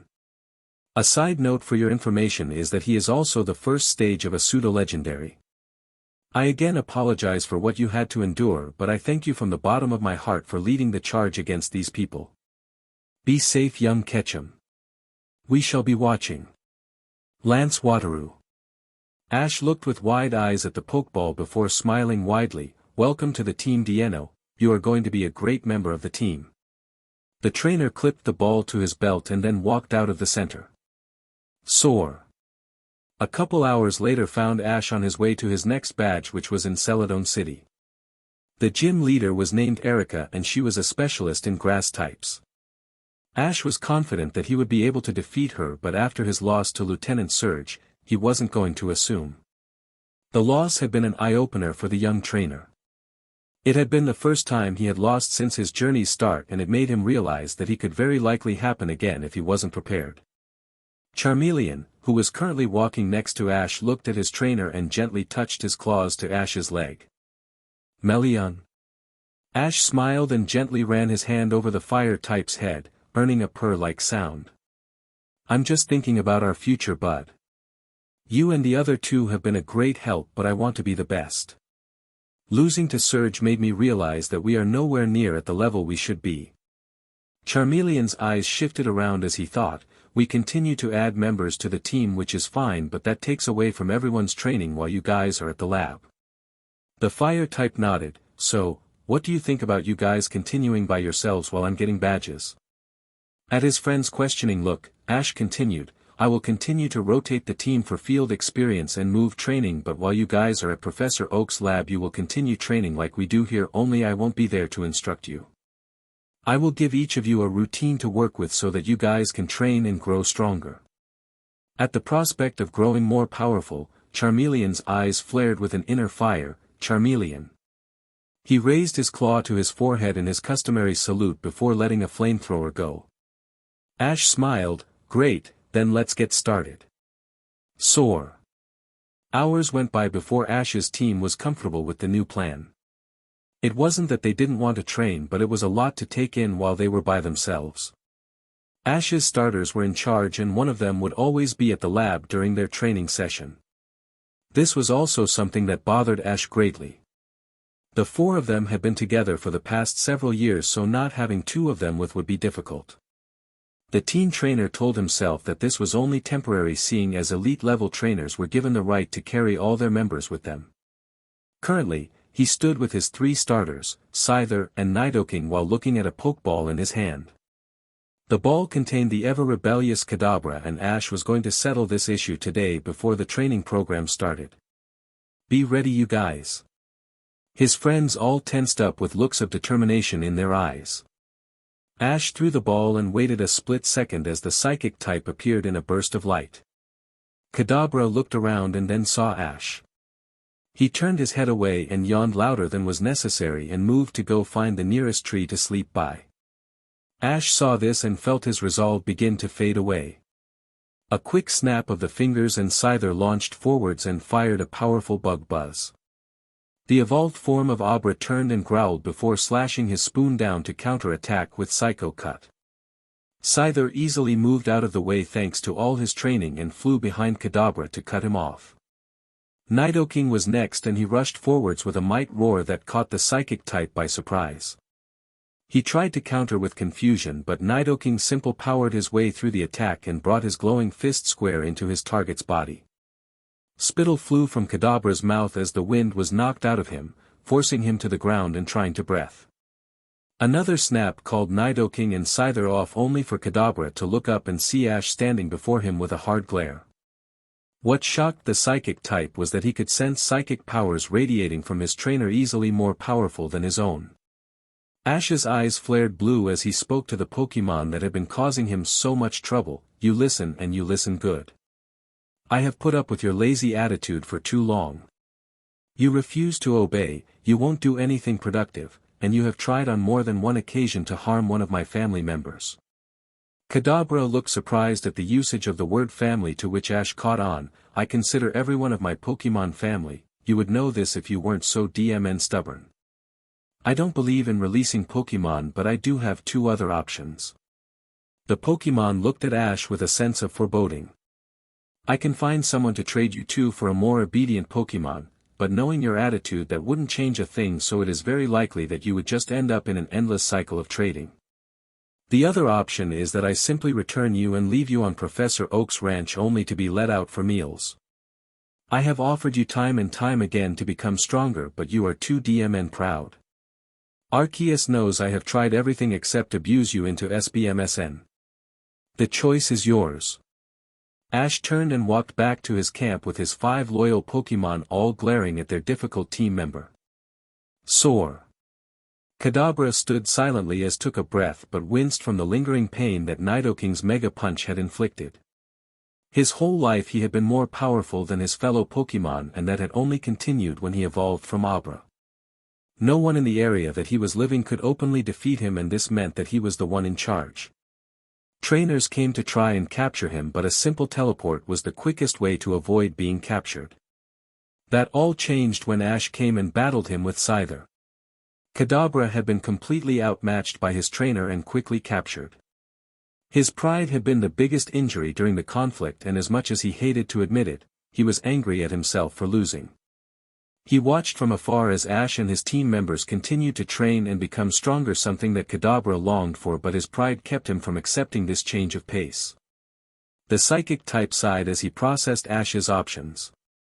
Going to the lab would be fine, but only being let out for meals meant he wouldn't be able to roam around.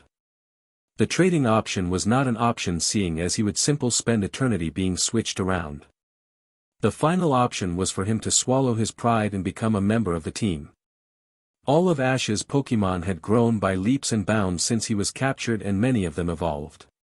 Kadabra thought about that little factor and glanced down at his silver spoon. If he joined Ash, then he stood the chance of becoming an Alakazam with more mental power than he could possibly imagine. All of it sounded good, but it came down to one final thing: swallowing his pride. Kadabra clenched his teeth and squeezed his eyes shut as he struggled with his decision. Soar. Ash sighed several hours later as he sat by the fire looking at his Pokédex. He currently had his new Dano's information pulled up and was casually looked at his move set. The little dragon was more than ready to train and knew Dragon Rage, Headbutt, Crunch, Dragon Breath, and much to Ash's surprise a virtual buffet of egg moves. The dragon type could learn all 3 elemental Fong moves as well as earth power. When Ash saw this, he remembered that Dano was most likely bred to become a killer in battle. He was obviously the product of the intense breeding program from Blackthorn City in the Dragon Sanctuary. The Kanto trainer was pleased that the little dragon was naturally strong and would easily fit into Ash's training.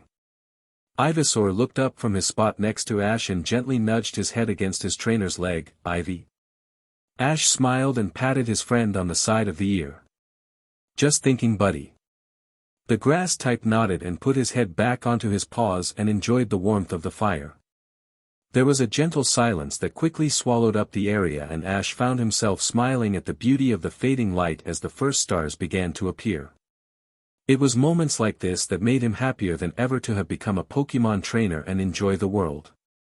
His moment of peace was broken by the sound of bush being parted. Turning to see what it was, Ash found himself face to face with Kadabra, who was physically pushing the bushes out of his way. "I half expected you to simply teleport here.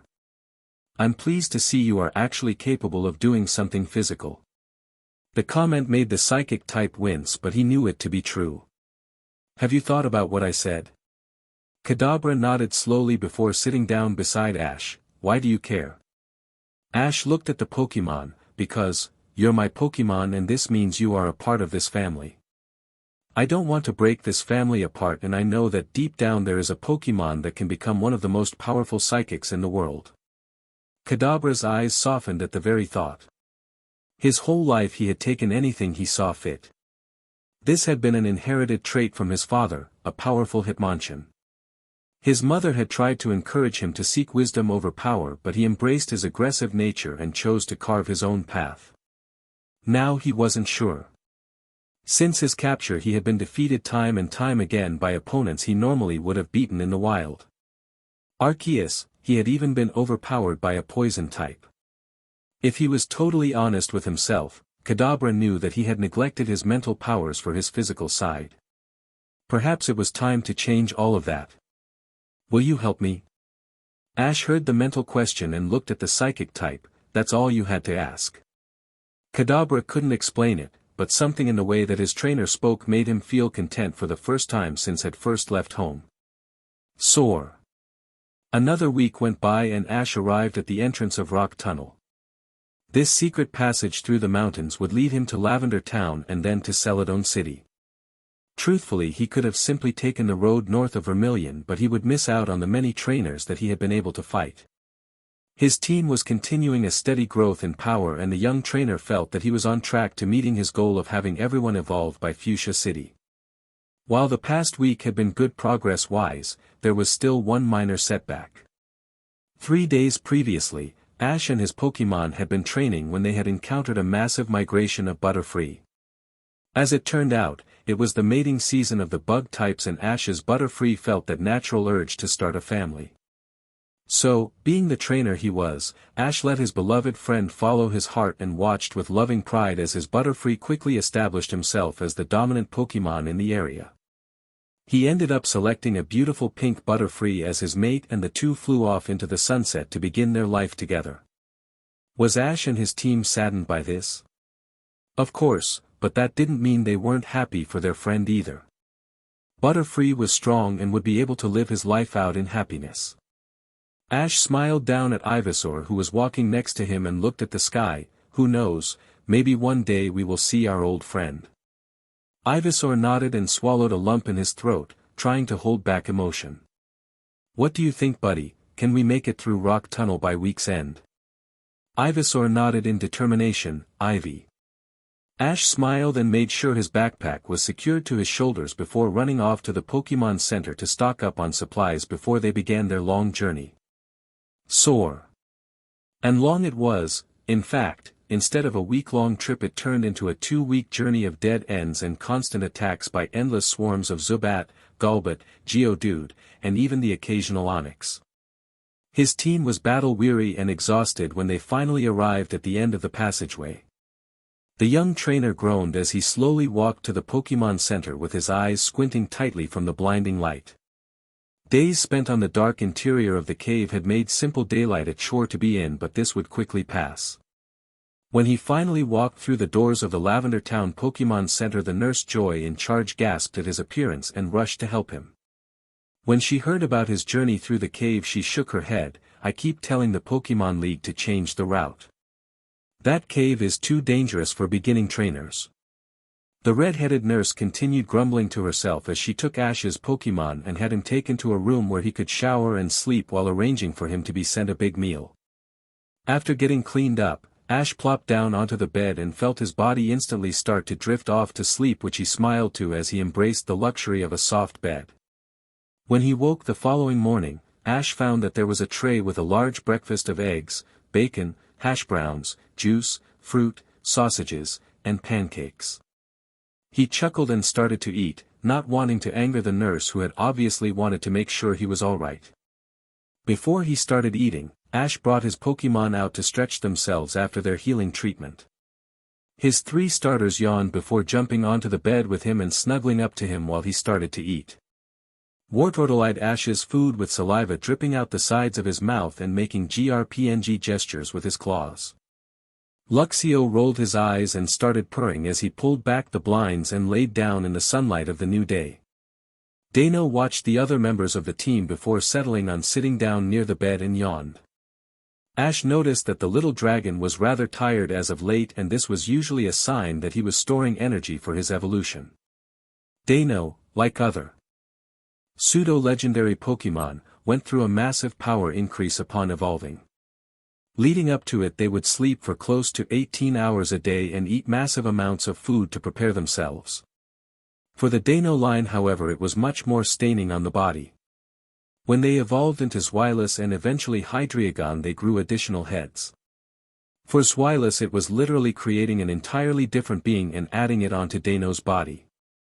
The addition of the second head and mind was very difficult and would put the small dragon out of commission for days. This was a very delicate area when raising them as well. While they recovered, their mindset is very fragile and the 2 personalities of the dragon often conflict before becoming one. This can lead to trainers getting injured or even killed if they do not approach the evolution correctly. It is even more dangerous when the final evolution comes around. Hydreigon have 3 heads, and while the center head controls the other 2, the days after evolution are very dangerous as it gains control over the other 2. Ash was confident that he would handle it correctly and had already talked with his dad and Professor Oak about keeping the dragon in isolation for a week after his evolution. The final member of his current team was Kadabra, who looked at everyone with a sense of confusion. The psychic type was trying to figure out where he should go, which he decided on going near the wall and getting into a meditative state. The trainer looked at his team as he slowly chewed on a piece of fruit before smiling lightly and continuing on his breakfast. Chapter 10 is up after a long wait. Not much to say right now, my dear readers, so as always, send in ideas and reviews. King Fatman 25. Ash's team.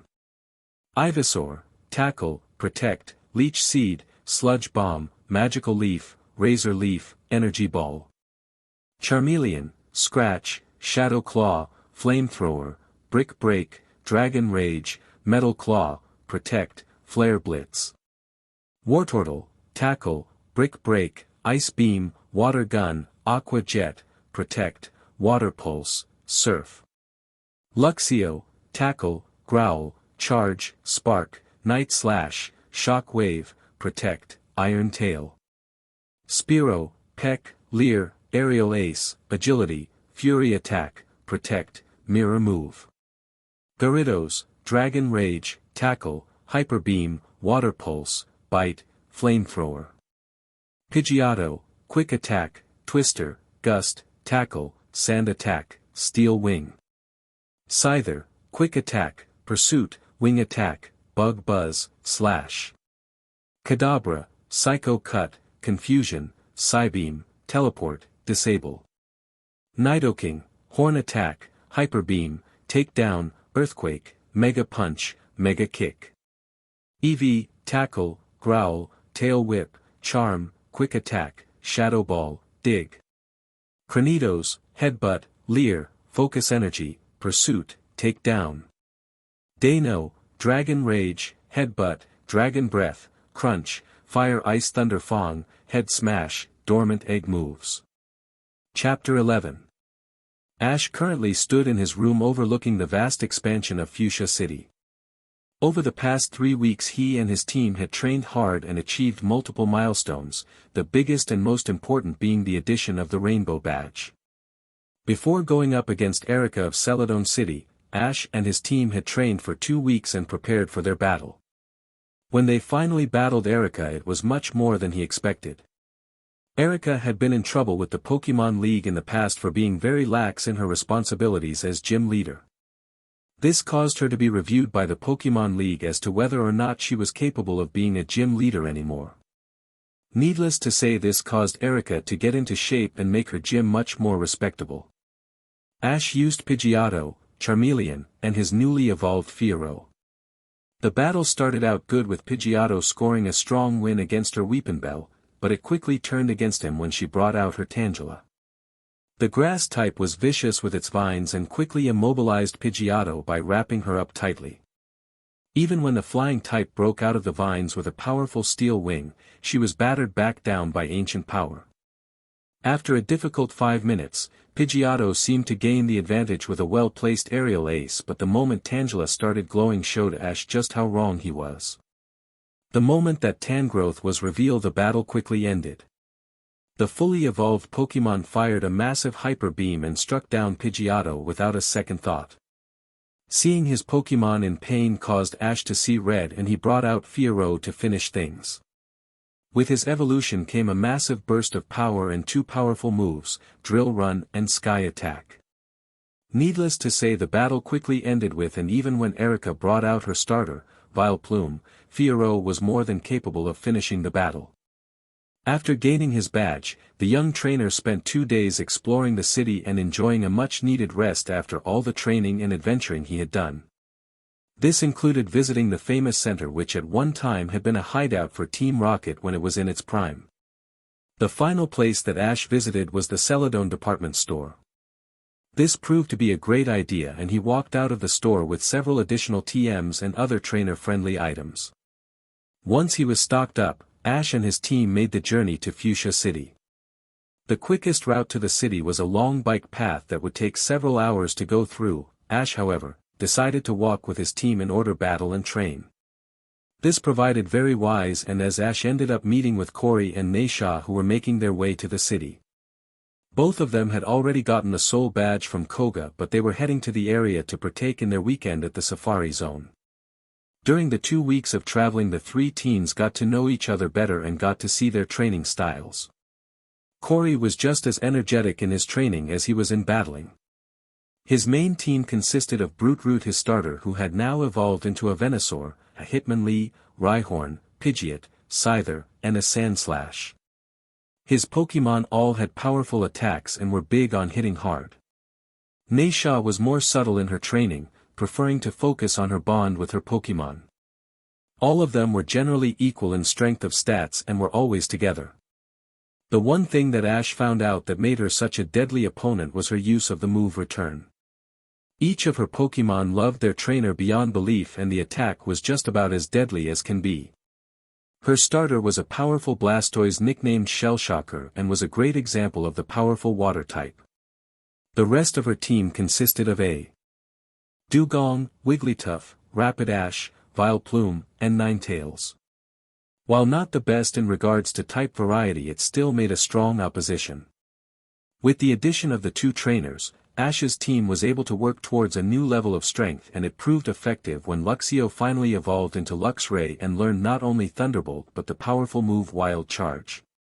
Wild Charge focused the electrical currents within the Pokémon's body and amplified their body into a cannonball. The downside of the attack was the user took a rather large amount of damage after. Upon evolving, Luxray's personality changed from the fun-loving kitten to a serious predator with a lust for battle that was only rivaled by Charmeleon's. His 3 starters simply worked on gaining experience to finally evolve at the same time like they did previously.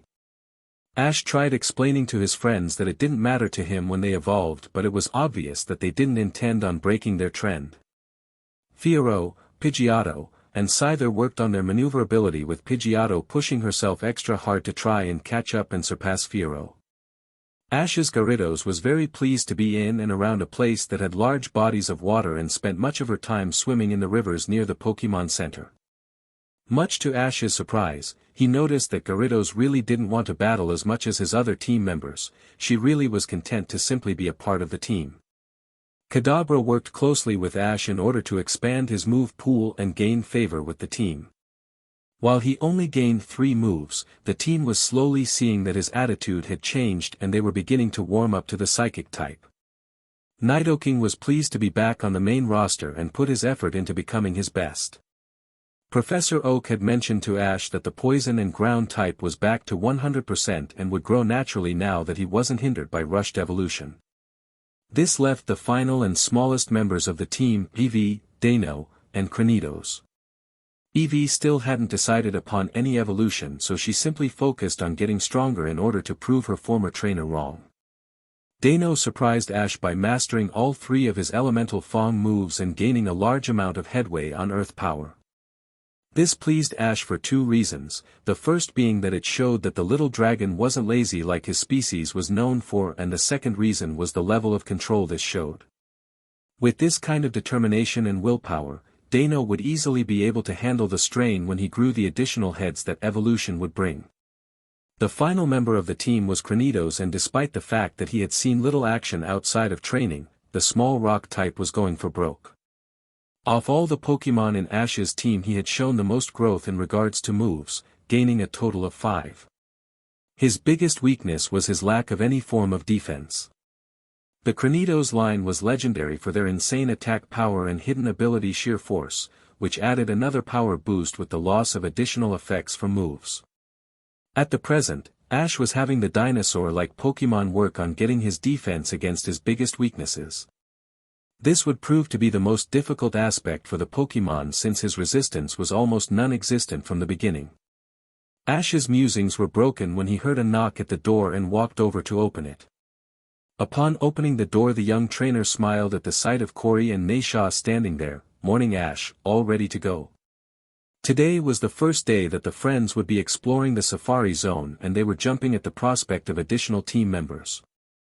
Like before, Pokémon trainers were given a large number of Safari Ball to use, and once you ran out of them or your shift ended, then you were required to leave the park. Pokémon Rangers were on patrol throughout the park to assist with this as well as watch for any trainers that would attempt to sneak in regular Pokeballs.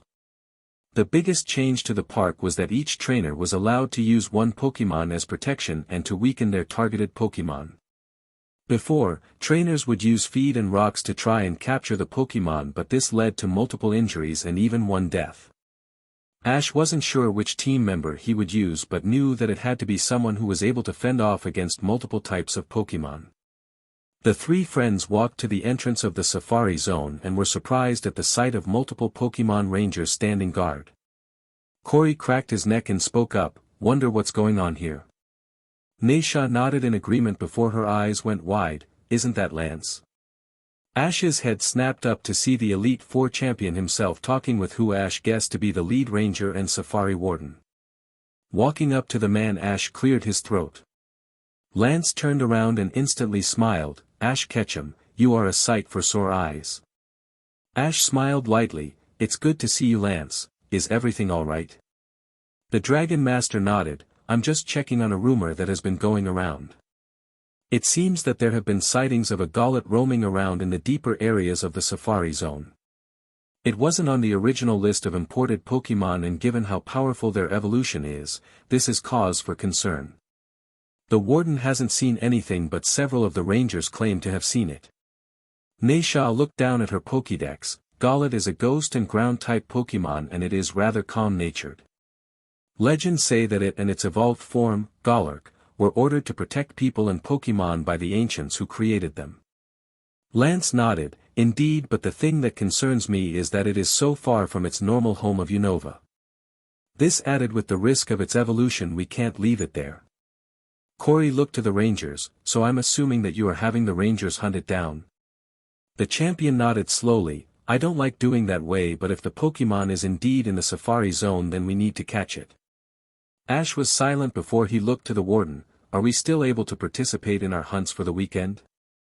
The elderly man nodded. Indeed you are Mr. Ketchum, and I'm very pleased that you came to claim your prize. I'm assuming that your friends are joining you.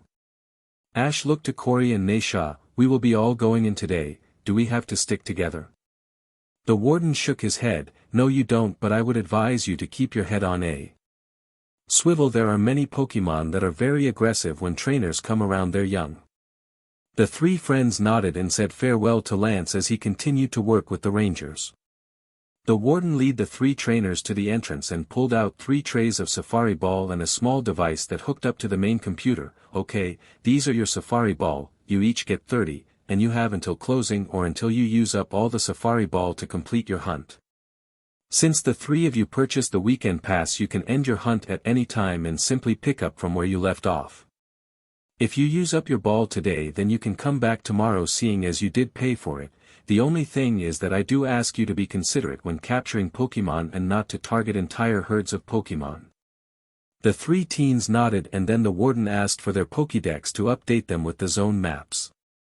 The final step before they could enter was registering the Pokémon they wished to us.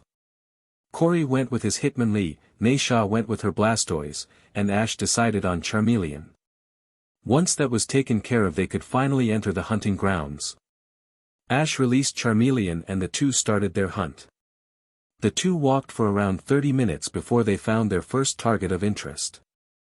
The Pokémon in question was black and yellow and with 2 plug-like antennae coming from its bulky body. The moment it laid eyes upon Charmeleon, it started winding its arms in circles and sending sparks of electricity into the air. Alright Charmeleon, let's catch us another teammate, use Flamethrower. His fire starter opened his jaws and launched a powerful stream of flames towards the electric type. The Elekid hissed and brought his arms in front of his body in an X, which caused a large shield of green energy to snap into place.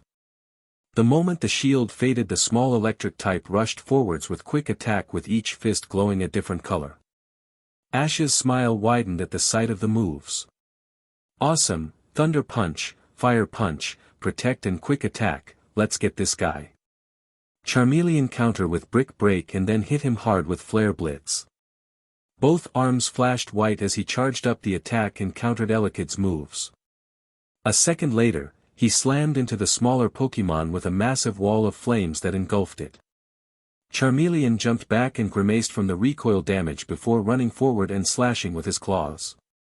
The attack hit Elekid and caused him to fall back with swirls in his eyes. Ash smirked as he threw a Safari Ball and watched as it swung back and forth before capturing the electric type. The trainer nodded in approval before he clipped the ball to his belt and continued on his hunt. Soar. By mid-afternoon, Ash and Charmeleon were at one of the many rest houses within the Safari Zone. Naisha was already there with her Blastoise and was drinking some water and cooing over her new Floette, which was absolutely loving the attention she was getting. I can't believe how adorable you are. Ash chuckled at his older friend, which caused her to turn to him. Seeing who it was, she smiled. Hey Ash, I haven't seen you all day. How have you done so far? I capture a couple of new Pokémon, including this adorable little cutie. Naisha pulled Floette into a crushing embrace and rubbed her cheeks against the fairy type, causing Ash and Charmeleon to sweat drop at this before sitting down and producing the Safari Ball that contained his captures. So far I managed to capture a Zangoose, Dusclops, Elekid, and a Munchlax that was actually from the Orange Islands. I guess he was eating the local grapefruit islands to nothing. Naisha shook her head in amusement. You never do anything in halves, do you, Ash? The teen rubbed the back of his head in embarrassment but then nodded in agreement. So have you seen Corey yet? Naisha shook her head. Actually I haven't. I would have expected him to be this far by now, but you never know with that guy. A comfortable silence fell between the two as they relaxed after a long day of hunting, but this was short-lived as the door to the cabin flew open and a hysterical Corey rushed in, followed by his Hitmonlee. Guys, you have to come and see this. There is a group of trainer that are trying to capture a Golett and the thing has held off every attempt. I guess that the Rangers and Champion are now coming because it's stronger than first thought. Ash smirked as he saw the familiar fire of passion for battle shining in Charmeleon's eyes. Let's go. Soar. What the 3 teens found was closer to a battlefield than another portion of the safari. Close to 10 trainers were kneels next to fallen Pokémon and 7 Pokémon Rangers had their capture wands out. Lance stood behind them all and had a Pokeball in hand ready to summon one of his legendary Dragonite to the field. Lance. The champion turned and acknowledged Ash. Ash, you guys need to stay back. This Golett is a lot stronger than we first thought. I'm worried that it is close to evolving. Ash looked at the short stubby Pokémon and found it interesting that it was holding its own. A trainer was currently trying to defeat it and the small Pokémon easily moved around the opponent's attacks before landing a powerful focus punch. Lance grimaced as the trainer's Pokémon fainted on the spot and looked up when the warden spoke up. We have to get that Pokémon out of here, it is too dangerous to be kept in the reserve. I don't care how many Pokémon it takes as long as this thing is gone, I can't risk anyone getting hurt. A voice broke the tension and everyone turned to see another trainer step up. Don't worry, the one and only Gary Oak has got this. Ash felt his eyes widen as Gary stepped out of the brush with a large Blastoise by his side. You said we could go full out on this Pokémon, eh? Sounds like fun to me.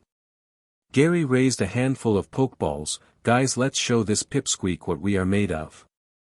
From the ball that Gary threw appeared a large Executor, Nidoking, Nidoqueen, Alakazam, and Magmar. All the Pokémon looked in perfect condition and Ash suddenly felt a little apprehensive about his own party, but he pushed that to the back of his mind when Gary started ordering his Pokémon to attack. It quickly became apparent that Golett's level was higher than Gary's team, or Gary's Pokémon were just that terrible, but given what Ash knew about his rival he figured it was simply because Golett was just that strong.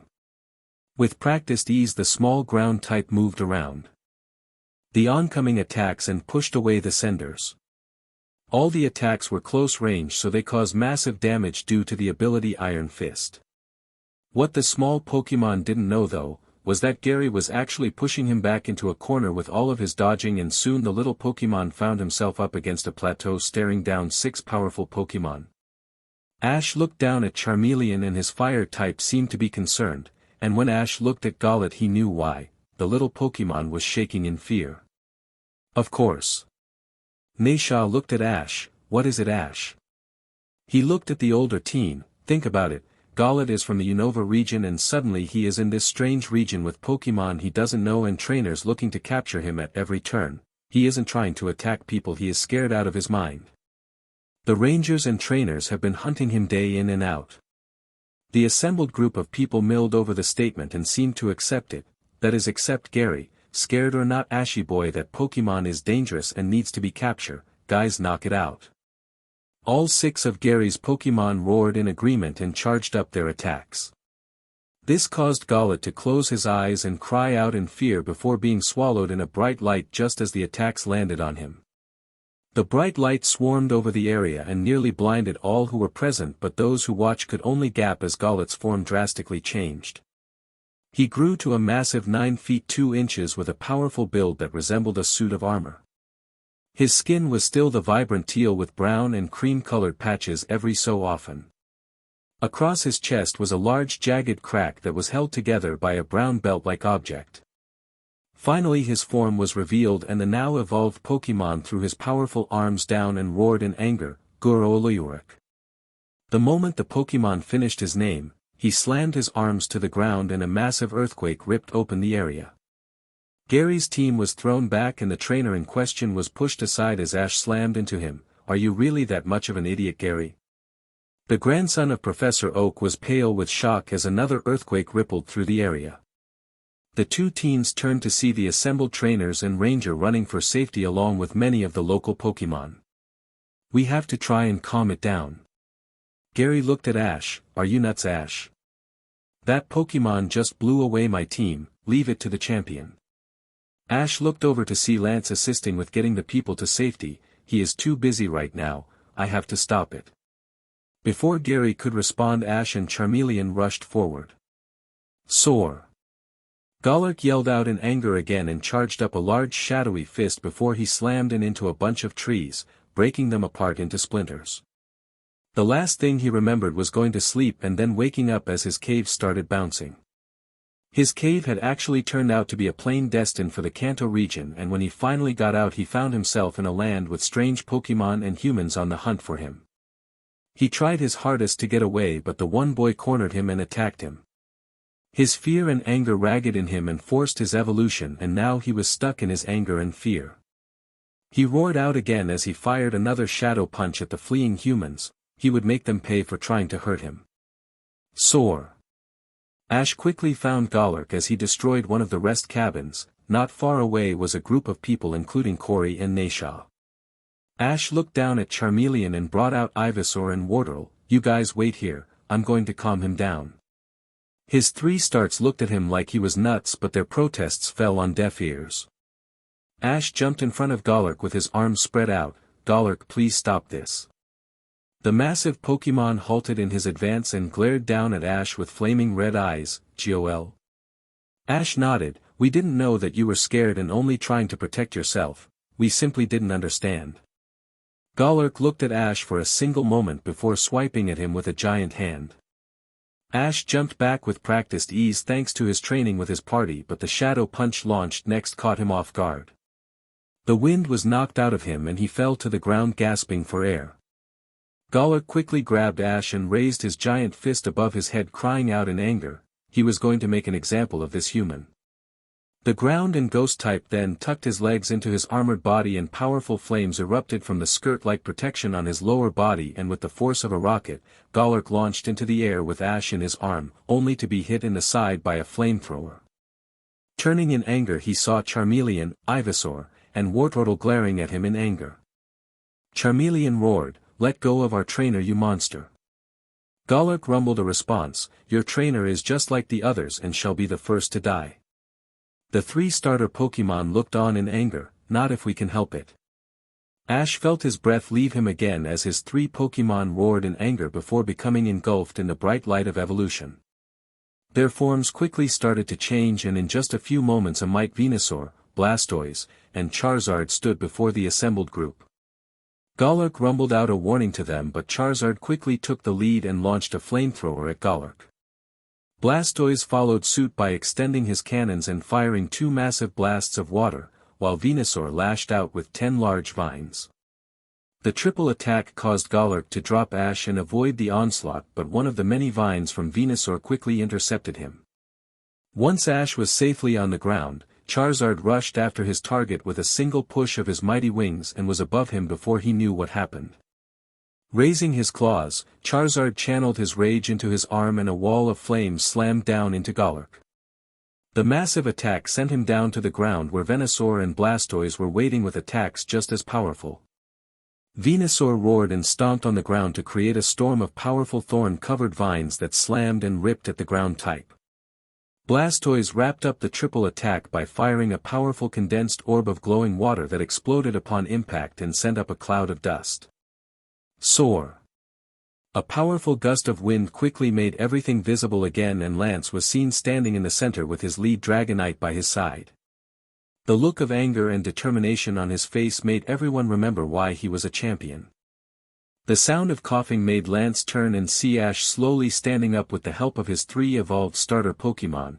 In his hand was a safari ball. "Ash, did you?"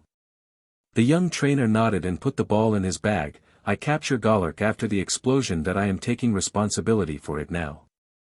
The champion looked at the young man and felt very uneasy about this. "Ash, that Pokémon was on a rampage. There is no guarantee that he won't again." The teen nodded and looked back at his starters, who smiled at him. "Lance, I know you are worried, but we got this. Don't tell me how, but something inside me knows that we can handle this." Lance ran his hand through his red hair and let out a powerful sigh. "All right, here is the deal. You keep Golurk, but I expect regular updates on it. If this Pokémon gives you any reason to doubt its condition or that it might attack people, I will take this Pokémon and make sure it is never found again."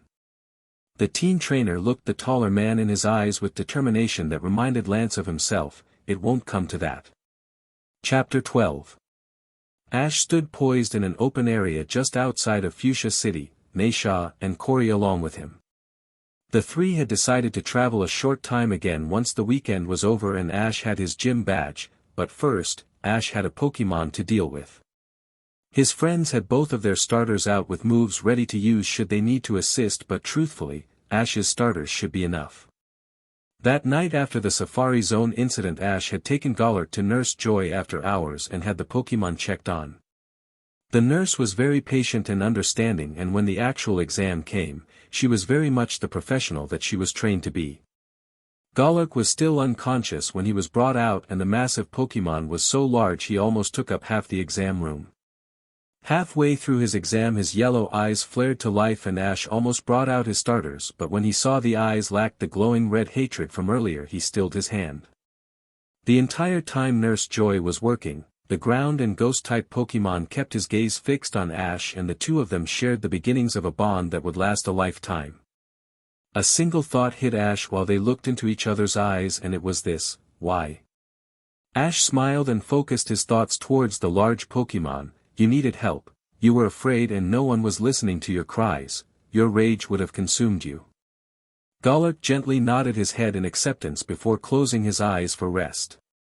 Now, Ash was ready to speak with the giant Pokémon on even terms. Lance was worried when he called Ash this morning, but the younger trainer assured the champion that everything would work out. You guys ready? Venusaur, Blastoise, and Charizard all nodded in agreement before Ash threw the Pokeball and brought out his Pokémon. Golurk appeared with a mighty cry and brought his arms down to emphasize his power before he looked around and let his eyes rest upon Ash. Golurk. Ash nodded at the Pokémon. How are you feeling? A rumble of thanks was what was given in response, causing Ash to continue his conversation. Golurk, we are in a little bind here. I know that you are not from this region and that you are nervous as all can be. The giant Pokémon nodded, but I'm afraid that if I release you, more trainers will come after you. Your species are very powerful and capable of standing toe-to-toe with the best out there. Golurk's yellow eyes flashed towards Ash's three starter Pokémon. The only reason they defeated you was because of your weakened state of fear. Pokémon fall into rage, and while their attacks become super powerful and they feel no pain, their stamina is just as it was before. The combined power of Frenzy Plant, Blast Burn, and Hydro Cannon would be more than enough to take down any Pokémon. The young trainer was silent for a moment to let his words sink in before he continued. I know that staying with a human isn't the most glamorous sounding deal right now, but I will make you a deal. If you stay with me, I promise to make you stronger than ever, and when I finally travel to the Unova region I will release you if you want. Golurk's eyes widened at this. Here he was under the impression that he would be locked into servanthood for the rest of his life, but this human, who not hours ago put himself in harm's way to save him from his anger, was again being selfless and offering to return him to his home. This pushed his hatred for humans until it was almost non-existent. The massive Pokémon looked down at Ash and nodded. GOL. Ash smiled and chuckled. Welcome to the team, Golurk. At that declaration all of Ash's Pokeballs burst open and his team came forth to meet their newest member. The team trainer found himself on the ground, however Munchlax simply waved and then fell asleep, right on top of Ash. Corey and Naisha started laughing at their younger friend as he interacted with his Pokémon. Soar. A week later found Ash standing in an open field with his newest members before him. Since deciding to train yet again before his gym battle, Ash brought all of his Pokémon with him, and while the senior members were fighting it out, the newest members to the team was awaiting their instruction. Naisha and Corey were training just on the opposite side of the field to give Ash the room he needed. Okay, let's get started you guys. Already you each have amazing move sets and play to different strengths, but together you can learn and grow. Let's start with the easiest. Between the 5 of you we have the ability to learn the elemental punches, which given that you each are close combat Pokémon, this will give a huge advantage. So, Elekid, I want you to show the group Thunder Punch and Fire Punch while Munchlax shows you how to use Ice Punch.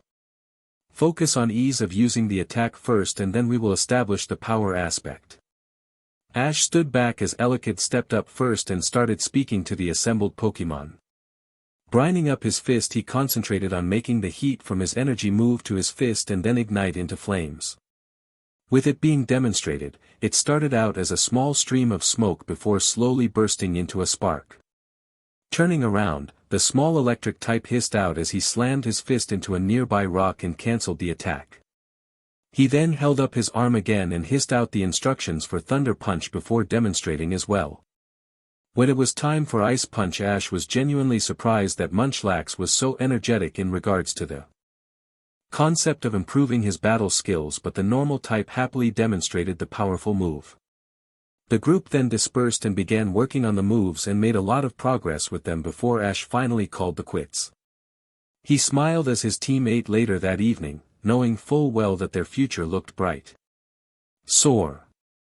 Another week went by and we find Ash, Corey, and Naisha walking away from Fuchsia City with Ash looking at the newest badge in his collection. The small pink heart in his hand shimmered in the noonday sun as he walked with his friends. The battle against Janine went rather well with Ash coming out on top with a 1-3 victory. Kadabra, Cranidos, and Nidoking worked greatly against the poison-type gym leader and proved to Ash that his team was continuing to grow by leaps and bounds. Cranidos was the first up against Janine's Venomoth, and the small rock type put up one hell of a fight. With his versatile move set and amazing power, he fought the poison type to a standstill before taking the win with a well-placed flamethrower. Cranidos' victory was short-lived when Janine brought out a Crobat and defeated him with a powerful steel wing. Ash's response was Kadabra, and despite the difficulties he had to begin with, the psychic type proved himself successful when he beat Crobat. The final Pokémon that Janine brought out was a massive purple Pokémon with a deadly-looking horn on its head. The creature's overall appearance was that of a centipede with the addition of 2 deadly-looking horns upon its head. This Pokémon was a Scolipede, a rare and powerful poison and bug type from the faraway region of Unova. The fact that she had this Pokémon excited Ash. Kadabra fought very well, but ultimately the combination of Scolipede's power and secondary bug typing overwhelmed the psychic type. Finally came Nidoking, who was easily in for the fight of his life. A brutal battle followed and it came down to a duel between Megahorn. At the last moment, Nidoking pulled the last of his strength and overpowered his opponent, securing Ash his 5th badge. Now as they were walking, the subject of what to do next came up. So, where to next? Ash chewed on his bottom lip for a moment before he spoke. I'm thinking of heading back towards Saffron City. Blaine was a former Elite Four member, so I don't want to push my limits just yet. Corey chuckled at this. Ash, I'm pretty sure your team would be able to handle Blaine at this point, but fighting against a trainer with that kind of record might not be wise right now. Naisha wrapped Ash a hug from behind, causing the Pallet town trainer to blush when he felt her BRST push into his back. Ash, we know you can do it. Just keep trying your hardest. Naisha kissed his cheek and giggled at the stunned teen's expression. Corey rolled his eyes. I think you broke him, Naisha. The older teen smiled coyly. Jealous, Corey? You know you are my favorite. The other male in their group waved his hand. I know, but poor little Ash doesn't know how to handle that much woman. The joke caused Ash to shake his head and smile. That was mean. The group shared a good-natured laugh before stopping at a fork in the road. Corey shifted his backpack. I guess this is where we split for now, Ash. Naisha and I are heading toward Seafoam Islands. I guess there are pods of Lapras that come to the islands to rest on their migration. Naisha went all starry-eyed. I would love to capture one of those Pokémon, they are just so adorable. Ash shook his head. You are more likely to see one of the legendary birds than to capture a Lapras legally. Their numbers still are too low for legal capture, all thanks to the overpoaching. Naisha nodded. A girl can dream though. A comfortable silence fell between the friends before Corey stood tall. Well, we will be seeing you soon, Ash, if not before then during the Pokémon League. The group agreed and walked down their separate paths and onto their continued future. Soar. Ash arrived in Saffron City after a good 3 weeks of traveling. Instead of taking Cycle Path back towards Celadon, the teen had taken the waterfront that led up the coast back towards Lavender City. There were many trainers that were more than eager to battle the up-and-coming trainer. It proved perfect training for the youngest members of the group, and Ash was very pleased with Eevee's and Dano's progress. Both Pokémon clearly fit well on the battlefields and scored several victories. When he finally arrived in Saffron City, he took some time to rest with his team at the Pokémon Center. While his friends were being looked over by Nurse Joy, the young man happened to be watching the news and caught coverage of the Cerulean City Gym. We bring you this live report from local gym leader and rising star Misty Waterflower, the youngest of the sensational sisters. The reporter looked over at Misty, whom to Ash looked more attractive than ever. Misty, you have been the gym leader of Cerulean Gym now for several months and you have a very impressive record of only 7 losses in that PRD. The people of Kanto have to know what changed recently to turn your gym around. Were your sisters up until now running it? Misty thought over her answer before nodding. While it's true that my sisters were running the gym, they really cared more for their water ballets than the art of Pokémon battling. That was left to me. The downside was that most of the gym's Pokémon haven't been really trained by me, and to be honest, I didn't want to be a gym leader with Pokémon that I didn't raise. So, I left to become a water Pokémon master. The interviewer quirked his eyebrow at this. You just up and left your home to improve your skills? Misty nodded. Probably not the best idea, but for someone who has lived her whole life around water Pokémon it seemed like the best plan. Granted, it was to prove anyone who doubted me wrong, but I'm still glad that I did it. The interviewer nodded in acceptance. Many of us in Cerulean are all amazing at the talent you have shown in the past few months. Any insight to the rise in skill? Misty thought for a moment before smiling. In truth, a lot of my skill has come from a very dear friend of mine who is on his Pokémon journey through Kanto. It was because of him that I learned different training styles and learned to bring out the best in each of my Pokémon. My Tentacruel is a testament to this, just as the rest of my team is. The interviewer nodded and smiled a little. Very dear friend. Is it possible that our resident gym leader has a crush? And is there any chance that we can know the name of this mysterious trainer? Misty blushed lightly. My personal life is just that, my own, and as for his name I'm afraid I won't give that out either. The water trainer then got a playful smile upon her face, but rest assured, you will hear his name when this year's Pokémon League is over.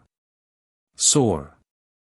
Ash chuckled at this and made a mental note to call Misty after his gym battle, but turned his attention towards his next battle. Sabrina of the Saffron City Gym was renowned as one of the most powerful, if not the most psychics in the world. Adding to this trait was her cold demeanor and breathtaking beauty. All in all, a very impressive package. The teen trainer had researched her battles and knew that she often communicated with her Pokémon via their mental link, and this was something that Ash was going to have to disrupt. Now, he could have Golurk simply power through the psychic team, but he didn't want to simply use his powerful Pokémon. Dano was perfect for the initial battle, and if Ash planned right, this would be all he needed. However, Fate and a certain god Pokémon had other plans for the rising trainer, in the form of a legendary Pokémon. Soar. New Island. Where am I? A pair of powerful and confused eyes slowly opened up and took in the dark surroundings of the room the owner was in. The room was entirely black except for a single light that shone down upon the creature in the center of the room.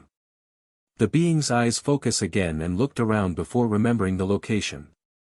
My purpose, of course, how could I forget? Falling silent, the creature let his head fall down and took a breath in annoyance as the armor that encased his body whined as it moved. The creature let his mind wander and try to process his life thus far. I am Mewtwo. I am unlike other Pokémon of this world. While others have been brought into this world and raised in the hands of parents and families, I was raised by humans in the cold binds of science. I was created for man's own greed to further his power and dominion over this world. I am nothing more than a weapon, an item.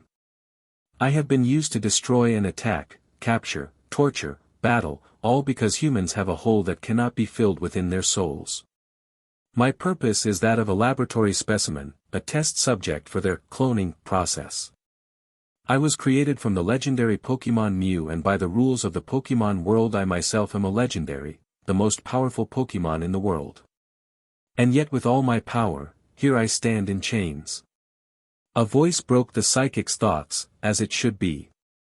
Mewtwo's head jerked up and he felt his anger grow upon seeing the rocket admins. Archer smirked. You were created by humans to obey humans, and thus far your purpose has been a great success. Mewtwo's psychic power started to flare, but his armor then seized up and started shocking his body. Archer chuckled coldly. You should know better by now, Mewtwo. Your powers are limited by that armor so that only I can use it when needed. Thankfully it has worked, so this means that we can move on to the next phase of our testing. Mewtwo looked up. You said the tests were over. Ariana brushed her hair out of her face. Please, the tests are only beginning. You are the first and only successful clone we have created, so we need to find out what made you a success.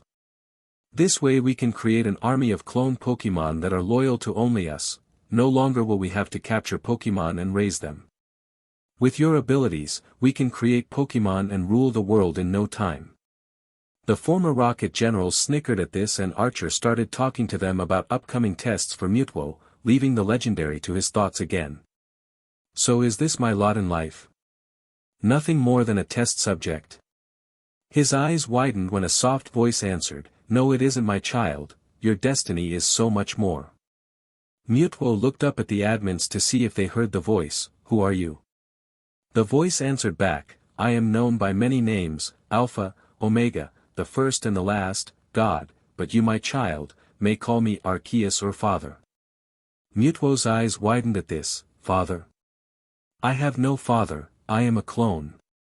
This statement made Arceus frown in sadness. This is true, my child, but that doesn't make you any less important to me. All my children are just that, my children. I sense the conflict within you, Mewtwo, and I want to help you. You have the power to escape, and I have someone who will show you what it is to be in a family and want it as a friend, just like Amber. Mewtwo's eyes widened drastically at this. Amber is dead. Arceus chuckled softly, but she is with me, child. You shall see your friend again one day, but for now you must escape and then fly to the forest just outside of Saffron City. There I will have my chosen one meet you and he will show you the meaning of family. Mewtwo was about to say something in regards to trading one master for another, but the tone of Arceus' voice and the mention of Amber told him otherwise. Do you promise that I will find meaning in life?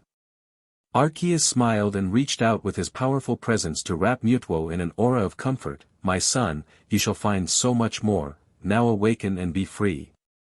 Soar. Mewtwo's eyes shot open and he saw that the admins were still talking about his tests. Arceus' words rang deep within and Mewtwo began to summon his powers. This cannot be, my destiny. The full might of his powers rushed forward and the armor was blasted into oblivion, which caused the admins to turn and look. What is this? Mewtwo stopped this at once.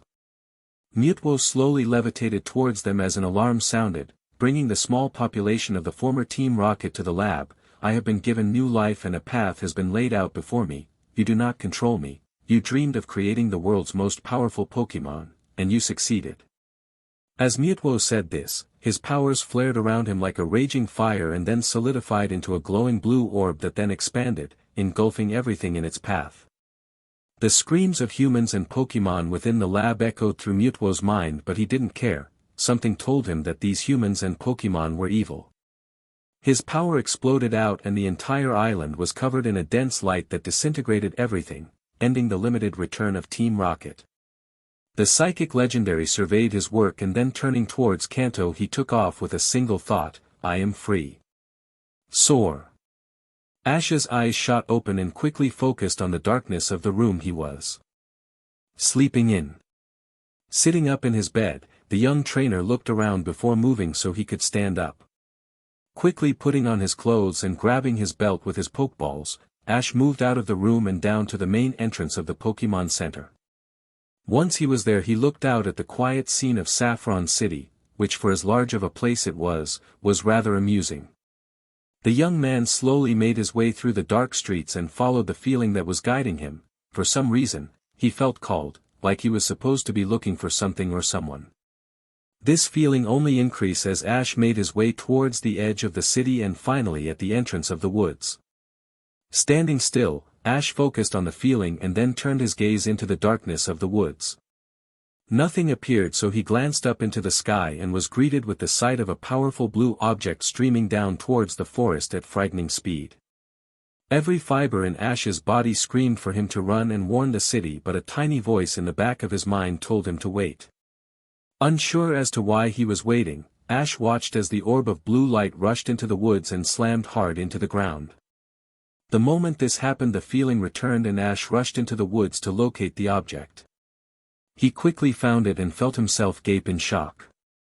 Standing before him was a cat-like creature ablaze with psychic power. The being was taking a deep breath before it opened powerful eyes and looked at him. The moment their eyes connected, Ash's mind screamed in pain as his world was engulfed in the same blue glow as it had back in Vermilion City. His mind linked with Mewtwo's and he instantly saw everything the legendary had gone through, from his creation to his meeting with Arceus.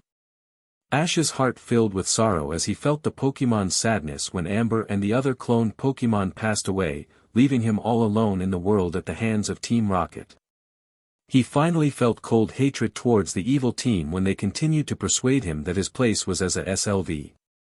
Mewtwo was finding himself within Ash's mind and soul, experiencing Ash's life. He saw Ash growing up with a loving family and friends, his first meeting his starters, and even his bitter rivalry with Gary. He saw Ash grow as a trainer and fight alongside his team in effort to grow better. Mewtwo felt his heart fill with a warmth that he never had before, a comfort and a determination rise within to become the very best Pokémon in the world and show everyone who he was.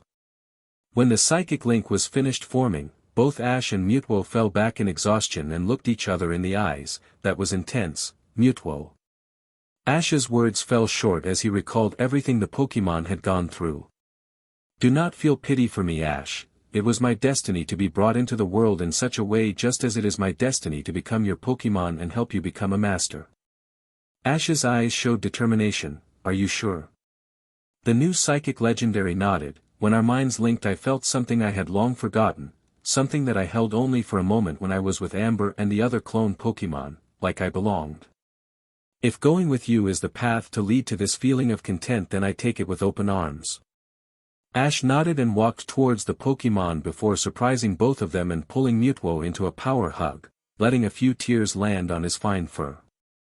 You will never be alone again, Mewtwo, of that I can promise. The legendary's eyes widened in shock before letting the pain that he had suffered begin to release, and as the tears started to join Ash's, the wounds began to heal and Mewtwo's destiny was finally beginning. Chapter 13. The doors to the Saffron City gym slammed open and Ash walked in with a determined look upon his face. 2 weeks ago he would have doubted his abilities when challenging a master psychic like Sabrina, but with the help of Mewtwo he had come up with a plan that would be foolproof. Speaking of said legendary, Ash had introduced him to the entire team and they all embraced him in the same way their trainer had. Mewtwo was still overwhelmed by everything and could only mentally thank them. The legendary had also taken to training right away, which actually surprised Ash. Considering everything that had happened, Ash had assumed that Mewtwo would want to wait for a while before training, but he simply smirked and said that when they bonded, Ash's battle lust became his own, and if he was to be any type of Pokémon he better start working. Presently there was no Pokédex data on the legendary, but that didn't mean Ash couldn't check his moves, and he was very surprised at the amount that he was able to learn. His current move set was rather bland and included Psychic, Swift, Aura Sphere, Shadow Ball, Safeguard, Disable, Recover, Miracle Eye, and his signature move Psystrike. As for moves he could learn, let's just say it would be better to count the ones he couldn't. Training with Mewtwo also brought about a new level of power to his original Pokémon, since they were, in fact, training with a legendary. The first 4 days of training none of his team could stand up to a single attack without getting major damage, but after a lot of conditioning and effort, they steadily started to show progress. Now, as for Ash's plan for Sabrina, it would involve his newest ability, and that was to connect psychically with his Pokémon. When their minds had met, Ash's hidden powers had awoken, and with Mewtwo and Kadabra to help, Ash was on his way to becoming a psychic. Currently, the team could only levitate items for a few moments before setting them down, but according to Mewtwo it would take time and patience. If Ash pushed himself too much he risked brain damage and could end up a vegetable. The final issue Ash had to deal with was one he had put off until after his gym battle, and that was telling Professor Oak about Mewtwo. He had captured the legendary, yes, but with no data on file it would simply tell the professor that Ash had captured an unknown Pokémon. This proved correct, as only a few hours after Mewtwo's initial capture, Ash received an email on his Pokédex saying simply, "Call me." Ash had to shake his head at this, as the professor was right on top of things. As Ash walked into the gym he could feel the residential psychic energy, and he was surprised at how comfortable it made him feel. He passed several classrooms with people ranging from simple children to elderly. Many were focusing on spoons in what Ash assumed was a mental exercise.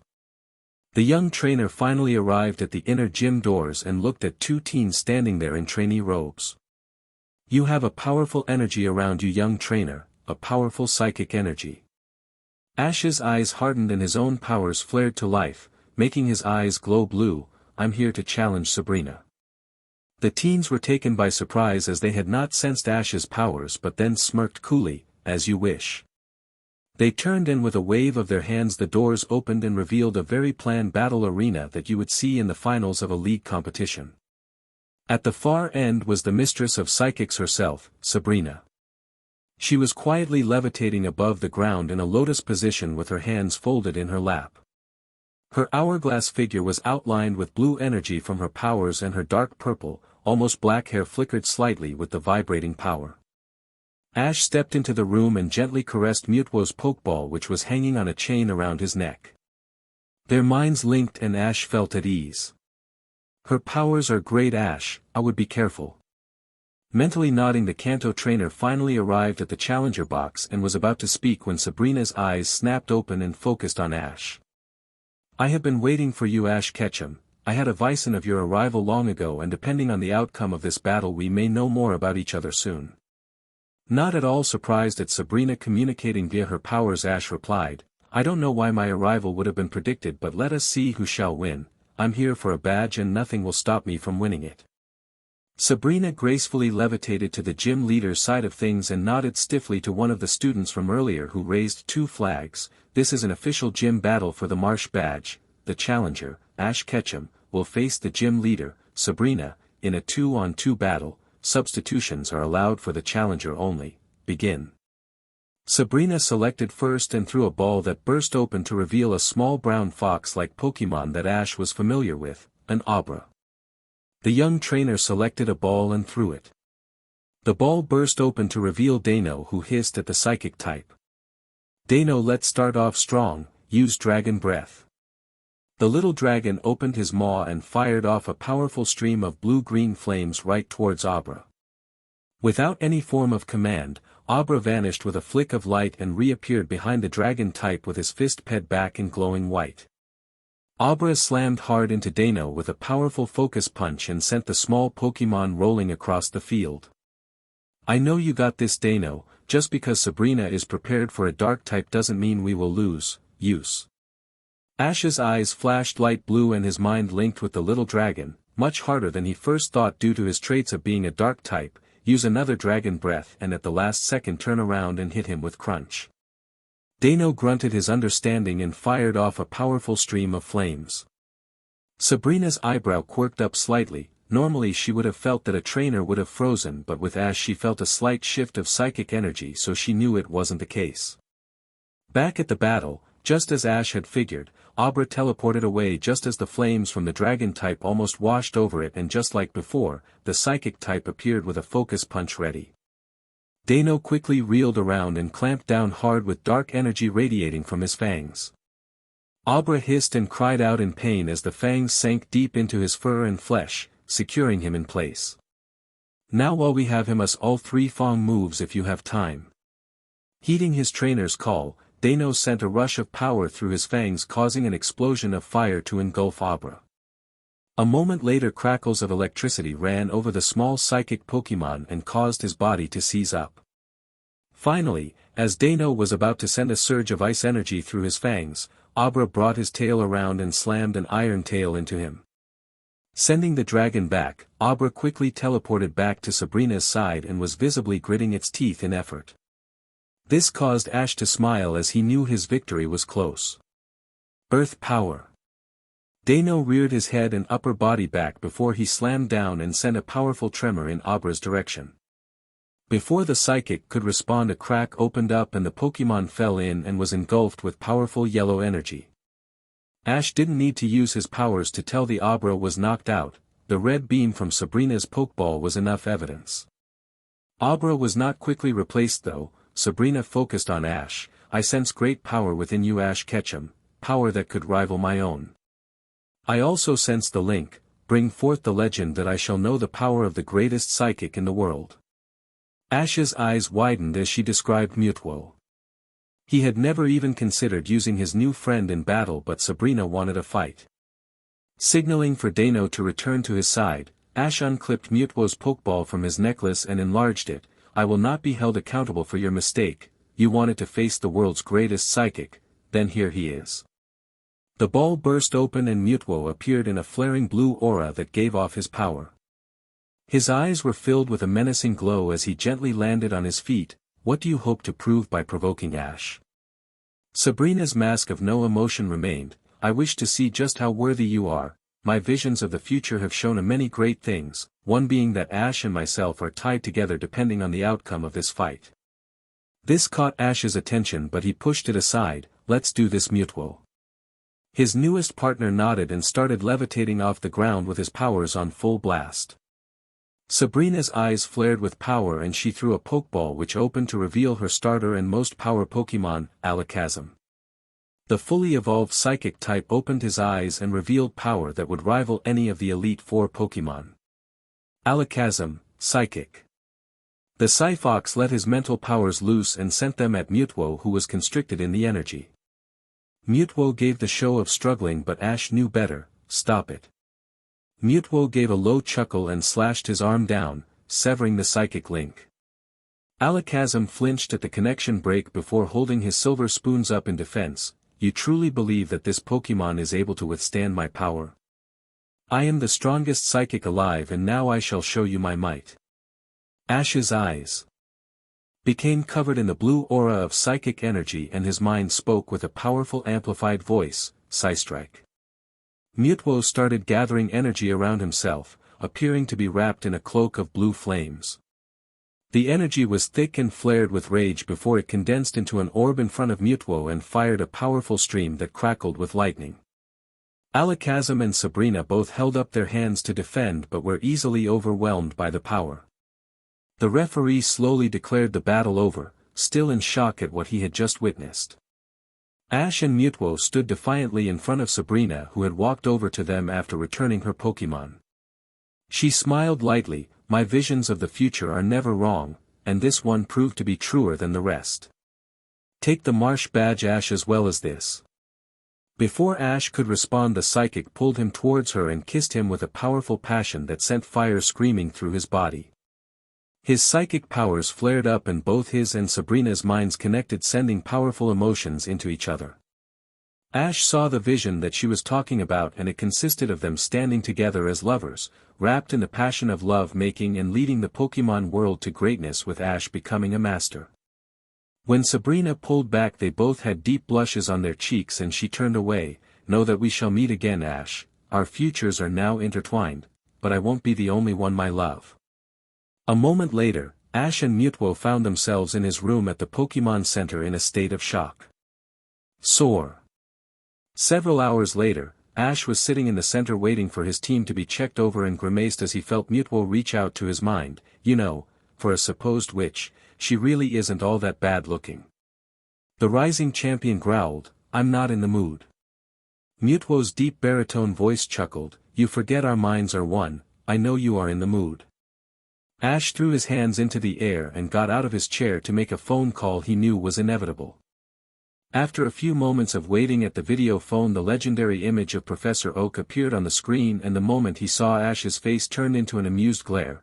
"Well, it seems you are able to work a video phone after all."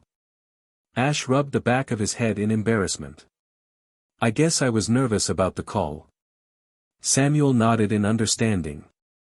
"I suppose that is a valid reason, but now to the inevitable question, what kind of Pokemon is it?" Ash answered. He nodded, "And Mewtwo is a legendary Pokemon." Professor Oak smiled widely. "I suspected as much. When the Pokemon Registry found similar traits with the DNA of Mew, more so than any other Pokemon, I thought along that line."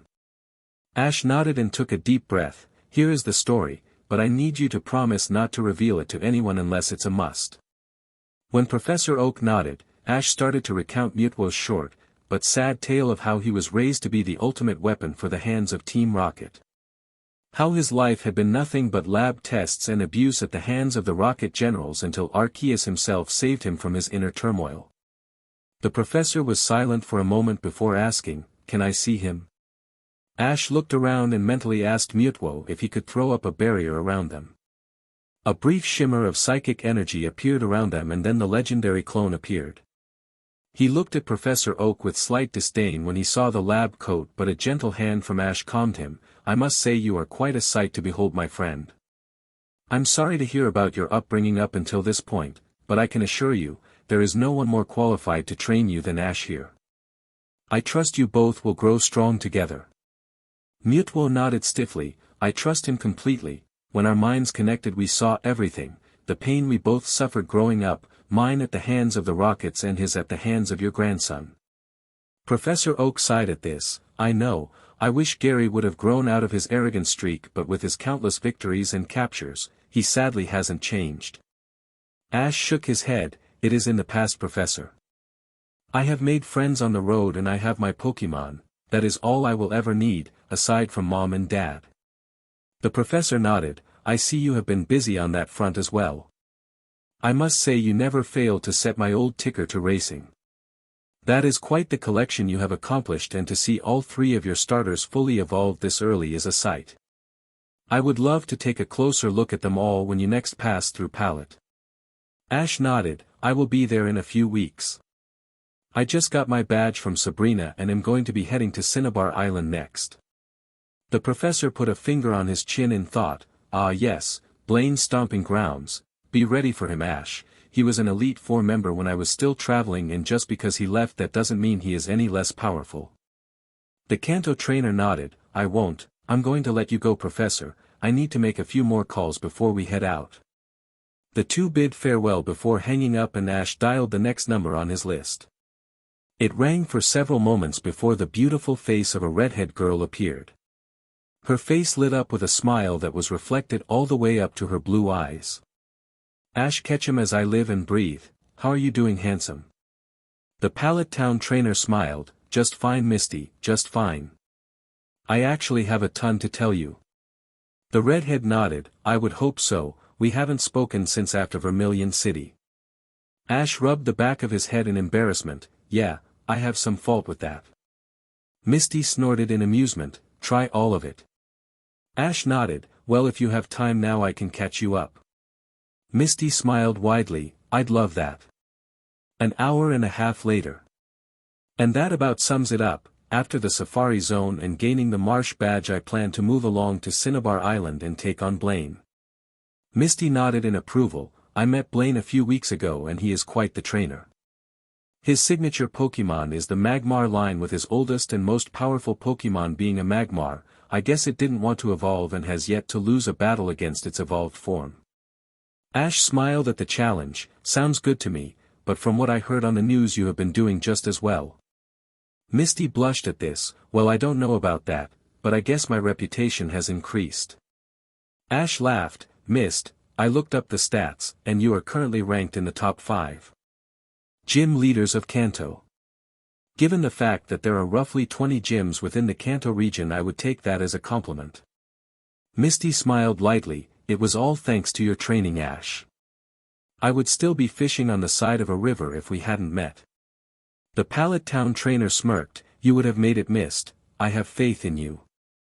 His friend nodded. "Well, I need to get going, Ash. Please make it a habit of calling more." Ash nodded. "I will, Misty."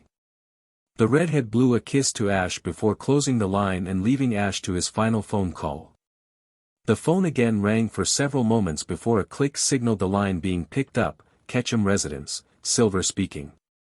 Ash smiled. "Hey Dad, it's me." The screen clicked on and Silver Ketchum appeared on screen. "Ash." "Hey Delia, Ash is on the phone." A moment later his mother was also standing in the view screen of the phone. "Oh Ashy, I was hoping you would call soon. How are you doing? Are you eating healthy? Are you feeling alright? Are you changing your under?" Ash put his hands up. "Mom, calm down, I'm doing just fine. I just won my 6th badge from Sabrina." Mewtwo chimed in, "And something else." The trainer mentally stuck his tongue out at Mewtwo, who just chuckled. Silver nodded in approval, well done son. Sabrina isn't an easy person to defeat, how did you accomplish it? Ash thought for a moment, I used my Dano against her Abra and then my most powerful Pokémon against her starter Alakazam.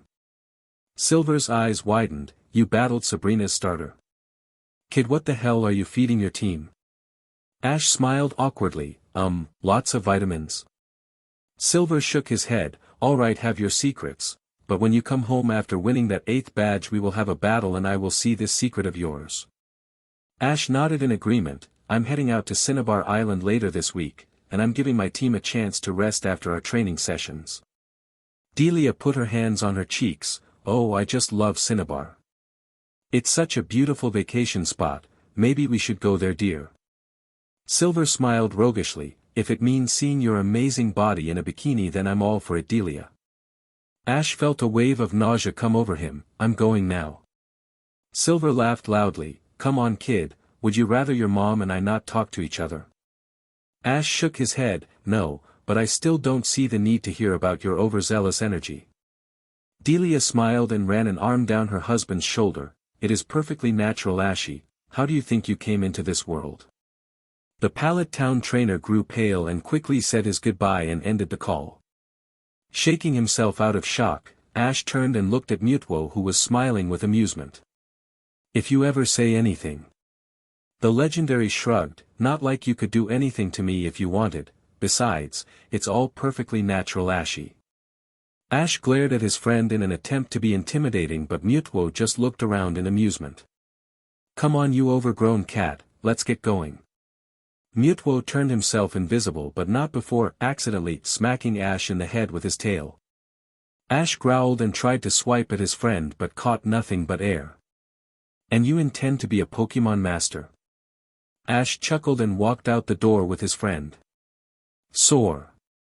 2 weeks later found Ash walking towards the path that would lead him to Pallet Town and eventually the ocean path that brought him to Cineabar Island, the location of his 7th badge. Ash looked down next to him at Luxray who was purring very loudly at getting the chance to walk in the warm noon sun. Scratching the large electric lion behind his ear, Ash smiled and looked down the path and thought about his journey thus far. The first thing that he thought about was the fact that he hardly lost any battles outside of gyms. This perplexed him for a moment before an obvious fact came into his mind, he trained and he trained hard. Each of his team members worked to improve themselves and despite some of them not being fully evolved, they still had the power to take on evolved Pokémon due to their conditioning. Many trainers today simply traveled the road and waited to do the heavy training until right before the Pokémon League, this didn't fly with Ash. His current team was a testimony to this as they all were in peak condition and while not all fully evolved, they could easily withstand battle against evolved Pokémon. Ash's thoughts were broken when he reached the top of the hill that overlooked Pallet Town. A warm smile broke his face as he surveyed his hometown, still as quiet and quaint as ever. From his position, he could see his house and the professor's lab. Ash's smile grew when he saw his mother working in her garden, completely unaware that he would be showing up. What do you say, bud, should we say hello to our parents? Luxray growled in agreement before charging down the hill with Ash in his wake. Soar. When they arrived at the house, Delia was sitting back up from her garden and wiping the sweat away from her head. Looks like the garden is as green as ever, Mom. She smiled softly, well you know me Ash, I have always had such a passion for growing my own, ASH. She reeled around and pulled her son into a large embrace before calling to the house, Silver, get out here. The sound of a chair being upturned, followed by the front door being kicked out caused Ash to laugh lightly before he quickly ducked when his dad Salamence appeared and fired a huge dragon pulse at him. Hold off Dad, it is me. Silver had another Pokeball in his hand ready to attack but stopped when he saw it was his son. Well I'll be med, Ash, you made it home, bring it in son. Ash reached out and hugged his father and chuckled again as he saw his Luxray meeting with his own parents. Delia's Persian and Silver's Luxray sniffed their child before wrapping their larger heads around the neck of their grown cub, purring loudly.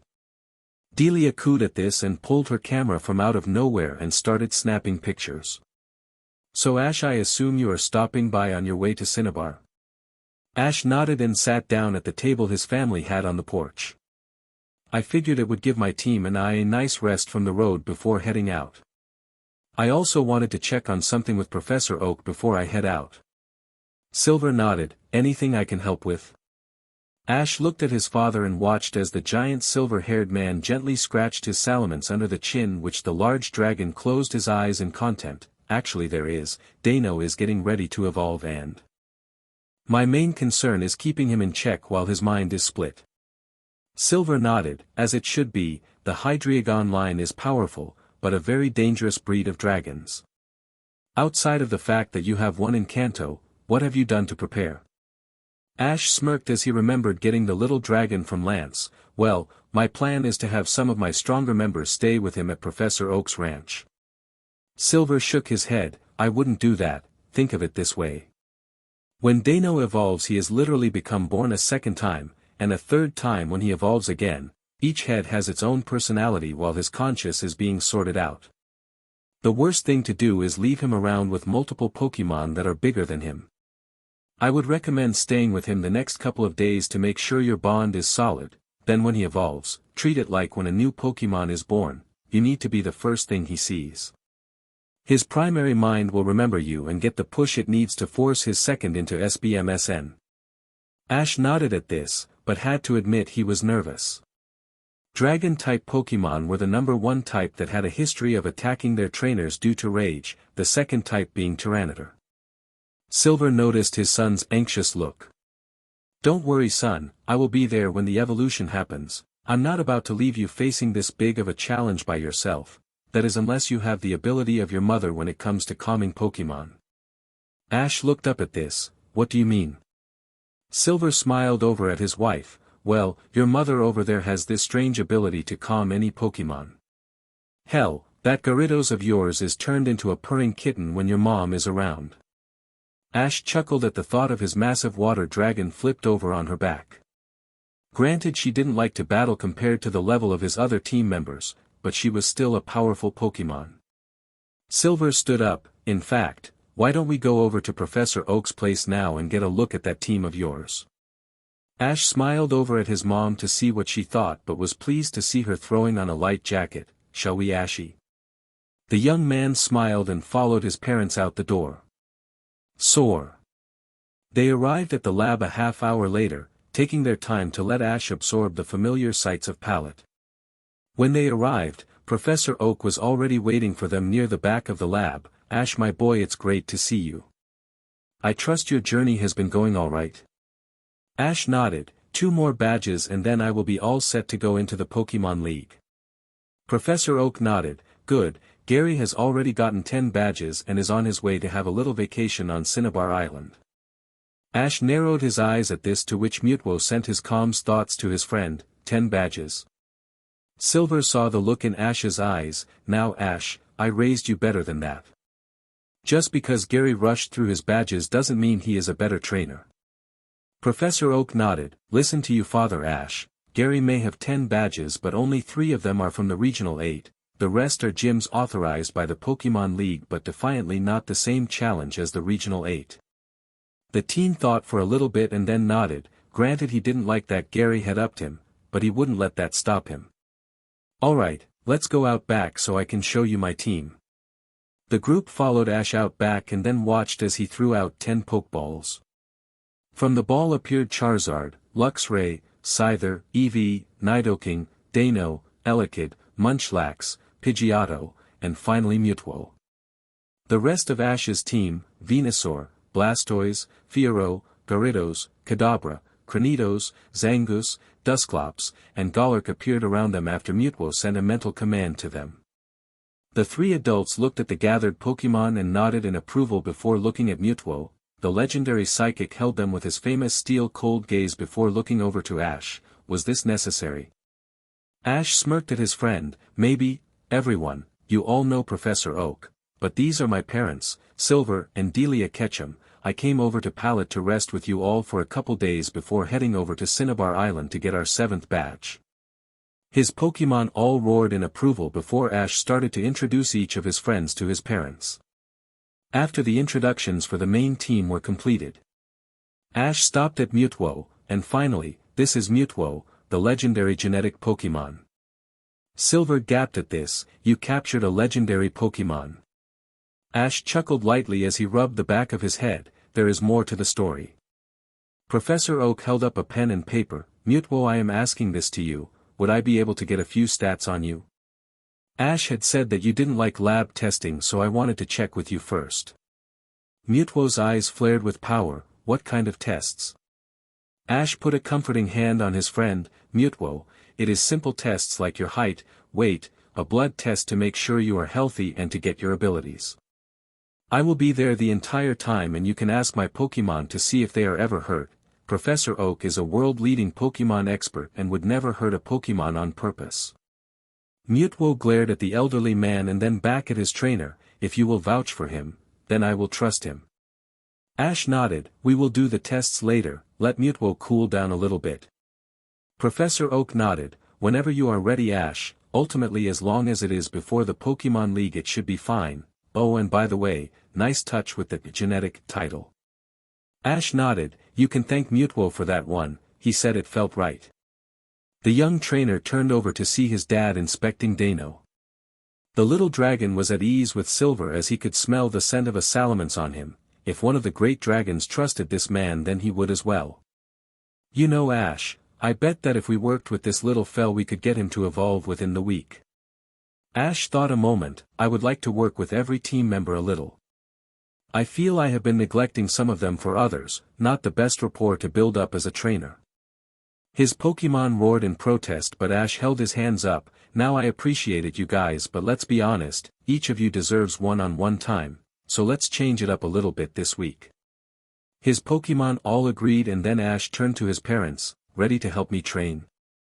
There you go my readers, the long-awaited chapter 13 of Pokémon starting off right, and what a chapter, we are almost inside of the Pokémon League and I always love rewriting those chapters.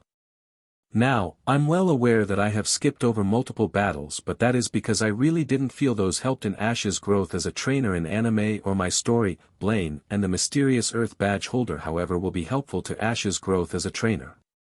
That and I love Blaine and his Magmar against Charizard in the anime, easily one of the greatest battles. That aside, it's time for the polls, which region do you want Ash to go to next? I have made the decision to write out Scyther, Kadabra, and Gyarados, the reason being, they are way too often used as Pokémon for Ash and when I started this story I promised myself I wouldn't fall into the normal. That being said, how do you want this to happen? A Pokémon swap meet, if so, which Pokémon should he get in return? Being trained by a master of their class? Or simply released into the wild? Give me your thoughts and opinions over the next couple of weeks. As always send in ideas and reviews.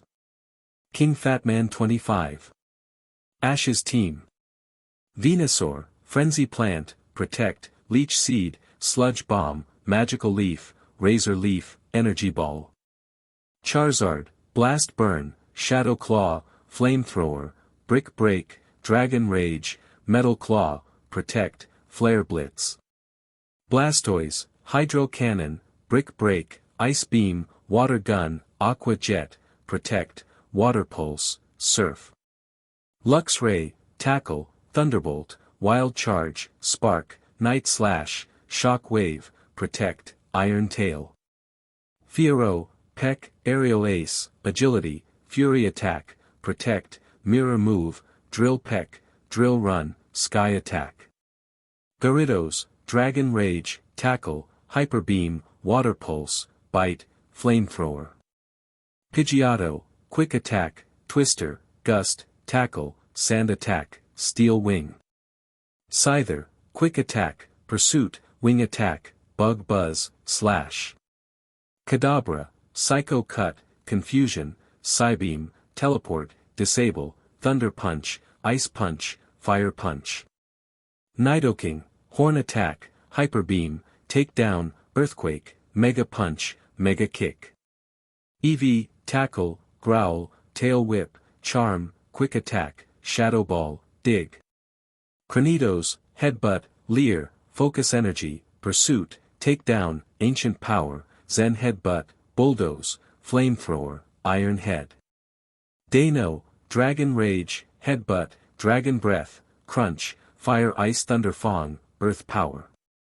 Zangoose, Hone Claws, Slash, Revenge, Crush Claw, Night Slash, X-Scissor. Dusclops, Shadow Sneak, Night Shade, Will-O-Wisp, Calm Mind, Shadow Ball. Munchlax, Amnesia, Lick, Body Slam, Ice Punch, Zen Headbutt, Focus Punch. Elekid, Protect, Fire Punch, Thunder Punch, Quick Attack, Shock Wave. Golurk, Earthquake, Focus Punch, Shadow Punch, Mega Punch, Shadow Ball, Iron Defense, Hammer Arm. Mewtwo, Psychic, Swift, Aura Sphere, Shadow Ball, Safeguard, Disable, Recover, Miracle Eye, Psystrike.